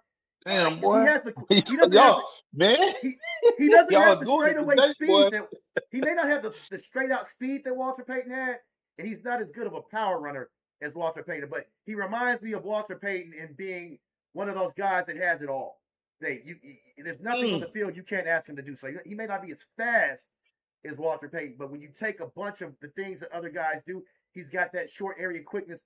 Like I haven't seen that type of short area quickness since Barry Sanders. In this NFL, I would say. So I do understand that comparison, but then you mix him in with as a running back that's always falling forward. Bijan doesn't. I don't think I've ever seen him falling backwards when he's getting tackled. He's always getting tackled and falling forward for positive yardage, or he's right there at the line of scrimmage. And so he's not always trucking guys, but people don't get real clean hits on him. He could catch the ball out of the backfield. He's a great receiving threat. And his straightaway speed isn't the greatest. It's right under 4.5. He's like a 4.7 40. I'm sure he might have ran something faster than that at some point in time. But he hits his top speed faster than other people do. He gets from 0 to 100 so fast and so quick, and he maintains his top speed once he gets there. So if you're going to catch up to BIjan, you're going to have elite speed. So he does have that breakaway speed. There's only a few people who can catch him once he does get in that open field and gets away. And BIjan knows that he can get hawked from behind, but it's going to take. I mean, we're talking about maybe a cornerback or somebody else to catch him if he does. And those are your best athletes on the field. Probably the cornerbacks are the best athletes on the field, hands down. But Bijan Robinson is probably the best non-quarterback football player in the league. You can argue with yourself in a cave with your own echo. To quote Shannon Sharp, if you don't agree with that. Shout out to Trent Top, to my boy Trent. He says, Simo, one last one for the year. Looking forward to next year. Sure we'll be in contact all off season. Keep chipping away at the stream. Appreciate that love on the super chat. I appreciate the love anytime you guys drop super chats or gifts. Definitely, I get more of that bread when we hit the cash app. But yeah, all the love is always appreciated. YouTube definitely takes a portion of it, and I got to get up to a certain amount before I can pull it out. But we are definitely growing on the channel, and I love the support, man. Trent is our #1 fan, hands down, undoubtedly. I was trying to pin your chats, but it wouldn't let me. But definitely, man, we will be talking more in the off season, man. Y'all hit T in the chat, man, if y'all want to see Trent get on here, man. I've been trying to get Trent to get on with our live streams. Everybody doesn't love to talk like that, and I can't hold anybody for that. But definitely appreciate all the love and support from everybody. Hit that like and subscribe button. Make sure you hit that notification bell. Anybody who's just chiming in with us for the post game chat, man, we gonna get it popping and give our post game thoughts about it. I'm reading Steve Hightower's comments. He says, Angry Manor, Marcus Allen, and Marshall Faulk combo. I agree. I think the Bijan's a little bit faster. That's a good combo. That's a good comparison. Marshall Faulk is one of those guys that was really good out of the backfield as a receiver as well, too. So Tay says, no hula hooping and voodoo for them tonight. It's a sad day for the city. Agreed. Yeah. Monte Carlo says, thank God for our defense, cause sheesh. Hey, listen, man, it's a total effort, man. In this defense, it's a team effort, man. You can't have having one. Man, look, it'd be great if you cook with everything, but man, sometimes it's the defense, sometimes it's gonna be the offense. It's just wins. It's when that clock strikes zero. What that score say? That's what it is. It's like realistically, but thank God for the defense. They played ball today. Yes, they did. He offered player of the game for me. He offered player of the game for me, y'all. Defensive player of the game for me. The offer. Really, I'm gonna give my defensive player of the game. I think I'm gonna give my defensive player of the game to. I'm gonna give it to James Pierce Jr. JPJ. Yeah. Maybe I'm tripping. You ain't tripping. He had a hell of a game, but the offer he sealed the deal. He made some big tackles, some big plays. Both of them did. If you really look at it, but I'm sticking to it. I'm sticking to the. I ain't mad at that though. I ain't mad at that. Hey guys, I threw in the group chat in the live stream chat, the Facebook group for Falcons Nation. If you guys are looking for a good home, to have some good football talk, Falcons Nation is a great chat to be a part of. I think they do a really good job of regulating good community. There's no disrespect. They shut down any racism. They don't over police the chats at all. I think that it's a really good community to show love with each other, and they keep it very respectful with everybody.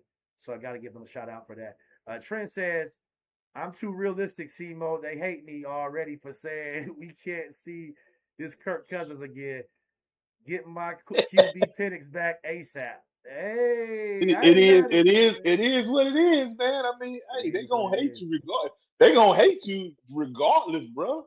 You can say everything they like, and then one thing they don't, and you are the scum of the earth. I mean, that's the nature of the beast. Big facts.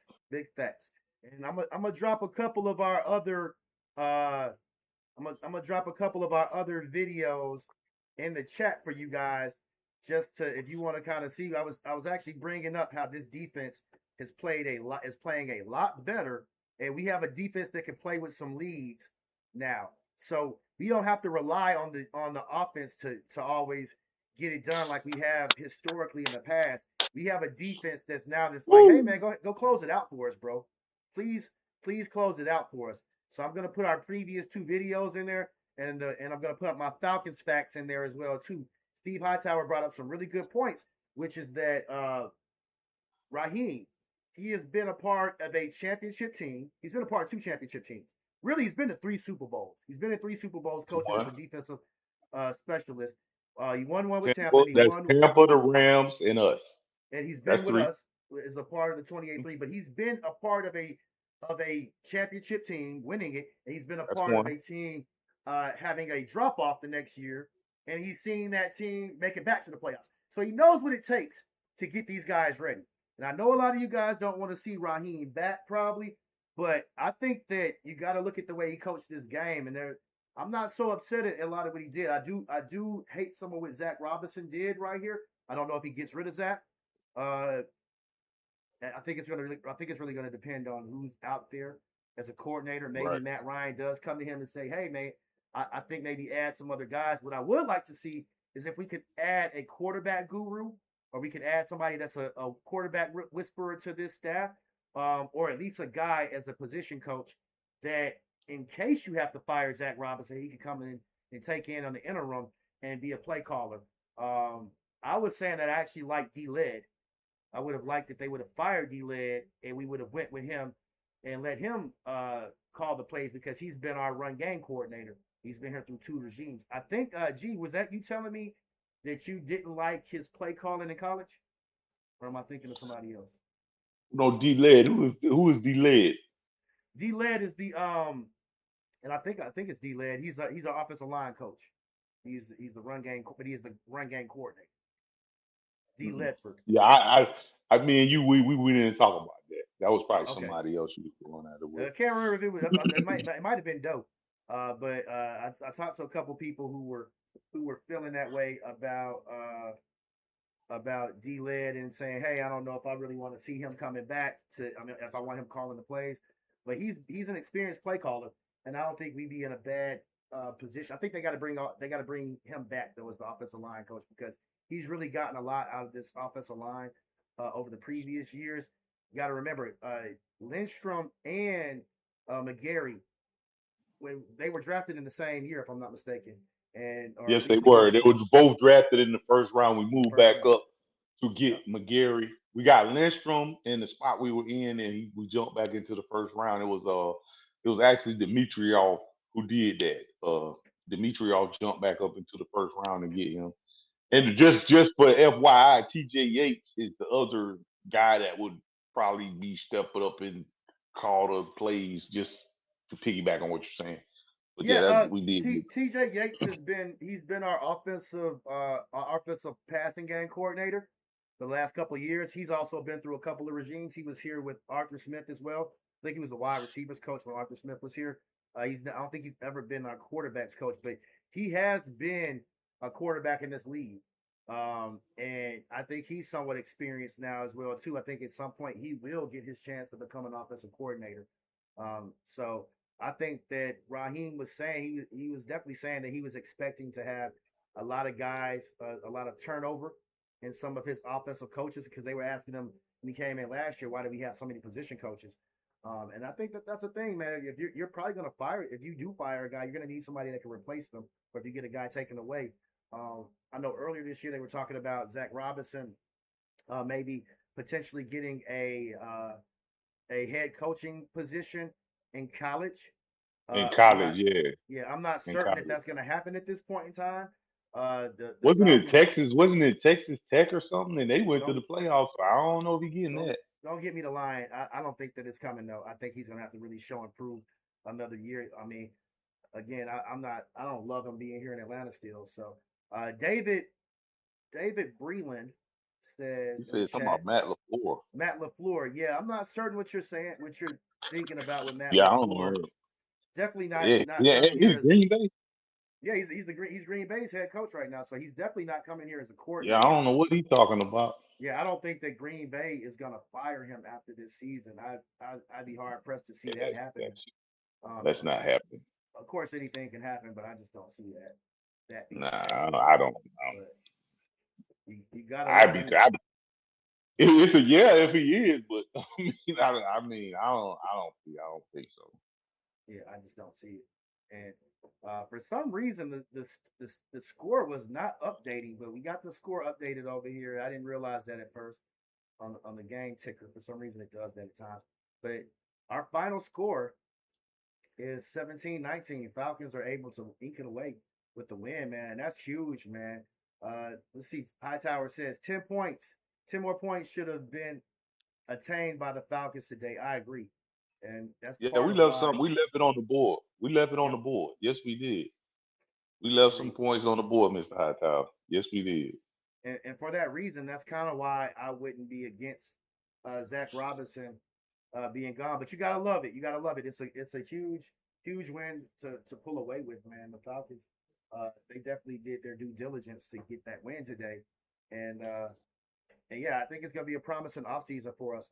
I am very curious to see what happens on Black Monday. I don't think that Raheem's job is 100% secure, but I think it would be odd to go ahead and get rid of him after what he's just done to close out this year. Last year we lost our last game of the season to Carolina, and they definitely looked like they were able to put it together uh, as the last game of the season this year with playing against the Saints. And I mean, hell, that's our biggest division rival right there, man.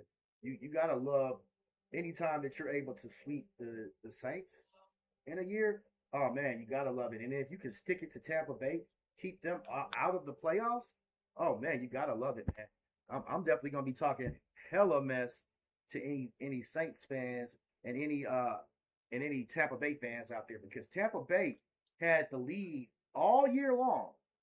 I mean, they was balling, bro. Simo, they was balling, bro, for real. They was like I had Baker Mayfield. He was kind of on track for a minute there to be the MVP.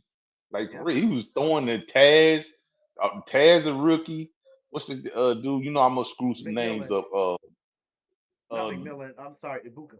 Not Tetsuroa, Abu. Yeah, he was. They do I have a mean, he's McMillan on making their me team too, though. Yeah, right. yeah. Ibuka. So I'm in one group, and there was a guy that had been trolling all year. I mentioned his name on one of my shorts before, but it was Cruz. The homie Cruz, and shout out to him. Me and him we were cool and everything, but he was saying that Ibuka was the best receiver in the NFC I South. remember that. I Yeah, remember that. I and do that just remember has that. I not been the remember that. case. That's definitely Yeah, not been the nah. case. He Uh, fell off. He doesn't have what we need in consistency. He had a great spot. That little spot he played in right there, he was lights out. And he entered the conversation, but he didn't sit down and order his food. He had to leave before all that happened. You know what I'm saying? well, he had a lot of drops toward the end of the year, in the second Yes, he half of the did. season, as they were dependent on him, and you just can't do that. As a wide receiver, that's my biggest thing. Is can you catch? Like that's the first. Like it's the name of the position. First, it's got to be your hands. Then it's your route running, right? And then how good Hmm. of a blocker are you? Hmm. Speed matters, but it's not the biggest thing in Yeah, that. Although that's not the end all be all. I yeah, agree. but if you got a guy that just is running a bunch of 9 routes and he can't catch, you're not gonna cover him quite as much. You're not gonna look at him as much of a deadly option. Although you won't just leave a wide open guy there, but you guys kind of get my drift. If you're not worried about him, it's not as big of an issue. So we Right. in the off season, that's where I think we need to go first. I think our biggest need is probably going to be at wide receiver. Uh, we were definitely lacking in that department and having another guy that we could go to and lean away Right. from with Drake London. Although I will say, with the way that Zach Robinson has been doing things, it looks like he has a hard time with too many weapons. And so it's going to be interesting to see what, Wow. yeah, what we're going to be That's able to that's do. an interesting concept. That is a very interesting Yeah, because I concept. I mean, would.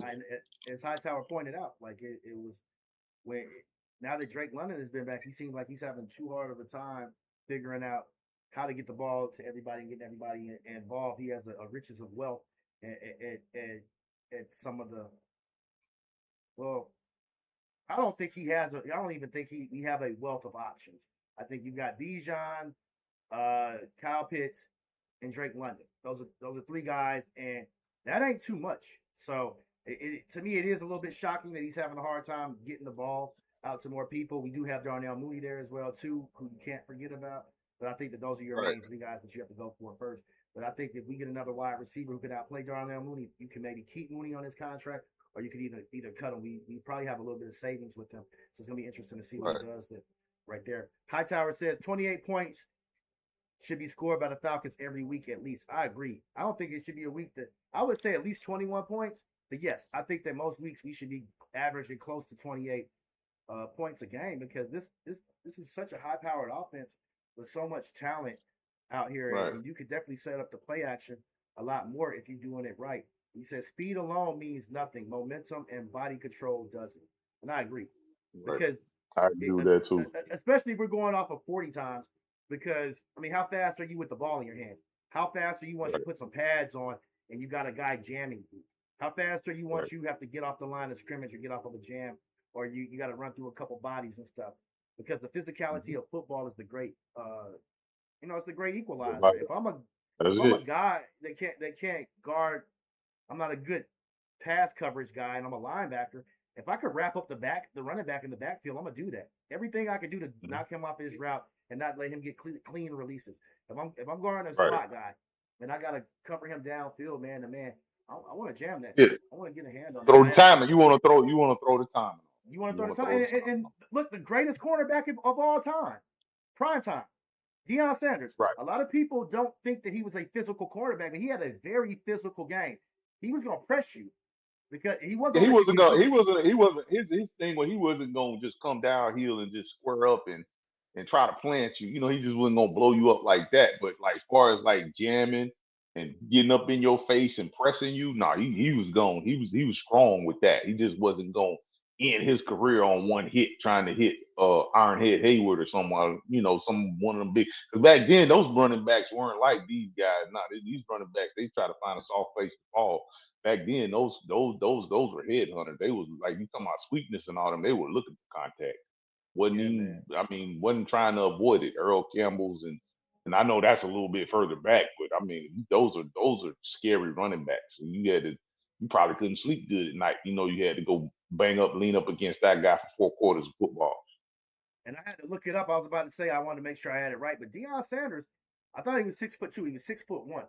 So he's actually pretty big cornerback. That's pretty good size for NFL cornerback. You know, if you're above 6 feet, 6 feet is 6 nice foot size. for a corner is big. Yeah, 6 foot corner is pretty solid. Yeah, nice size. Yeah, but at 6'1" back in that day was pretty big. You don't see as many 6'4" guys anymore. That was kind of the trend for a second. I think guys that are in between 6'1" and 6'2", maybe 6'3". Because Richard Sherman was 6'3", if I'm not mistaken. He's 6'4". He might be 6'4". I thought he might only be 6'3". I know he started out as a wide receiver in college at first. Yes, he did. He went to Stanford. Yep, he did. So, and then I know Cam, but he was Cam was I know he was 6'4". His 40 time was slow, but Cam was a beast though. Yeah, but he was a safety. He wasn't a corner though. Right, a strong and safety. Legion of Boom. I'm talking about y'all. Absolutely. But huge win for the Falcons, man. It's going to be interesting to see where we go at in the offseason. I am curious to see what happens with Matt Ryan coming up. As they said, Chicago's assistant GM could be a name that the Falcons might look toward with replacing Terry Fontenot. I think it would be weird to get rid of Terry Fontenot. I don't think he's had any bad drafts. A lot of people talk about how he has missed the playoffs, but people have to remember Terry Fontenot did not even select the head coach the first year that he was here. Come on now. They selected their head coach before Terry Fontenot was even picked.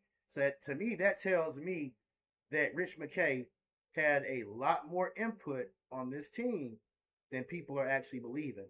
And I think Terry probably didn't get a chance to really put his stamp on things until after his second season. So I think the first 2 seasons were probably a little bit more with Rich McKay, and I'm all but certain. I don't think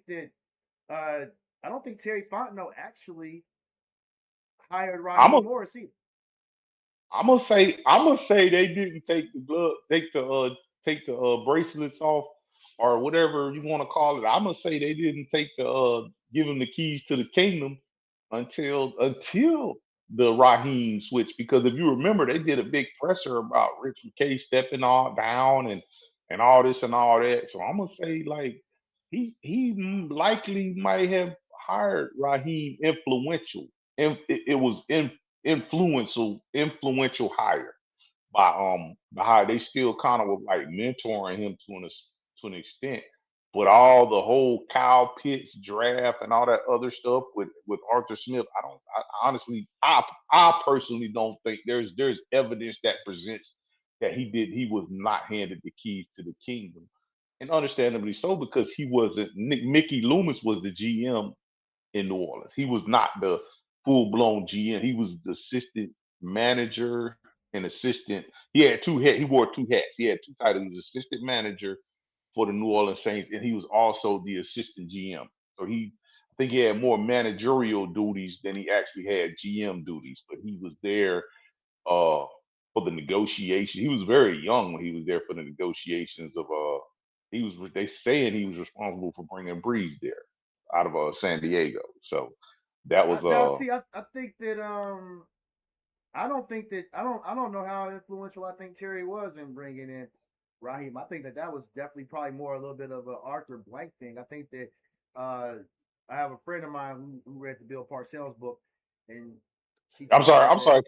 I'm sorry. What did you say? You said you don't think he was influential, and I just didn't hear you. I'm sorry. I don't Repeat know how that? influential I think he was with bringing in Terry Fontenot. I mean, I'm sorry, in bringing in Okay. Raheem Morris, because All I right. was reading again, a friend of mine. She told me that she read Bill Parcells' book, and he remembers Arthur Blank asking him, "Hey, how much does it factor into your thinking if your head coach hire is a minority?" And Bill Parcells said he doesn't think about it at all. He doesn't care about the color of anybody's skin. He just wants to make sure that he has uh, the best coach First for available, the the best job. person Right. available, which on paper sounds great. I agree with him for the most part, but we do know that black coaches are not given as much of an opportunity uh, to get head coaching positions in this league. I don't think you just give it to somebody just because, but I do think that it should. I think it does matter to give somebody a candidate, but if the best candidate is black, I don't think you should shy away from it. But I do think that it matters to Arthur Blank to an extent, and it makes some sense from a business standpoint. You have Atlanta; has a large black populace, so I don't think that it's a bad thing when it happens. But I want to be very clear about that. I don't look at him as a DEI hire. With that being said, Yeah, and that and was a stupid statement. I don't know what and, that statement was. and so But I do want to read a little bit of some of the comments that Hightower's got for us over here in the chat. He said Rod Woodson was the tackler and Dion was the king of coverage and made a living baiting quarterbacks and throwing the ball his way. During this time, you were given time to establish things, not like now, which I totally agree with. And if I look yeah. up further, Tay says, "Yeah, Trent, I agree. Kirk got to sit right now." And David Breland says Zach got to go. He's so predictable. And I do Mm, agree. Zach Robinson is very predictable. I'm not sure if we necessarily get rid of him. I think it's all going to depend on who is available after they absolutely. fire people. And I'm not sure that I want to retread it coordinator. I'm not sure that you go get a coordinator that just got fired from somewhere, right? Unless he was just This is true. really As a tearing head it up. coach, let me fired as a head coach or something like that. Now That's a that little different. I might be open to, but again, I don't know that I don't know if you're gonna make a change, you better be sure that That's who you're doing. Yeah, that's right. yeah, that you better be sure that Because you person can is going actually put certain people around people and make them better versus just burning the whole house down. Because that is a little extreme in the sense of continuity, and that is something that we have not developed in some years. We have not since probably I would roughly say Dan Quinn. We haven't sat there and just developed a sense of continuity. right. Yeah, I agree. I think that when Dan Quinn was here, that offensive coaching staff was probably one of the best offensive coaching staffs in the NFL, or just one of the best put together staffs in the NFL and honestly, one of the best ones that I've actually ever seen. I think that those guys Right. were definitely those guys were great. That team Yes. was Yes. that team was really good when they It were. wasn't the first year. That first year when Shanahan got here, oh dude, that's then I was like, man, what is we doing?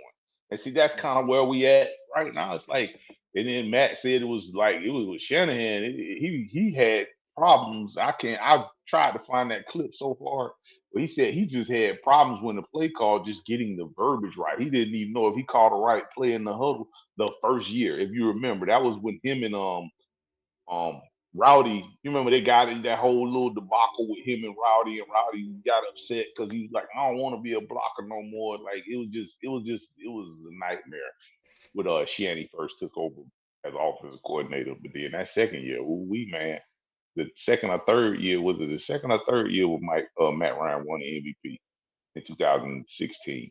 Was that? I can't remember if that was the third year or not. It's I think it was his escaping second me. year. He made he was MVP because they went to the Super Bowl after his second year. Okay, so his second year he went. I mean, it just it If I'm was not mistaken. If I'm not mistaken. you probably right. I knew it was It might either have the been second or it might have third. been the third year. But Steve Hightower in the chat, he says Raheem was brought back due to 1, team familiarity, 2, Right. experience, and 3, the ability to develop personal relationships with players as he gains respect. He's a very strong motivator of men. And I agree. And I'm gonna try to find this clip and I'm gonna put it in my next video probably.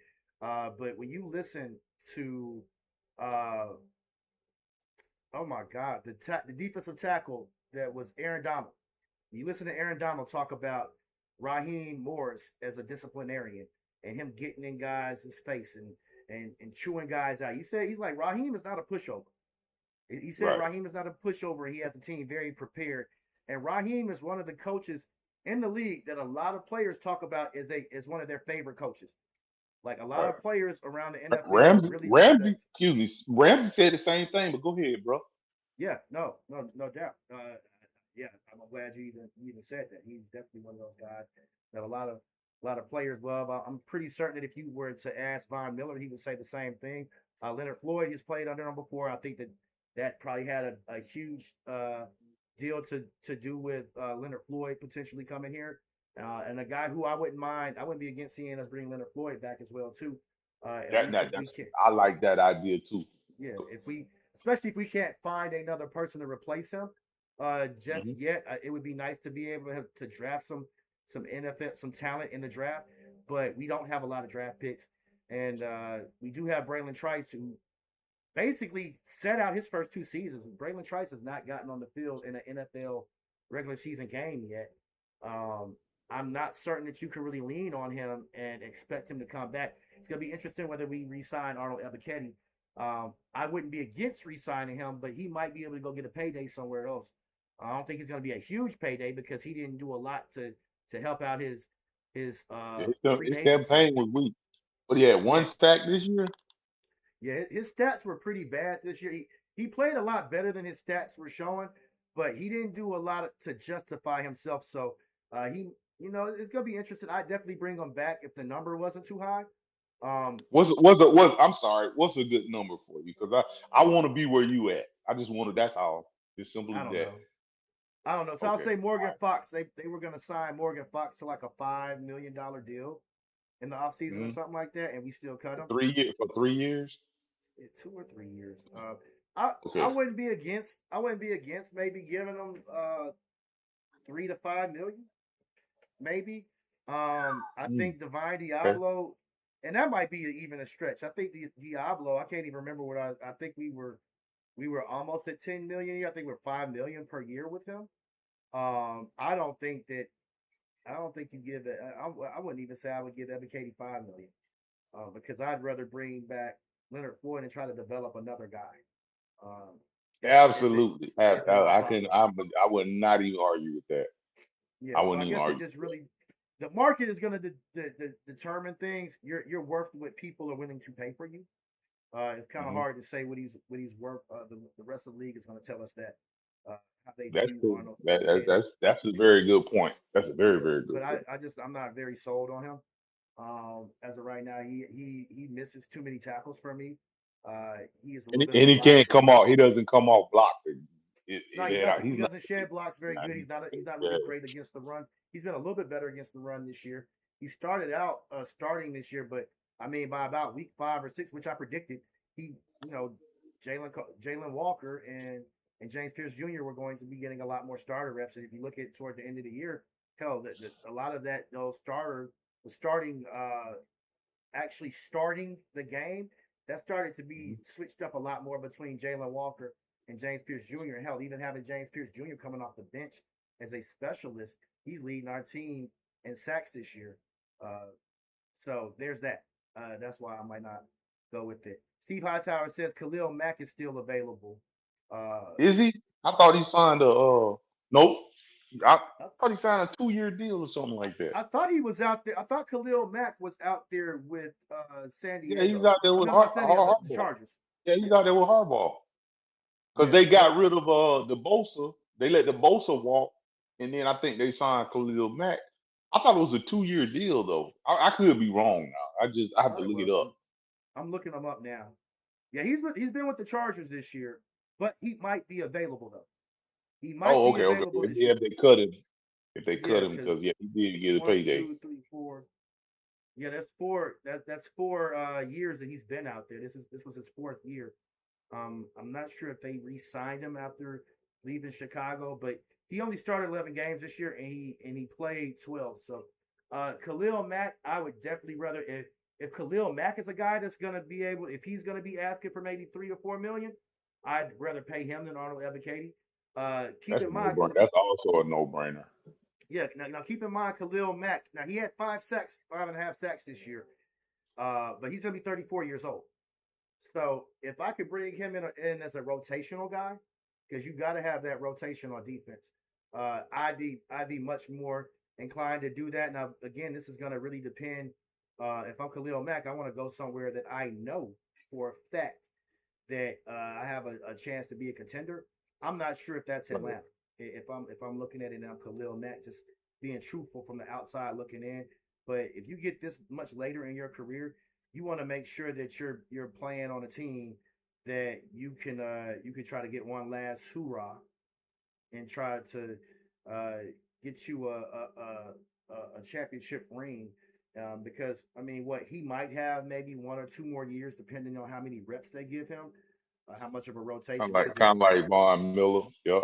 Kind of like Von Miller. Or I would even say, or even like a Calais Campbell. Calais Campbell is playing a lot later into his career. He's like 38. Yeah, 38, 39 years old. And he still got it. he's still playing. I mean, as far as rotational piece, that's perfect. That's a perfect combination of marriage. But I don't know if you could get him to like go. I think didn't he start in Miami or no? I'm sorry, not Miami, Arizona. So it's like he might just want to close it out there or something. Yeah. Now I'm looking at. I'm gonna see if I can put this on my stream, on my chat. I mean, on the video this week. But I'm actually looking at a little excerpt from the game.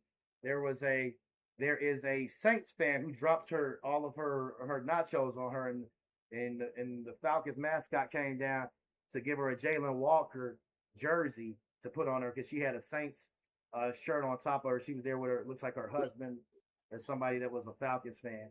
So that's kind of interesting. I don't think I could. I don't know if I could actually ever marry somebody that was a Saints fan. That would be. You'd have some very funny. Oh, no, you love who you love. Don't do that. Love, though. Yeah, I can't even be mad. Yeah, you love who you love. If she love him and treat him right, if she gonna put that jersey on, I think you can deal with that one day out 2 times out the month or whatever, however often they want. You know how it goes. So I'm looking at Hightower in the chat. He says he would give him a 2-year, $10 million deal, and then year to year after that. I'm assuming he's talking about Khalil Mack. I'm assuming Khalil Mack. And that's that would definitely get him here. Yeah, that would get him here.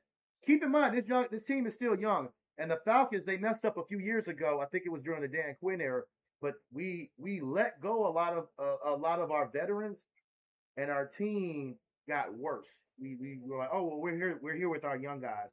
So I think that you don't want to let go of too many veterans. Team is still relatively young. Penix is what, 26? He'll be 27 this year coming, or at some point this year. So even though it's still going to be his third year, it's going to be interesting to see what they're doing 100% with that. But we've got a lot of young guys on this team still. So Man, I definitely would want to get some more depth pieces. Also in the offseason, I would like to see us get a few more linebackers that are better rotational guys, guys who could potentially be a starter somewhere else. And again, you're going to deal with this type of issue in the NFL. If you're a guy who could start somewhere, you're going to try to do whatever you can to get a chance to start somewhere. So it's not a guarantee that you're going to be able to get a guy like that. But I would like to add some more depth at the linebacker position, specifically Ronnie Harrison. He was a guy that came in and was huge for us. He's been huge for us this year, coming off the bench with the Divine Diablo being hurt at times. So you definitely got to get those type of guys. You got to be looking ahead. It'd be nice to see us get a couple more guys like that. J.D. Bertrand just was not the move for us this year, and he wasn't quite it on special teams. We did have another guy, I think Joshua Woods, who was a pretty good special teamer for us, but he wasn't able to actually fill in as a substitute linebacker for us for whatever reason. I don't know what they're looking at during practices, but I kind of got to trust those guys' judgment and what they're looking at. They're seeing things that we're not seeing, so I don't want to question that because I'm not. he didn't really even get a chance. You're right. He He played didn't get a great in the chance. preseason. He was didn't all get a over the chance. field in the preseason. I thought he was better than J.D. Bertrand in the preseason. He So it was was. very perplexing to see I was too. I thought what so. happened with that. But at the same time, he was a 4th or 5th year guy, maybe even a 6th-year guy. So when I see guys like that, I don't expect too much out of them, because sometimes if they were going to become a starter by then, they would have. But you got to think. You look at Zach Bond up there in Philly. He had a breakout year last year, and I think that was about his 6th or 7th year himself as well too. So you never know where you can get these hidden gems at. I mean, Divine Diablo, but when I talked to my boy, he a Vegas fan, and he was like, man, he hated when, but he know what he was looking at. Some people was like, I remember, because I was going to, looking at little Raiders going, I was like, good riddance. He was a liability in coverage, all this stuff, and then we get him in UC. I mean, I'm like, thank you. You know what I'm saying? Appreciate it. For real. No, I agree. I think that I heard that as well too. I heard that he was a liability in coverage. I saw a lot of fans in the offseason were saying that, oh yeah, he's his PFF score is bad Right. against pass coverage. And they tried to even sell me on the fact that it was worse than Nate Landman. And it was. The coverage score, the grade was bad, but a lot of these fans can't evaluate players outside of just the PFF grades. And I don't think that the PFF grade is always the end-all, tell-all litmus test for any of this type of stuff. So it was very interesting seeing that. I had a friend who was a Raiders fan. They asked him about Divine Diablo. He's like, nothing special. So it's all about. I think it's scheming too, coaches and schemes as well. Because if you put Bobby Wagner in our offense, he may not thrive as well because he's more of a 4-3 linebacker versus that 34 linebacker. That's the difference. The 34 linebacker has to be a little more twitchy, like a Pat Willis, a Bavaro Bowman type of play, like sideline to sideline versus a read and react type of linebacker. So that probably had a lot to do with it as well. It's interesting. I kind of see it separately. Honestly, I think if you're a 3-4 linebacker, and this is just running out of the base formation of a 3-4. I don't think you have to worry about being a sideline to sideline guy quite as much. I think that these guys, you want one guy who's a thumper, and then you want one guy who's a little bit better in coverage. I think a true middle linebacker in a 4-3 has to be more sideline to sideline, whereas they could be a little bit more specialized with your 3-4 linebackers. But the way that these teams are getting a hybrid defenses in the NFL over the last few years, where you have a lot of these teams that are 3-4 teams, but when it gets to third down and fourth down and even long passing situations, a lot of those edge guys wind up having to be hand in the dirt or straight up rush linebackers. So you need guys who could be a little bit more versatile and can play in multiple fronts. And Bobby Wagner actually played in more of a multiple front in Seattle with that Legion of Boom, because people don't remember this, but what's his name? Oh God, I compared him to Who compared he play Jalen Walker. for? He played for Seattle. Legion of He was Boom. outside linebacker that was I know. that I think I know who you're talking about. I that can't became, think he of his was also name. an edge guy, but he wound up going to the Raiders as Bruce Irvin. Yeah, Bruce. Irvin. Yeah. Bruce Irvin was one of those guys who's a lot like Jalen Walker. Like, we were able to move him all around the formation.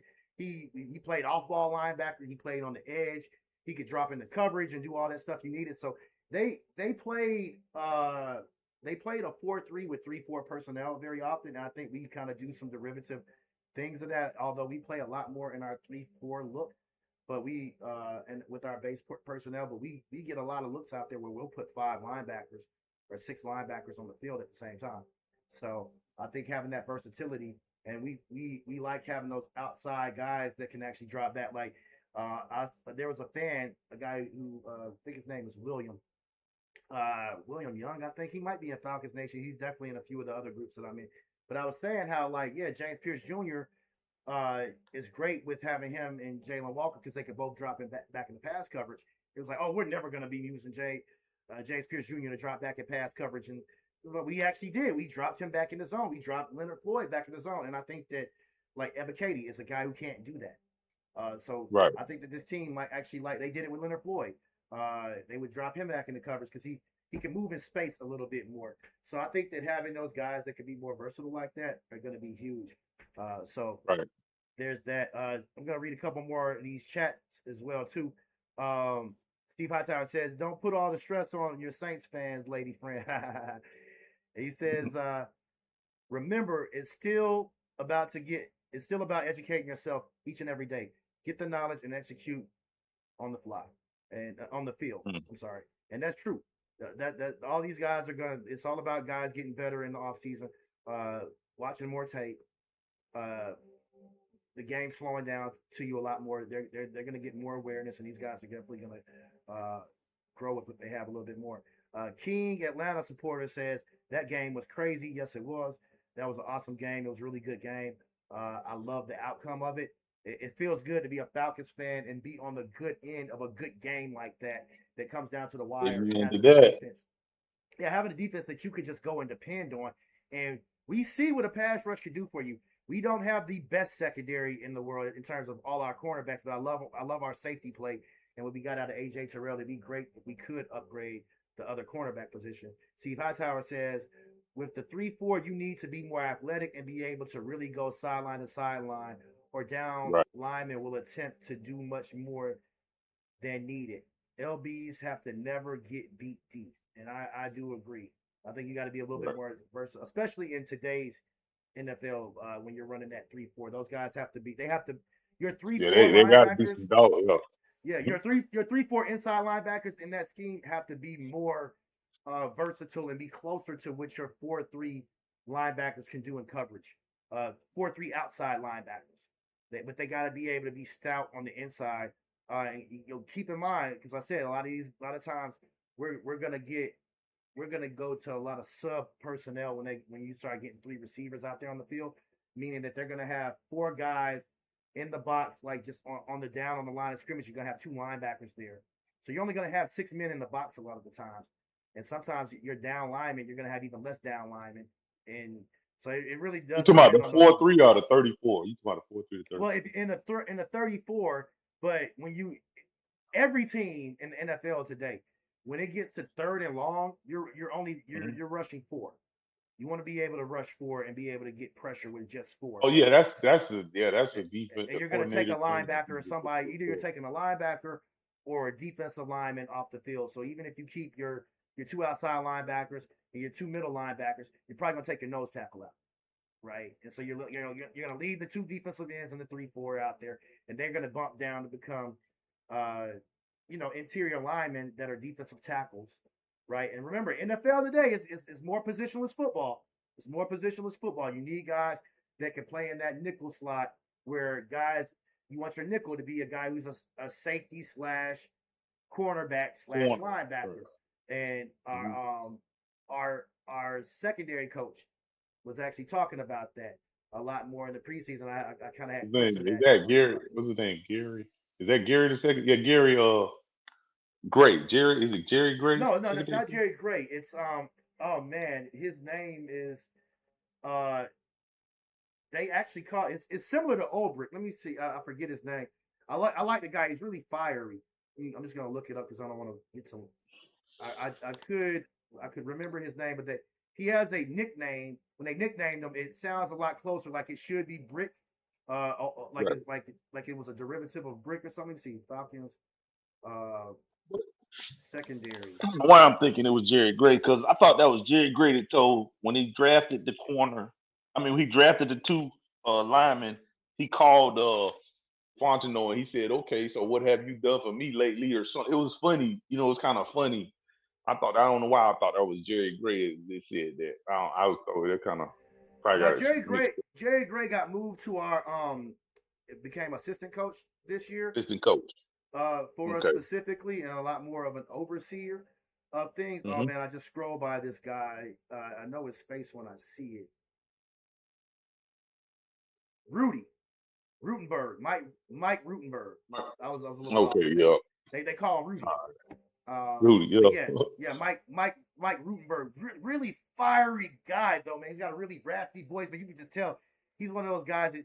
I mean, when I hear him talk, I want to strap some pads on. And see right. I know what you're talking about. Like it's like, he's talking about Billy Bowman. He's like, yeah, he's got all the intangibles he wants. He's got that short area quickness. He can run long. He's like a baby backer. So I really like Rutenberg. He's one of those players coach type of guys that you want that the guys really want to play for. But Barrett Rudd, inside linebacker coach. He's a guy that played in the league. He played with Tampa as well. So we have a lot of guys on our staff who actually played in the league before. We have a few guys on our staff who played in this league before. But I really do like a lot of our coaching staff. I'm not certain if I would just want to necessarily get rid of these guys. I think that people also forget that Raheem, this is his first time that he's ever been able to select his offensive and defensive staff. He was not able to select any of his coordinators when he was in Tampa Bay. They made him go with who they wanted. So keep that in mind as well too, because a lot of people talk about where he was with his what his record was when he played when he was a coach in Tampa. So I will say that as well too. Steve Hightower says 4-3 linebackers need the linemen to be more disruptive so that the quarterback is rushed. Yeah, so they can come clean. Decisions. Mm-hmm. Yep. Totally agree. I know exactly what he's talking about. Yeah, in this NFL, linebackers have to be a lot more versatile because you are asking them to cover running backs and tight ends sometimes. You want guys who can almost not have to come off the field like a Divine Diablo or a Cade Nellis. These type of guys are a lot harder to come by in the league these days. So a lot of linebackers are liabilities these days. Shout out to Winston Thornton with the eye test. He's entered the chat. He said, "What's going on, fellas?" In chat, smash that like button for sure, man. All you guys out there, man, make sure you hit that like button. We got to get those likes up. We got to get these subscribers up, man. Make sure you hit that notification bell over there. Definitely keep chiming in. We appreciate all the love from everybody. If you are just now chiming in to the post game chat with us, Point Game Official, man, we really pride ourselves on giving logical, non-emotional takes and objective sports analysis and film breakdowns and conversation. Right. We're all about simplifying it for the everyday fan. If you want your girl to learn football, send her over to this chat channel. Send her over here, man, because we really want to make the game simplified for those who are learning the game a little bit better, and also be able to engage with those who are enthusiasts that love the game without them feeling like it's dumbed down too much. And And Miss Sis is one of the first women that hit me and was over like, "Hey man, I really like what you're doing with your child." I hope she don't mind me saying this, but she's like, "Man, you make it a lot easier for me to have conversations with my brothers on sports and talking about Right. football like would feel like a fish out of water." And I'm gonna just be honest with y'all, like she doesn't she shies away from giving any sports analysis on here, but I'm telling you, she's a little bit more knowledgeable than some of these fans, and I mean men fans that I see in some of these groups that make these very emotional takes. I think she has a little bit more of a grounded knowledge in herself That than some of these. you put it real nicely, bro. I saw that right there. You Well, was I real want to be nice about that. respectful to people. Yeah, there's a lot of people that have very emotional takes, and football is Yeah. probably the most prisoner of the moment sport that there is because it's Mhm. weekly. It's always every week. It's what have you done for me lately? And we'll look back on the end of the season and be like, oh, this guy did this good. He did this with his stats. He did this. He did that. But every week, because we're seeing it, there's only one game a week. There's a lot more scrutiny between the coaches, the players, the teams, and all of that. So Right. it's really huge. Miss Sis, are you saying something over there? Because I think you're muted. Yes, I was just saying thank you and shouting out to the chat over on Twitch because I know you can't see them, but we do got one person hanging on, listening to you guys. They're very excited, and I've just kind of been mimicking a lot of things that you're saying too. So I didn't want to kind of talk For over you, but sure. For sure. Thank you. Yeah, and tell them over there in the Twitch, man. If you guys are Falcons fans, man, mosey on over to Point Game Official. Look for the Falcons Bird Bath. Hit that like and subscribe. Come join the family, man. We like family over here, bro. I'm Good. always welcoming any alternative viewpoints. If you know any Saints fans, send them over here. You know any Bucks fans, send them over here, man. We can. I would love to get us the NFC roundup going one day. I'm always about alternative thinking and thought processes. Uh, G man, what do you want to see in the offseason? What do you think are the number one positions that the Falcons need to be going for in the offseason? Thank you for asking, bro. uh, like I honestly speaking, I'm with you on key. We gotta address this wide receiver thing. Um, Secondly, for me, it's gonna be the corner, then linebacker. Those are the three positions that I would like to see us address. Like I know we're limited with our picks, so a lot of stuff is gonna be fixed via free agency. Um, the 53 man, I want everybody needs to understand how the 53-man roster actually works, plus the practice squad, and how important depth is. Because we got bit by the injury bug this year, and the last time we got bit by the injury bug, I want to say it was 2018.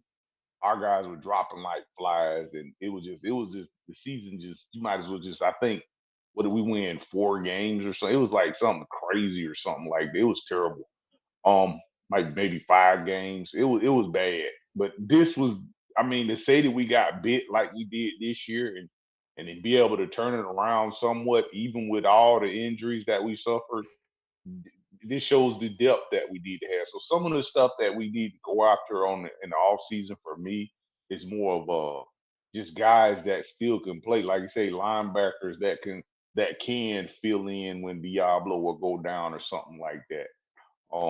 Piggybacking on what what's the Mr.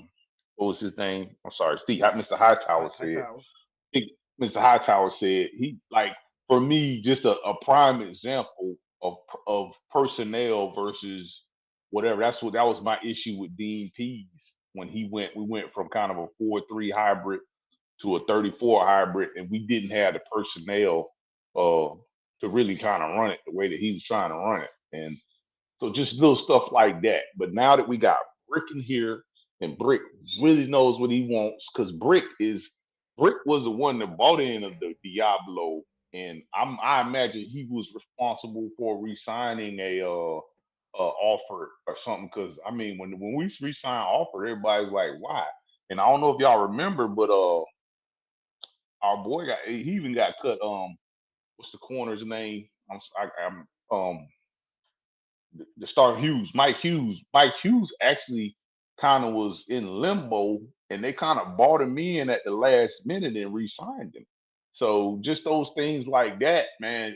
Now that we know exactly what our defense is going to do, you're going to see the conformity of how the players are picked versus like a Bertrand, JT Bertrand, or somebody like that. Because if I'm not mistaken, Bertrand was picked under the Arthur Smith regime, so he wouldn't so much fit what we're doing here.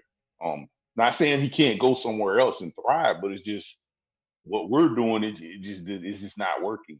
It's just not working. So that linebacker third, which is shouldn't. I think we could probably either fix that in free agency. I don't think we had to go in the draft, but that wide receiver, I'm almost certain we'll have to probably go in the draft to get that big time wide receiver, and then a corner is going just the type of corner I want. I don't, I'm just gonna have to see what Terry comes up with as far as cooking wise. But those three positions for me, and then of course we got to address the quarterback room.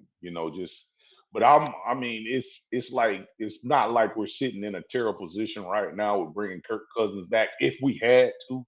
But if we had to cut him, like you said, it's predicated off of who's out there, how much money they gonna want, how they gonna benefit what we're trying to do, all those things in a nutshell. The offensive line, I think once we get our guys back healthy, because we were like 3 deep, and you saw we still were able to go out there and compete to an extent. So that is not the most alarming thing, but the Tyler Algier situation. I would like to. I'm gonna be honest, and I'm not gonna. I would like to be able for us to resign Tyler Algier because it gives us a comfort. But I do understand from the viewpoint of like, I could see him want to go somewhere else and be a premier back, or maybe the $5 or $6 million that we probably won't match, like a Dorman or something. Not Dorman got more money than that, of course, but I'm just saying they didn't want to pay Dorman what Chicago paid him. That kind of situation right there. So I do understand that situation. So removing the emotion, if he walks, I get it. But I mean, I like the guy. I think he adds value to our running back room. I think Nathan Carter. We didn't really see anything from Nathan Carter, but I know he's gonna be a solid guy too. But he just wasn't healthy in his rookie year, so that kind of it cringed a little bit for me with that situation. So so that's from the field. Coaching wise, we can move on from Zach Robinson as long as we're not doing an experiment, moving on to something better. Well, hold that thought real quick. I want to read. I do want to read a couple of the comments in the chat because they kind of chimed in on some of the positions as well too. Winston said he thinks nose tackle, wide receiver 2, and linebacker depth. Said I'd be fine with drafting a cornerback 2, but it's not as pressing of a need as people make it out to be, which I kind of agree. Steve Hightower says corners, linebackers, and add another wide receiver. You can never go wrong with adding a left tackle and perhaps an additional tight end. And that kind of goes back to what Trenton was saying before too. He was saying he wanted to add another tackle. I don't know where we would get one though, because it's going to be hard to draft. We don't have a first round draft pick, so our second, third, and fourth round picks are going to be huge for us because we don't have a fifth round, and we have a sixth and a seventh. So fifth round, sometimes that's where you can got to get some hidden gems as well too, past the third. And sometimes those fifth rounders hit even better than your third and fourth rounders at times, just kind of depending. But Terry's been Grady Jarrett was a fifth rounder. Grady was a fifth rounder. And Hightower says, I truly want the team to be as deep as possible, which I agree. Says most additional personnel should be through free agency. He says Algier should stay unless the draft shows otherwise. And that's going to be interesting. I don't know if I would want to stay if I was Tyler Algier, but I would love to have him if we are able to. We'll see. I just have a guest that came in. Okay. This is Winston Thornton popping in, trying to admit. There we go. Just having a little bit of trouble with that. What's going on, Winston, man? Appreciate you tapping in with us, man. What's happening? Can y'all hear me? Yeah, I can hear you. Everybody else here? Okay, sweet. I hear you. What's going on, fellas and ladies? What's up, man, brother? Yeah, you want to expand a little bit more, and then we'll kind of go back into the coaching moves that G was gonna kind of tap in with as well too. You want to We're talking expand a about little bit players, on this on the wide. all season players moves. Yeah. Yeah, because a lot of people were saying that they. One guy even asked earlier, "Hey, would you rather draft? Would you rather draft a wide receiver or a cornerback? And would you rather sign would you rather sign a wide receiver and cornerback?" And of course, I think we're going to probably go both routes with that, but it's probably going to be more me myself. I'm more so of a, see if we can draft a cornerback in maybe the second round, and then maybe sign a receiver in free agency if possible. But what's your thoughts on that? So, but first and foremost, thank y'all for having me on. Appreciate y'all space, what y'all got going on. Y'all got great content, man. Love it. Appreciate it. But Yeah, bro. so for me personally, like the way I see it is that when you have a pass rush, you can hide cornerback. When you don't have a pass rush, you can't hide a cornerback. Point blank period. I mean, and That's we've true. seen that in numerous years. When we didn't have a Very pass rush, true. what do they always do? Instead of attacking AJ, they're going either at CB2 or they're going at the nickel. It's one of the two. Like last year, D. Alford, his first 8 games of the season, quarterbacks had a perfect passer rating against him. And that was Mm. more towards the scheme, though. That was more to the scheme. Yeah, that was But definitely scheme. I agree. That was definitely scheme. yeah, most definitely. And like people was down on D. Alford, man, I can't stand him. He saw it. I don't know why we brought him, blah, blah, blah, blah. Oh, man, you're not understanding what you're seeing. Like Right. you're speaking from a fan point of view instead of understanding what's going on, Right. right?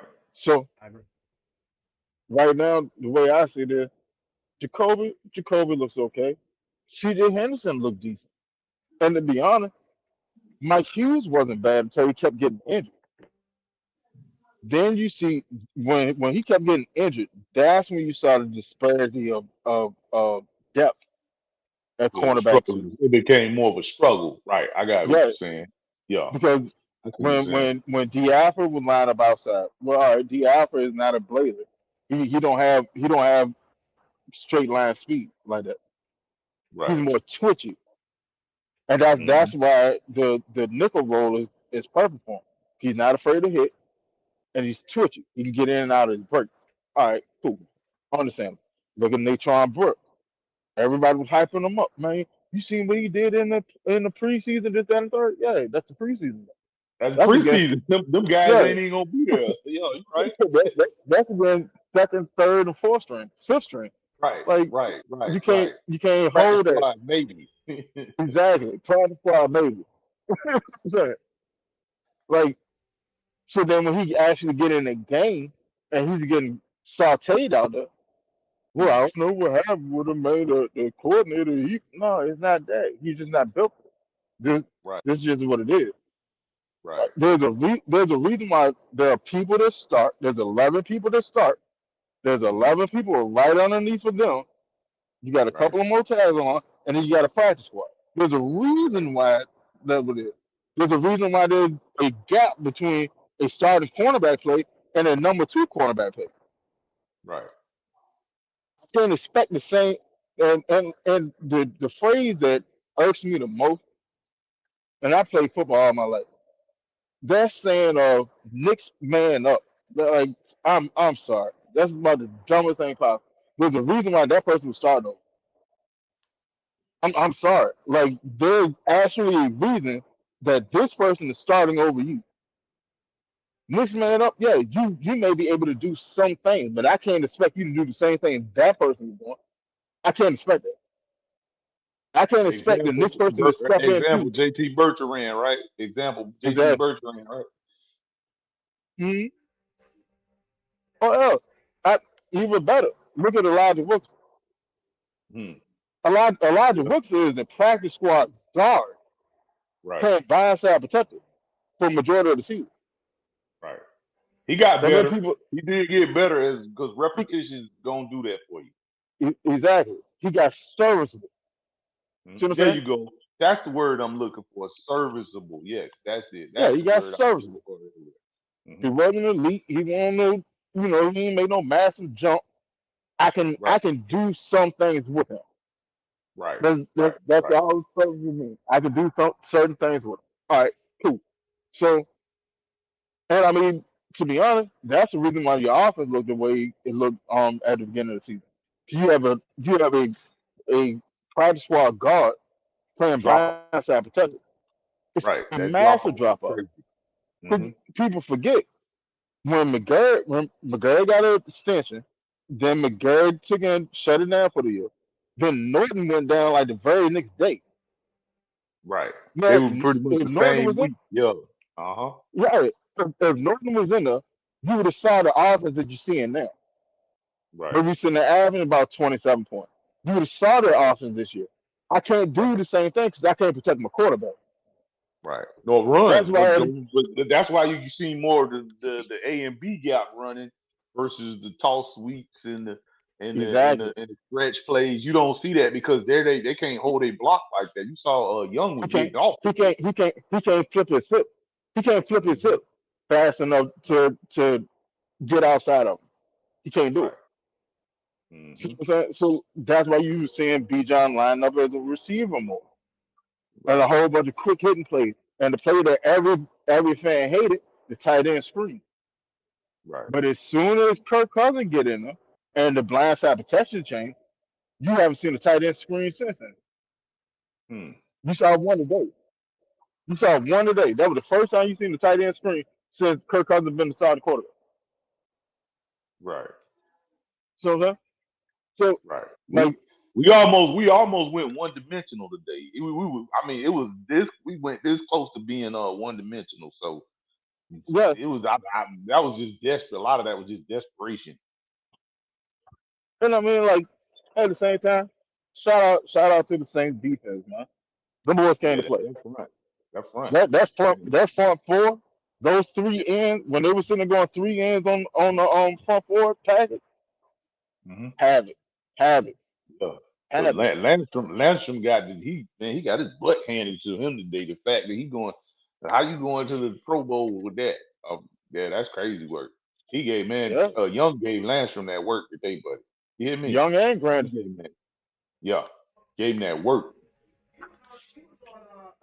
Correct me if I'm wrong. Wasn't he more on Jake Matthews more than he's coming straight off that edge? Which one is 70? Which one is 70, bro? Because I'm told. Young was flipping sides. He was on the right and left side.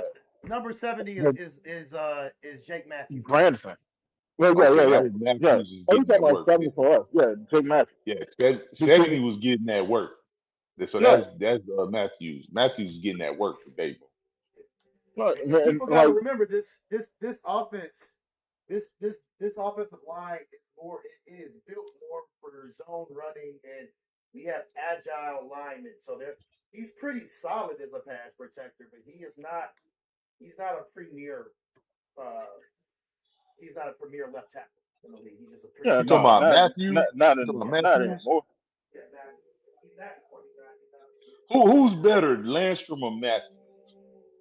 Right now, as of right now, Well, Lindstrom is a guard, but he is our best offensive lineman. Lindstrom is better at his position You than know what? Matthews. I'm wrong. You know what? I don't know why I got Lindstrom playing tackle. I'm tripping.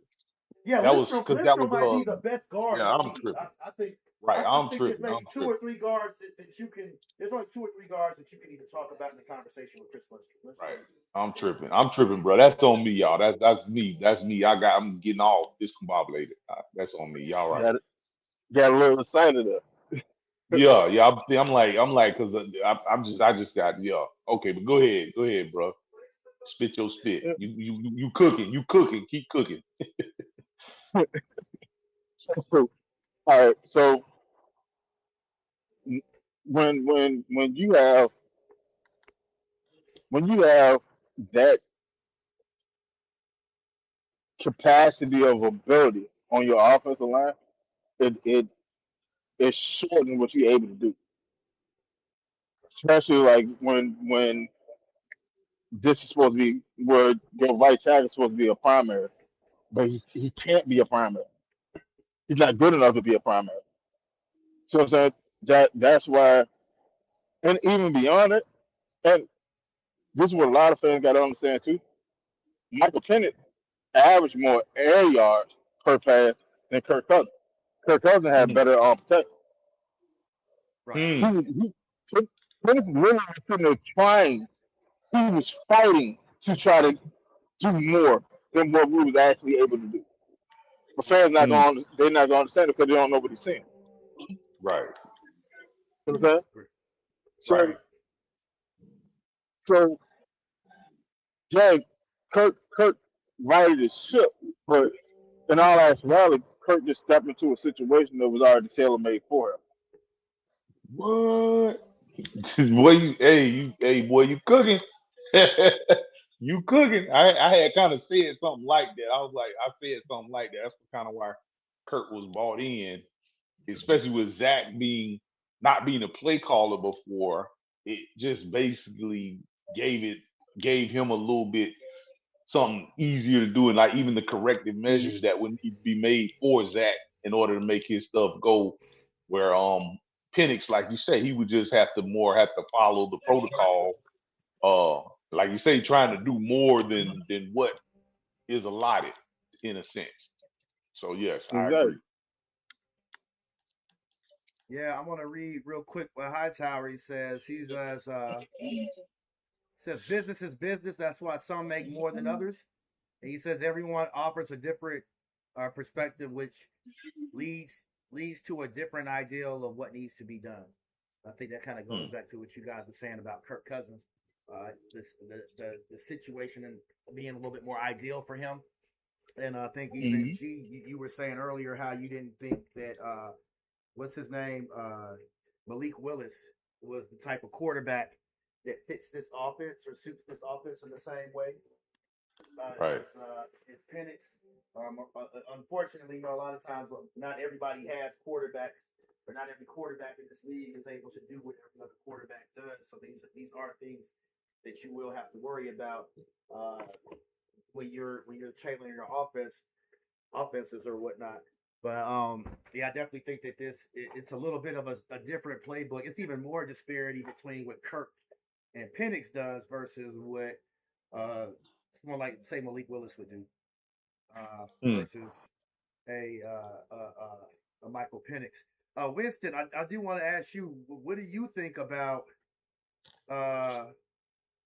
Malik Willis? And then let's talk a little bit about the coaching moves. If you guys think that we will have any coaching moves. Let's kind of go quick about Malik, and then let's go into the coaching moves, and then we'll probably cut out of here in the next 10 or 15 minutes. It's a really good game going on with these lines, by the way, in case you guys are not checking. Well, they kind of beating up on the Bears, but go ahead. So 13-0. like 13-0. I would like Malik to be here, but that's in a vacuum. I wouldn't take Malik now because you still got to see what you got going on with Penix. Malik is coming off his rookie contract. He looking for his first bag. Right. What you gonna do? You gonna bring him in for a 1 year prove deal? All right, that's cool. It makes sense. It makes sense. But at the same time, he still need more development. Right. So who you going to develop? You gonna develop Malik or you gonna develop Penix? Man. In all actuality, you invested a first round top 10 pick in the Penix. Agreed. Right. So who you going to develop? Agreed. You can't develop both of them at the same time because only Come one on of them now. can get the snap. Come on now. And that was a lot. Yeah, go ahead. My bad. Go ahead. Go ahead. No, go ahead. Well, that was kind of some of my reasoning for why I wouldn't want to go with Malik either. Is not only does Malik need the development, I think that it would help it would help Penix to have a quarterback who is a little bit more developed already, who can help him develop a little bit better. Jacoby Brissett is not going to be available, I don't think, because the Falcons, the Cardinals signed him to a multi-year deal. But I would like somebody like a Jacoby Brissett, maybe somebody like a Joe Flacco to come in here, or maybe Daniel Jones or somebody who needs to prove something or who's been in the league for a little bit that can kind of impart some wisdom on him. I've even heard people say Jameis Winston. I don't know if I'd want to go with Jameis as my end all be all backup quarterback. But maybe they'd already be able to get a Russell Wilson or somebody out here, somebody who has good energy and wants to see him still do well, but they're not worried about necessarily competing with him at this point. But yeah, Malik Willis. I didn't think about Russell Wilson, but yeah, I can see that. And I wouldn't love it with Russell, but it is an option. Being real, but yeah, somebody who's a little bit more developed and has played and seen a little bit more, or somebody who's not trying to prove it. Again, if I'm Malik Willis, I'm like you said, I'd want to see if I can go get some money somewhere else and see if I can get me a payday, or an opportunity to compete for a starting position, because he's probably not going to go anywhere that's going to guarantee him a starting position, but it'll probably be somewhere that is like, hey, we're not sure about our quarterback, and we got a young guy. We're gonna, let both of you guys slug it out or something. Maybe somewhere like a situation like what the Saints had this year or something. But that's my thought process on it. Why I probably wouldn't go. Right. Okay.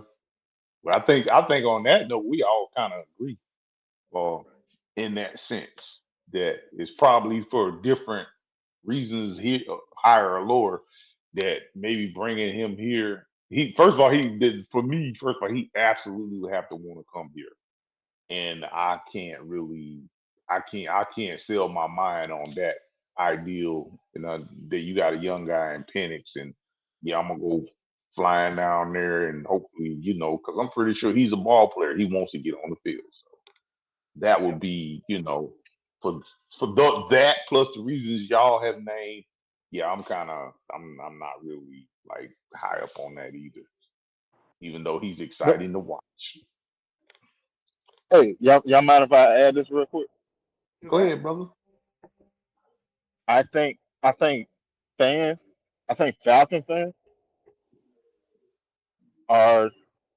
they're suffering is depression.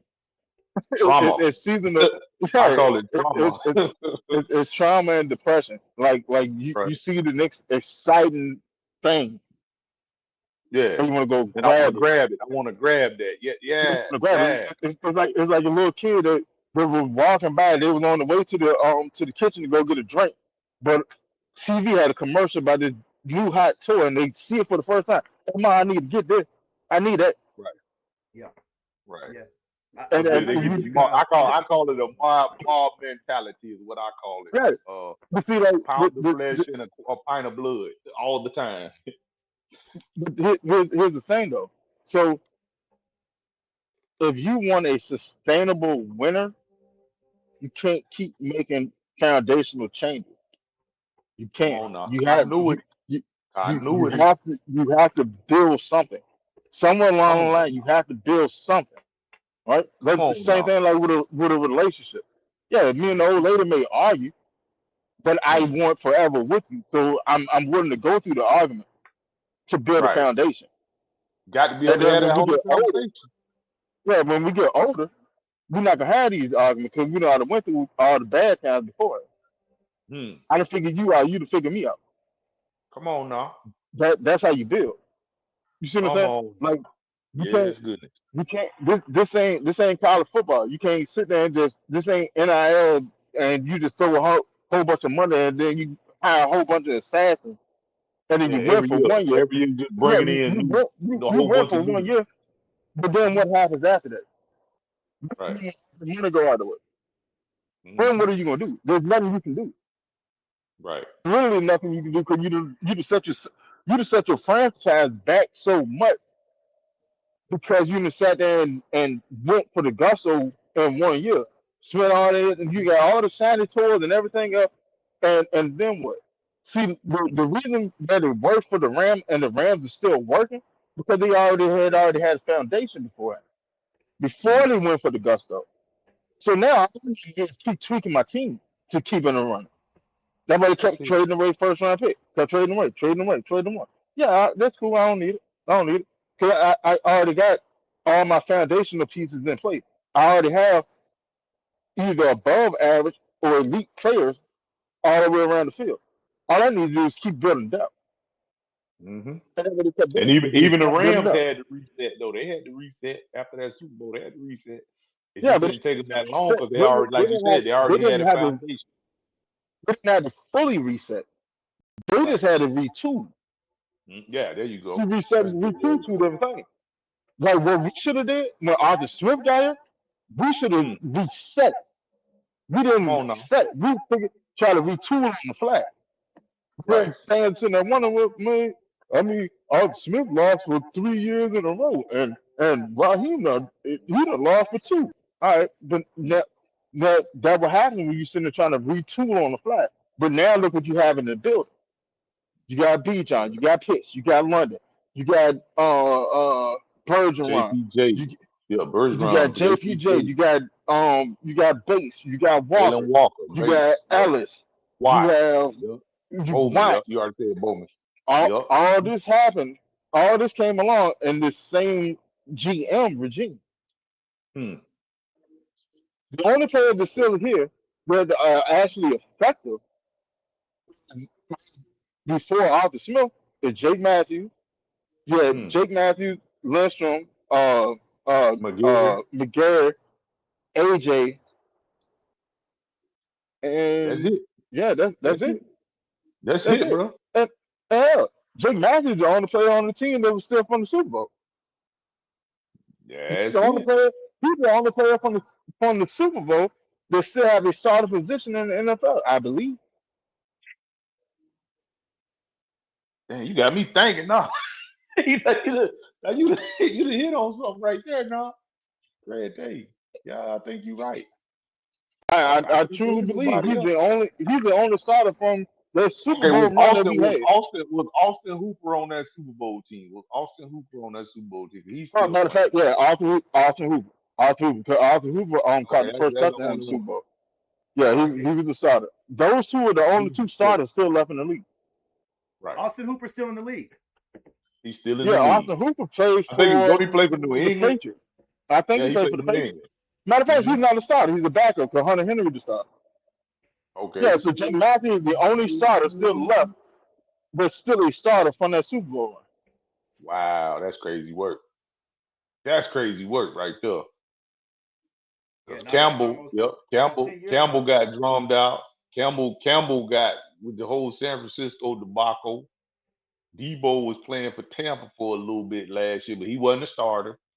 I don't think Campbell. They was trying to do Campbell. That was last year with Campbell because he was filling in for Greenlaw in San Francisco. Yeah, you're right. And I can't think of nobody else, and I'm going down the list. So you're right. Where are you at? Where you at, Winston? In terms of so I think you are saying you basically think that we need to stay where we are with our coaching foundation. Then correct? Just say the course. And do Say you the course. think I know it's an unpopular opinion, but you say the course It is. because It is. once the emotions of the season wear down, then you can look at it objectively. All right, Come on this now. will happen. All right, so we just set franchise record for sacks in the season. We just set the rookie sack record for the franchise in the season. We took it just set the scrimmage yard record in the season with Bijan. All right. Now look at the pieces. All right. So defense defense is doing what it's doing. Diablo he'll be healthy.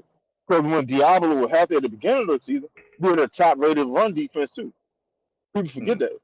When Diablo went down, that's when things got dicey. People forgot how important Diablo was because they were just excited about seeing what Diablo was doing.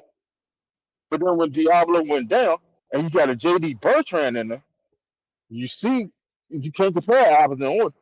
Can't do it. All right. So agreed? and then when Diablo came back, it started rectifying the actual offense. All right. I mean with defense, run game wise. All right, cool. So now let's go to the offense. You have a 2,000-yard player. You got two more receiving options that both almost went over 1,000 yards. Pitts and Drake. That's almost Drake and Pitt, right? Agreed.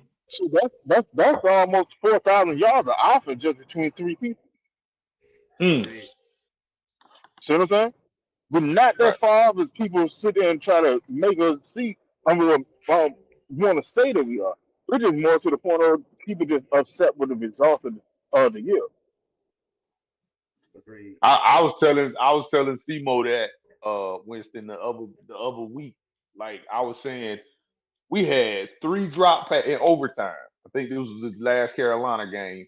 We had 3 drop passes and a missed field goal, and they jumped up after the game and went, "Fire the coach, fire Raheem."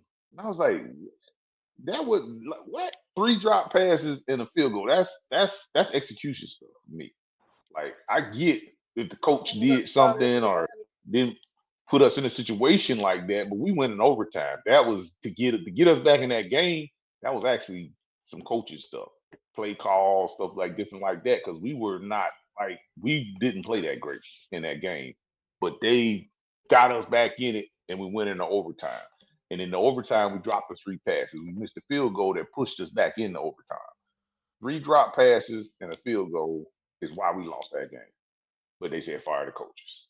So that to me is saying like, come on now, like y'all, like this is just like you say, this mob mentality. It just, I'm not gonna look at what happened. I'm not gonna like say how close we are, and like, and my key thing is always you can't just look at the fact we're losing. You gotta look at how we're losing games to say what needs to be done. So I agree. I concur with everything you're saying. I say stay the course too. I'm gonna read a comment real quick, and it is from Steve Hightower over here. Okay. He says, "Hold on, let me just make sure I got the right comment real quick." It says the foundation is set. Let's stay put. Some tasty cream. So the foundation is set. Let's put some tasty cream on top and not worry about if it's as good as advertised. It is actually better. And I definitely agree with that. I think that this foundation we've got some really good players out here and a really good squad. And Winston, you said something that made me think about somebody. I'm not gonna say their group because they don't let me put my videos up. But there's somebody me and you both know. Me and you both know that is been so vehement about Nate Landman, who's playing with the Rams right now. He's had a good year. I think he was actually potentially a Pro Bowl. Right. Yeah, he had a good year. He actually had a good year. But as we said, as Hightower just said in the chat, it's all about scheme. It's all about scheme. The scheme we had last year, we played a lot more conservative. We played a lot of read and react. We had our linebackers doing a lot more coverage. We have them doing coverage now as well too.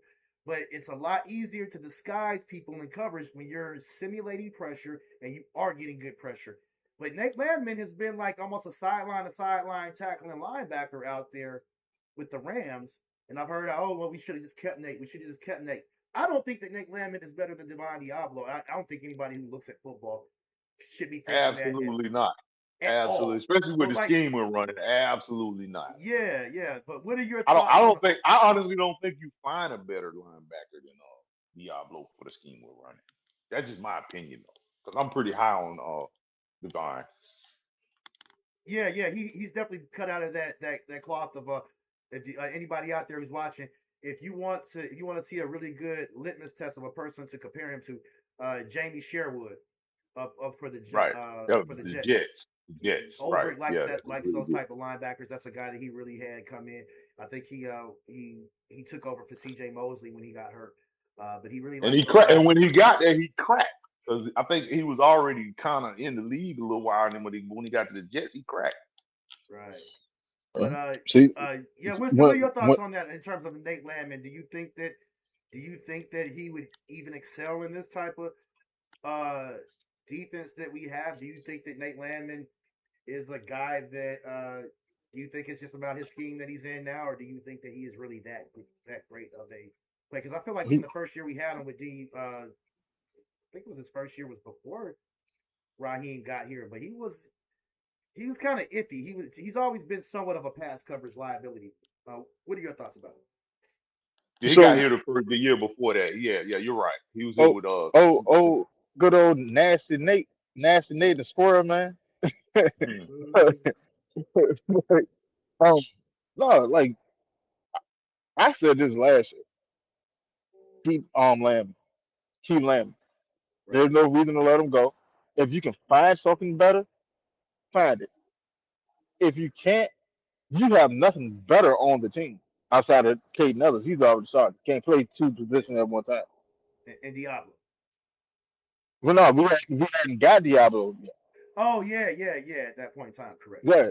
So what I would have did, I would have taken and tried to jettison Bertrand and Troy Anderson. I would have tried to package them together and try to get a pick or something, and then still pursue Diablo. Mm. And Do you then But think you that? would have kept, but you would have kept that limit. when Diablo had went down, you would have had Nate Landman as a backup. Like all Nate needed was the opportunity to actually flourish. That's really all it was. Because everybody kept doubting what he was doing. But the thing was, on top of that, look at the scheme that he was in last year. Nobody flourished in Jimmy Lake's scheme last year outside Yeah, of you're Jesse right. Bates. Jesse Bates had a good year, and AJ had a good year. Outside of that, who actually was sitting there just bulldogging stuff? No one. It was Amiyata, Jesse. Amiyata had a decent, but it wasn't great though. It wasn't like, He had a decent year. He yeah, just it was had decent. It wasn't great. Anyamata was Anyamata was more the right place, right time. He just happened to have a better year than Grady Jarrett. Yes. If Grady and Anyamata had the same type of season, they would have went to Anyamata for the pay cut instead of Grady. And Grady would have still been here. Grady They left did. over $500,000. They did get they got Anyamata to drop his pay cut too though. They did Yeah, they restructure his did. They contract. restructured. Yeah, It was Yeah. more but than they could have. $500,000. It was like No, three, I'm four talking about million. Grady. Grady left with $500,000. Wow. No, Grady got like 14 million. He was supposed to get Yeah, he got 19 million. Grady was yeah. supposed to All get right. 19 million. But what I'm sitting there saying is that when we went to Grady, when we sat there and talked about the restructuring and all that, and cutting Oh, down okay. I his see what salary, you're saying. I see what yeah, you're saying. he Yeah, it was left supposed to over $500,000. It was a $500,000 differential between him and the team, okay. and Wow. that's why he So left. Yeah, see what I'm saying? That's so he took crazy. a So whole. He must have really wanted to go then. He must have he was really tired wanted of to go. losing. I But think you he got was to think tired. about it. Grady been sitting there saying the same thing for like 2-3 years. It's the same shit every year. That's his corn phrase. He said it in the middle of the season for the past 2 seasons. He did. He did say that. I remember he did say that before he left. Yeah, he said it the year before that too. I think Grady is one of So those guys that you definitely had to get rid of to bring in some fresh, you know what I'm saying, some fresh eyes at it. fresh eyes, a fresh attitude, mentality. I mean, he needed fresh legs too. Let's be honest. I mean, hell, these other guys, with Rook has brought to the table, and Brandon Dorless and Zach Harrison, right? Because if you had Grady is a huge part of why Zach Harrison probably didn't get more burn last year. Aside from the fact that Jimmy Lake was not utilizing his talent to the best of their abilities. But I don't think that Grady would have done what any of those guys did in this system this year. So for him to be getting as paid as much as he was getting paid, it was Yeah, almost like, 19 million for 2 sacks is crazy, Timo. yeah, 19 million for 2 sacks? Yeah, That's that's crazy. insane. I'm all for getting off of like I understand that Grady is a Grady baby and he grew up in Atlanta and he played for the hometown team and all that. All right, I respect it, love it. When Grady was a dog, Grady was a dog. Yep. But when Grady go from a dog to a pup, I'm not gonna sit there and pay you big dog wages for pup activity. That doesn't make sense. True that. True that. That Yeah, doesn't That make doesn't that make doesn't make sense. sense at all. Like that's you right now at this point you pretty much just hanging around because you you're comfortable here. Locker Yeah. room You ain't getting the dude. He job was done. a locker room dude. Yeah, I feel you. Right. And then your dad is Justin Tucker, so you got history here. Understandable. But at the same Right. time, like you're not doing what we need to do when we're trying to take the next step. Either do whatever you need to do to get back to who you were. Hmm. Go find another path somewhere else. And there ain't gotta be no hate. There ain't no No. hate to it. It just at this point, like it's business. I Right. can't It's I can't have I can't have a manager in a position, and every time you managing the shift, $2,000 worth of stuff is getting sold in every shift. right. But I'm trying to franchise whatever I got going on. Yeah, you can't go on the next journey. You can't do it No, agreed. Right. unless you sit there and find out who's stealing all this stuff and Right. find out how to turn us a profit. You become a Right. Otherwise, it's just liability. bad business. You Yeah, you're a definitely liability. become a liability at that point in time. It's really hard to get around that for sure. And Brady definitely was not giving us what we needed in return for that. It's like, hey man, we will pay you, but you have to give us, what we pay. You have And to give it, us. like you say, it wasn't given like that. 2 sacks, and it ain't just the sacks. It's like sacks is kind of like it. Depending on what you're doing, it can be overrated. But man, we was getting destroyed on, especially in the interior right there. So it's just and then like you had Roop and Dorless, and somebody had to know that somebody had to see. I don't know if Brick was just seeing what it was, but I mean Dorless cracked this year. He legit cracked. I ain't saying Root didn't. Root played very well, but Dorless cracked. No, no, he definitely did his thing, man. I'm over here looking at some of this red zone stuff, man. It's a really interesting game going on with these Chargers. They are down 10-0. This New England game is 10-14 versus the Dolphins, and Dolphins might mess around and be able to beat them. And then I'm looking at this Rams game.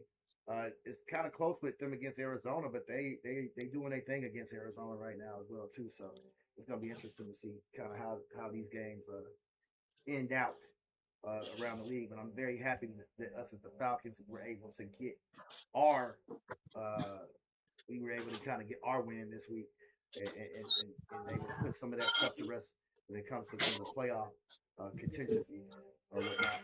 But really good games out here still right now. Yeah, man. Any closing thoughts that any of you guys have before we get completely up out of here? Because I think we've kind of exhausted a lot of the ideas. I do see, if I'm not mistaken, Chat Sports has a video up now talking about uh, the GM position. They're looking at the assistant GM for the Bears. I feel like we're all kind of in agreement that we should not get rid of Terry Fontenot, that he's kind of done his job, but that the Bears, I think it's Ian Cunningham. Uh, Ian Cunningham. That's yeah, right. he's the assistant GM, and he's been in Philly and some other places. Winston, do you know anything about this guy? Do you know very much about Ian Cunningham? Very much about who? Ian Cunningham, the Cunningham. assistant general manager for the Bears. I mean, I think it.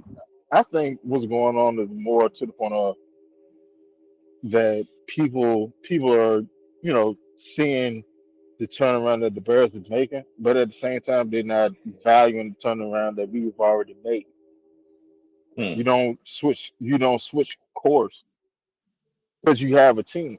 That's why people are upset because we lost out on the season. You already Right. know that you have the team. So why would you Hmm. change our GM? That doesn't make sense. Now, don't get me That wrong, makes no because sense. when Terry first started, yeah, he was his first couple of drafts was rough. Let's be honest. He drafted Kyle Pitts first. That's his very first pick. How about Kyle Pitts not going anywhere? But that's his first pick. Then his second round pick was Troy Anderson, who can't get on the field for nothing to save his life. Then he drafted Adeo DJ. Darren Hall. He drafted a lineman. He got two. He Doesn't had matter. 2 second-round picks in with when he drafted Troy Anderson. If I'm not mistaken, it's the Bergeron. He drafted Bergeron in the second round as well too that same year. Not the first one. The year that he Yeah. drafted Troy Anderson, he drafted Bergeron that same draft. If I'm not mistaken. I think Bergeron came. I think Bergeron came along with the Drake London draft. No, hold on. Let's see. Bergeron. Well, No, if you look, go ahead. I'm sorry. Bergeron came along with the BIjan draft. Bergeron just That finished was his the year third after season. that. What was it So not the same Troy draft as Anderson, the Troy Anderson draft though? Mm-mm. Troy Anderson came along with Drake London. Kyle Pitts. Oh, okay. Huh. That was before Yeah, that. So that was he came along so, because they both finished in their fourth year. Okay, because I know one okay. year So we with had that 2 second-round draft picks. One. with that first year though, Winston, there's evidence that Fontenot wasn't. They didn't necessarily give him the keys to the kingdom because they hired Arthur Smith before they hired E- Terry Fontenot, and Rich McKay was still Exactly. in charge. So Exactly. I don't think that was Pitts was absolutely Terry Fontenot's like this is my guy. This No, is what I'm picking. I don't think it, I don't was think that it was happened Arthur until Smith pick. that's what I was. That's kind of what I'm stabbing at. I think Arthur Smith leaned more on, hey, this is my guy. This is who I want to pick, McKay. So when McKay stepped down last year, I think that's more when Terry got the keys to the kingdom and was able to Hmm. go get the people that he wanted to go get. Right. Yeah, but Which you can see it's a stark yeah, that's what difference. I was pointing out. Yeah, It's a you can stark see an difference. It's absolute night and difference day. in his picks. Yes, absolutely. I couldn't agree more with you. And you could see the difference even last year when they were just like, well, basically that was last year. That would be his first draft where he had the keys to the kingdom, and it's like, wait a minute, this is this is it. You know, he went JPJ, Jalen, but I think the first and maybe second round guys. But then after that, the evaluation of talent was not that bad. Like you said, he went and got a Bergeron, and then he got the Rook and Dora. He went and got Doralus. So if you And let me. notice, I go ahead, want to throw bro. a correction in there real quick too, because you guys are right. It was I was mistaken when we drafted Troy Anderson. That was Evan Katie. We drafted in the second round also. So we drafted Troy Right. Anderson and Evan Katie in the second round. So my bad. But go ahead. Mhm. Yeah. I just wanted to correct that real quick. So yeah, was that wasn't Terry that was No, they were fine though. Dimitriov. That wasn't Dimitriov. No, It was. I think Terry no. was the GM, but I feel like Terry didn't get a lot of say so. No, he definitely Terry didn't. I'm not putting all that on Terry. I would say some of the later rounds they probably cut him loose just to get wet his feet because you can kind of tell with the value. It's just the day and night. Like it's those picks, like you say, just picking it just became a whole different thing. And I get the Bijan pick and everything, but I don't think Terry was like sitting in that top chair saying, "Hey, let's go get Bijan." So Right. that's just me. And there's evidence that is presented because who hires a head coach before they hire a GM? Usually the GM comes in and then they talk to the GM and then he kind of corrects that ship or guides that ship through the icebergs or whatever you're gonna go through. So, but that didn't happen. So that's why I'm saying like, and then Rich McKay actually did a whole presser. Oh, I'm stepping away from football operations. I'm gonna be more on the business side of things, and the whole whether he is still in it or not is we don't know because we're not in the office every day. But at the same time it was kind of to say, well, I'm giving the keys I'm giving the keys to the castle to Terry. So we can only really go off of some of the picks, maybe, and then but last year was maybe I would say, okay, Terry, I gotta hold your feet to the fire, absolutely without a doubt, which is understandable because you don't just take $280 million and just hand it to somebody and say, well, here you go, plus whatever we paying the coaches. Hey, you just spend my money like you want to. I wouldn't do that. I would definitely have to groom it. Absolutely. Absolutely. All right, guys. So we're gonna get up out of here right now. Real quick, Winston, man, let everybody know about how they can kind of check out your podcast and your YouTube channel as well, in case they're not already fans.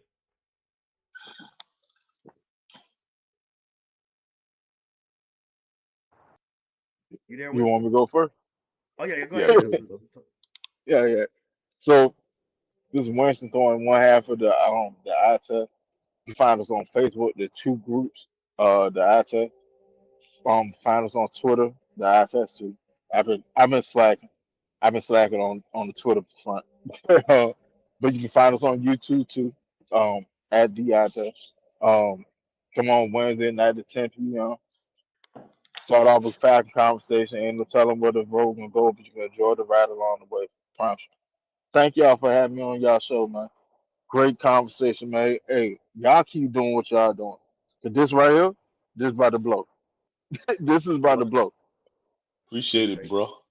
Appreciate the love, man. I'm always on the humble tip with it, man. I always welcome in more conversation, man. So anytime you want to come over, man, you're welcome.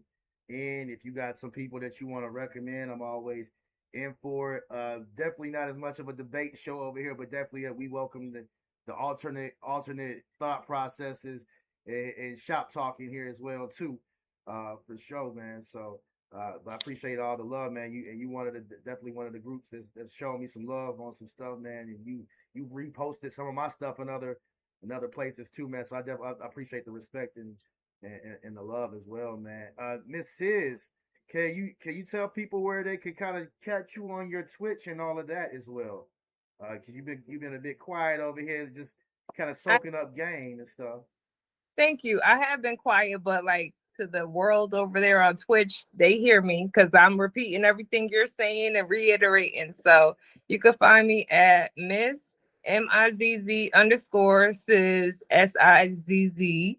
And also don't forget to like, comment, share, subscribe at Point Game Official. Hashtag Point Game Official. I want to say thank you. And I also wanted to just add my little 2 cents in about the front office. I think Uh, that they might try to give Matt Ryan his own position. I don't know if they're gonna like. I think he might get like they might create a title for him. So I don't know. I don't know. We'll see. We'll see. No, that should be real. I kind of I agree with you. I've heard a few people say that, and G said that as well too. I'm kind of a like Yeah, mind I with that said too. I that. I feel was like they on just there. want I to was get it. thinking like that too. Yeah, it'd You be know about interesting if that. they. What I would love is if he became Arthur Blank's right hand man, right? And he was in his ear more than Rich McKay. I feel like the game may have passed by Rich McKay, and he's a guy that won a championship with Tampa Bay. So I think Arthur Blank is still like, oh well, you did this, and he taught him so much about football, and he wants to be really loyal. But I think Rich McKay, the game might have passed him by. I mean, he's a bit longer in the tooth himself too. So as is Arthur Blank as well too. But we know Arthur Blank gonna be kind of passing the reins of this team. A lot of people want to see him uh, sell the team. That is not happening. He is keeping that in the I don't. family. Yeah, he Absolutely. I do well, not want to see him sell the team. yeah, his son is. I mean, basically, when they had him talk to Michael Penix or any of the draft picks, they said we want to let you talk to the owner of the team. It was his son who got on the phone. A lot of people don't remember that during the draft. I think that was this past year's draft, which makes me really feel like Arthur Blank is starting to let his son groom up a little bit more into that position. But I think that he's going to keep this in the family. Uh, People don't like to get rid of that type of generational wealth. I just don't see him getting Right. rid of it. So, and G man, why not let us know, man? Anything that you want to plug? We definitely put the Falcons Nation there in the chat. But anything that you want to plug or give a shout out to before we head up out of here? No, that's it. Just y'all join us over on the Falcons Nation, man. It's a good harmonical place. Want you to be free to be yourself. You know, nobody's gonna we demand respect in there. We're not doing any racist stuff. We're not doing anything. You know how these Falcons do. It's ain't gonna be a whole bunch of talking down to each other, and everything is gonna be. I'm not saying everything is positive because people just have their opinions, so we respect each other's opinions. And based on that, that's just sometimes it just gets a little ticky, and we able to have hard conversations with respect. So just join us over there on Falcons Nations on Facebook, and just come on in and just make yourself at home. For sure, man. All right, family. Well, we gonna get up out of here, man.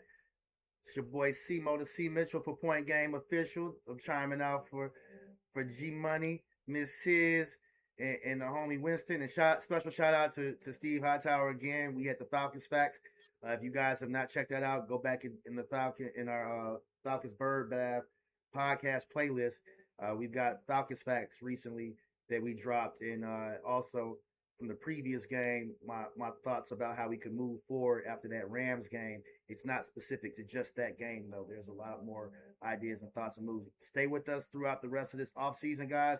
We are gonna I'm still gonna be streaming during playoff games. It just won't be Falcons streams, but I will do some streaming during some of these playoff games, and I'll keep talking about Falcons news as it comes out, man. Football is a year-round sport, man. So stay tuned, man. We appreciate all the love and support. Peace. Peace. Peace. Great show, y'all.